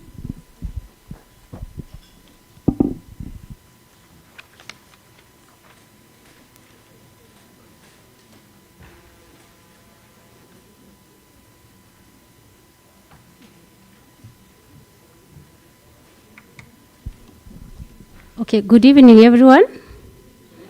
Yeah, so we really want to appreciate all of us for coming to up to this end. So I think I have a presentation just to summarize everything as our next steps. And I think we started this project in 2022, and it's ending, I think, the end of this month. And we looked through the policy presentations by our researchers, and we thought we could really synthesize and we see what is it for all of us. And my next step is call to action. So next slide, please. Oh, sorry. Yeah, so for us, we've received a lot of evidence. We've had a lot from our researchers. So what is our role now as policymakers, as researchers, or all the stakeholders who are here? Yeah, so from all the policy recommendations, and you will agree with me that you will also add some more from the discussions that we've had here. Number one was to strengthen that there is a need for all of us. Policymakers, we are all here from agriculture, from health, from gender, everywhere, that we need to strengthen retail markets and supply chains in Africa. And I think our researchers have really outlined all the actions that are needed for you to do. They've talked about you now as policymakers to go and expand access to safe, conveniently located, gender-inclusive retail markets to improve availability and also affordability. So for me, I'm just going to take us through it. We go and reflect about them, and we see what can we do as policymakers to strengthen retail markets and supply chains. Our researchers also pointed the fact that we need to, in terms of the biofortified foods, especially the iron-rich beans, the orange flesh sweet potato, we still have a challenge with adoption. Let's go think about how can we increase adoption by our farmers and also consumption by the consumers. And they actually said we can leverage on, we need to really look at our consumers. Why are they not consuming these biofortified foods? So let's go think about this as we go back to our offices, I think from tomorrow. And also, especially the Tanzanians, they said, for Tanzania, we really need to recognize and integrate weekly food markets. And I think it applies to, the whole of the continent. Let's think about our weekly food markets. We can see how, because into urban planning, and I believe we have the people in urban planning. How do we plan such that we ensure that even our markets, the weekly markets, are able to provide these nutritious foods? We need to really think around sanitation and hygiene. Think about shading, waste management. Somebody yesterday talked about circularity. I think it was not accurate. We need to think about circularity. How do we do that? Increasing investment in rural and urban infrastructure. I think this is not something that we just have to do it, because all of us are accessing these foods from these markets, and especially the informal markets. Policymakers, let's think around that. We need to look at transport, storage, women-friendly stalls. Actually, most of the women from our PASHFARM work, they said, it's not really friendly. Those markets are not women-friendly. How can we accommodate women to participate? Our vendors, they have their young children. Somebody has under 5. One of us said that we need to even have care centers so that their children can breastfeed their children without having to get stressed like that. So we think about that. Think about cold storage to reduce post-harvest losses. Some of the fruits and vegetables, they lose a lot. Actually, some of the farmers said, the vendors said, actually, I think it was Kenya, when you get a whole bunch of bananas from Uganda, if I get 10 of them, I lose about 3. Let's think about that. Strengthen urban street food systems. I think this one is Zimbabwe, by providing safe, well-located infrastructure and reduce regulatory burdens. I think it applies continentally. Let's think about that in our continent. Yeah, and then number 2 key thing also is about incentivizing healthier food production by SMEs. I think Nigeria also was talking about South Africa, I think, and most of the SMEs, I think they're also facing all these problems. So our action, how do we strengthen women-led informal food SMEs? How implement policies? Let's go back and look at our policies. Are they gender sensitive? Provide women farmers and also small-scale producers with land rights credit. I think that one came out very clearly. Let's go think around this. What can we do as policymakers, even as in academia, in research? What can we do? Development partners, donors, can we also think about investing in this area? Empower women vendors through gender-sensitive governance. We also heard about issues around governance, infrastructure, coordination Let's go think about that. That's what PASHFARM is saying. And then the other key point was promote accessibility, affordability, safety, and consumption. So it's not just about consumption. That's what PASHFARM says. We need to promote access. The markets in terms of infrastructure, are they, can we try to bring the markets closer there to the people? I think even the peers emphasized that yesterday. Or I think it was, it was Nancy. Bring the markets to the people so that they are able to get the fruits and vegetables, get all this food. Affordability. You heard our researchers talking about how can we even stabilize prices of these, because there is a lot of price variability. Let's also think about that. Think about issues to do with raising public awareness, especially for the biofortified foods. I think I had said that. And also in terms of nutritionists who are here, let's think about how we are doing things differently in terms of how are we doing nutrition education, how are we doing behavior change, communication. Do we just do it? We go teach, then we go. How do we sustain? How do we make it more sustainable? Then we also make it targeted, gender responsive, gender transformative. Let's think also about gender sensitive policies.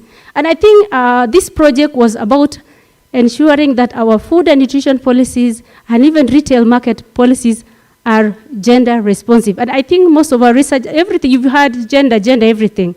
So it means most of our policies are gender blind. So let's go back, policymakers, all of us, even researchers, when we are doing our work, let's always put gender as number one. Then another call to action is promote gender inclusive food systems. Our researchers, our 20 multidisciplinary teams, 95 researchers in Africa, actually saw that indeed our food systems are not gender inclusive. And this is what they are saying. We need to empower women in agriculture and livestock and build gender inclusive food systems and improve nutrition. This came out from Zambia, but I think it all speaks to African countries. And strengthen women vendors' livelihoods through training, safe food practices, and equitable market participation. It was coming across in all the countries that we studied. And the policies are coming again here, infrastructure, designing market. How do we even design a market to reduce that burden? You know, a woman coming in the morning, she has to think, oh, I have my vegetables, I have this, I'm carrying a baby on my back. How can we as government lessen that burden on that woman, even to be able to increase profitability, so that she doesn't have to really struggle while the men, the youth, everybody else is doing it's just smooth. Can we smoothen for the woman so that she's able to do her work without having to stress herself? Then we need to promote collective decision making also, and gender responsive nutrition education and community engagement. Actually, in one of the researchers, PASHFARM work, they found that when it comes to decision, it's like they put women as part of the team, yes? But when it comes to they say, oh, let's bring a woman to have gender, just in terms of having numbers.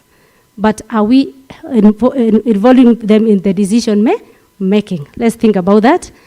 Capacity, okay, that is now for policy in terms of markets.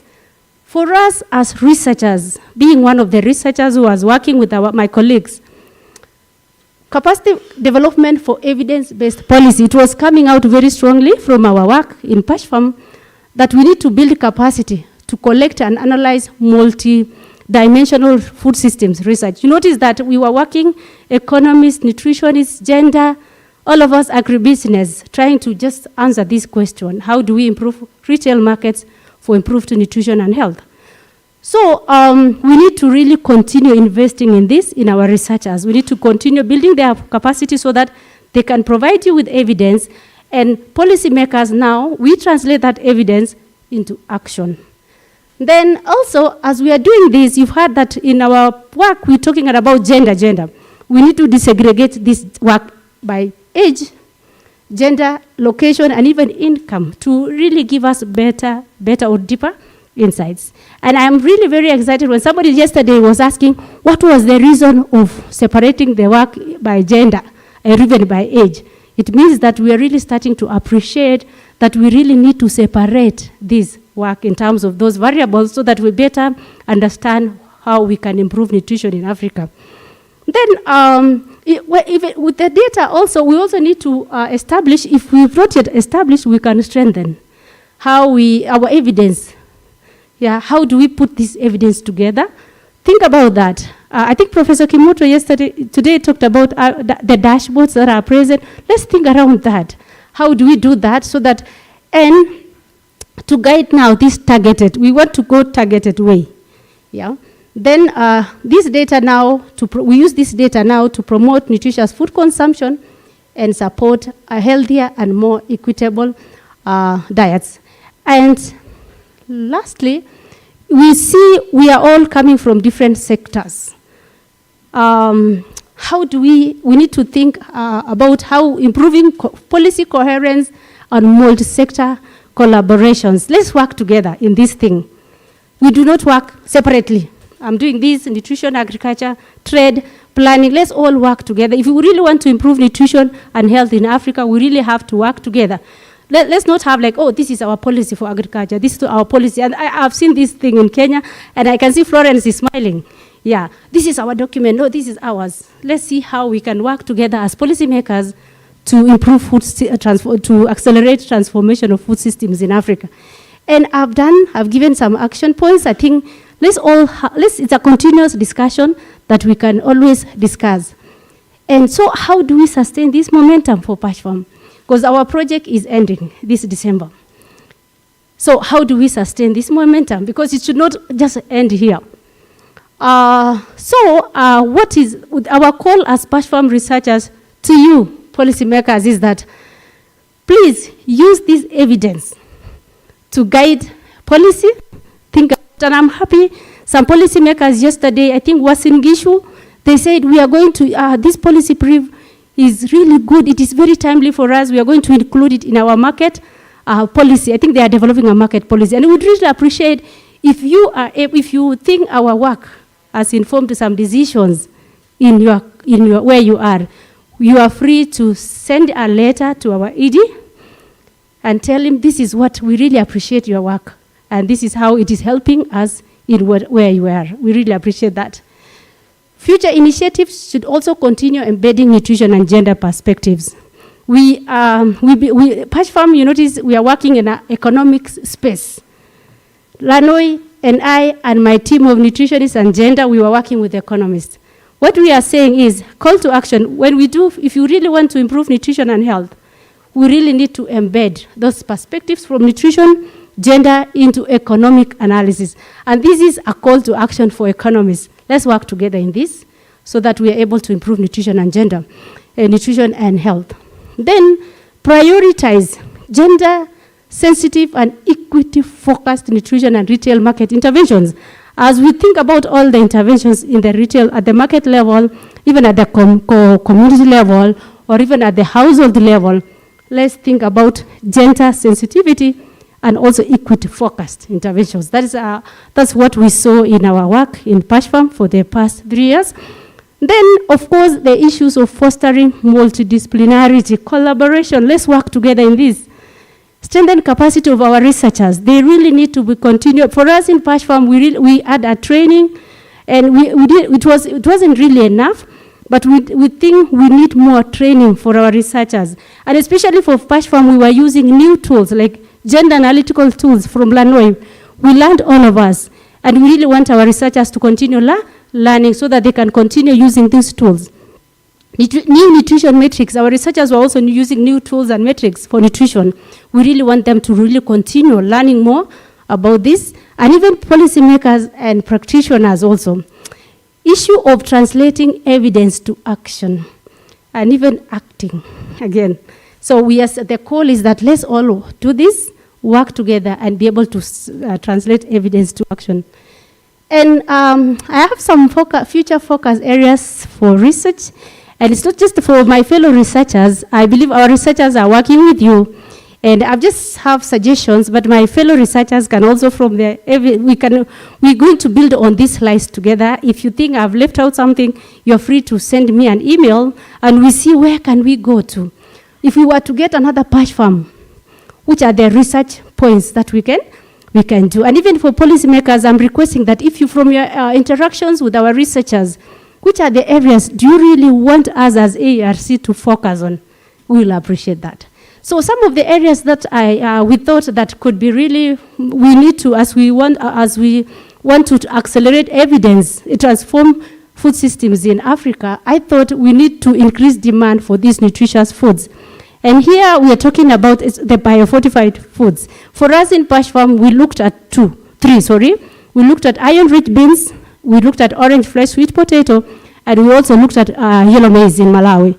So let's think about that. We also looked at fruits and vegetables in, I think, Kenya, Kenya. So there was low consumption. So let's think about that. We also have animal source foods. I think fish, there was a group that was looking at fish. Let's think about that. How do we create demand? And then, of course, other healthy foods like nuts and seeds, nutritious legumes and cereals. And I think our keynote speaker, Professor Kimuto, did that in the morning. Let's see how we can create demand. I think in Africa, we've really been focusing on the supply side. Let's now think about looking at the demand side. Lanoi, I'm done. I'm almost done, actually. And then issues of reducing food loss and waste.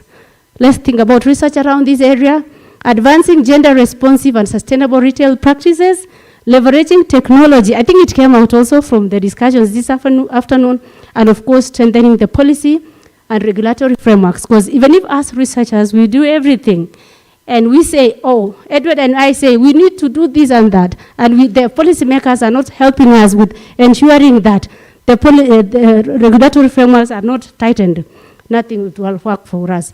So my parting shot is this: by nurturing these partnerships and maintaining a focus on actionable research, stakeholders can build on PASHFARM's achievements to create food systems that benefit populations across the continent. It's not just about Southern Africa or Cameroon or Eastern Africa.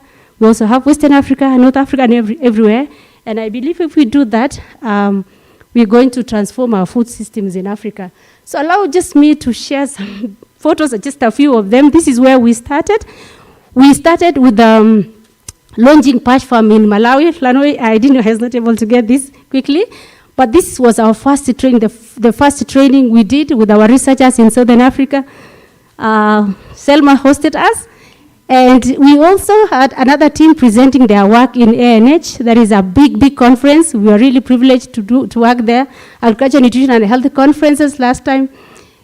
And this is yesterday's. And then there's a photo of us also having a learning lab. And we also had an engagement. So I think, thank you so much, Lano. I've stolen Eastern your 1 minute.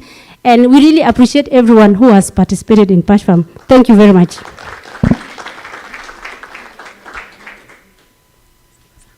Right, another round of applause for Maureen. She has really worked on this program, and we would not be here if she had not worked on the program and really brought us together. So a big round of applause for her. Thank you. Thank you. So I would like to call our Executive Director, Professor Murinde, to just give us some closing remarks and close this part of the conference. And then we will move over to the plenary hall where we were initially for our closing address. Thank you. Yeah, thank you very much, Lanoi and Maureen. Let me first congratulate you for the great success of carrying forward this PASHFARM project, not only for the last 3 days, but many years back since the inception of the project. So I'd like you to give a hand of applause to yourselves for congratulations. It takes dedication, hard work, commitment to drive a project through to final conclusion, as you are doing today. My life has always been spent around research projects of this nature. You get researchers, policymakers, practitioners, and it's not so. Thanks indeed. But this is a very special project for many, very positive. But seriously, what you have achieved and acknowledged by and acknowledged by the policymakers here, acknowledged that is very strong testimony. But you also bring together 10 countries, I counted them. So the cross-learnings from those data is so important. And now then, of course, as Maureen and I have mentioned, the embedding of these findings and policies into translation. Life is becoming much more easier because when I started my profession, the gestation period, that is the time it takes when you do complete the research and you have evidence and you publish in a top journal, to when it translates into policy, used to be about 5 years minimum. Now it's almost instantaneous because you have here policymakers who are drafting their policy paper, policy strategies, speeches, and even when they are making campaigns, and they are actually quoting from this work. That is not trivial. We shouldn't underrate that because basically you are informing decisions and influencing opinions. So that's very great. Now, I would have just possibly asked Maureen and Aranoy, who have done an excellent job coordinating this project, but also let's not forget Dr. Mark Correa, who was part of this project from the start, and to an extent also the contribution from Tom Kimani. As maybe just 2 questions. Maybe we should take a survey from researchers, policymakers, practitioners, all those who have come across this project. And the survey, you know, the rules of a survey, it should not be too enduring. Just straightforward, bang, bang, 2 questions. I would then put forward 2 questions. Question number 1, give one big idea that you think we sidestepped in this research program.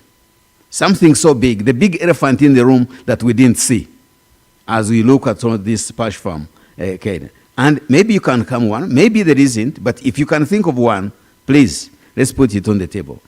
Question number 2, Savet, or would be, building on what Maureen was saying, but there were quite a handful there, so I would just tell you, if you are to extend this project for the next 5 years, what two new ideas would you focus on? And so if we get 2 ideas, it might be strange that when we take the survey from 100 people involved in this project, or more than 200 people, that there might be a high common element of those 2 ideas, but there also be variations. The point here for both question 1 and question 2 survey, which I hope we will do, is to say this is not the end of the project. Okay. This is the end of the beginning, and the project will go on as a part of the 10-year strategy of the ERC. Thank you very much. With those words, I close this session, and we shall move forward to the general closing of the entire Jamboree. Thank you.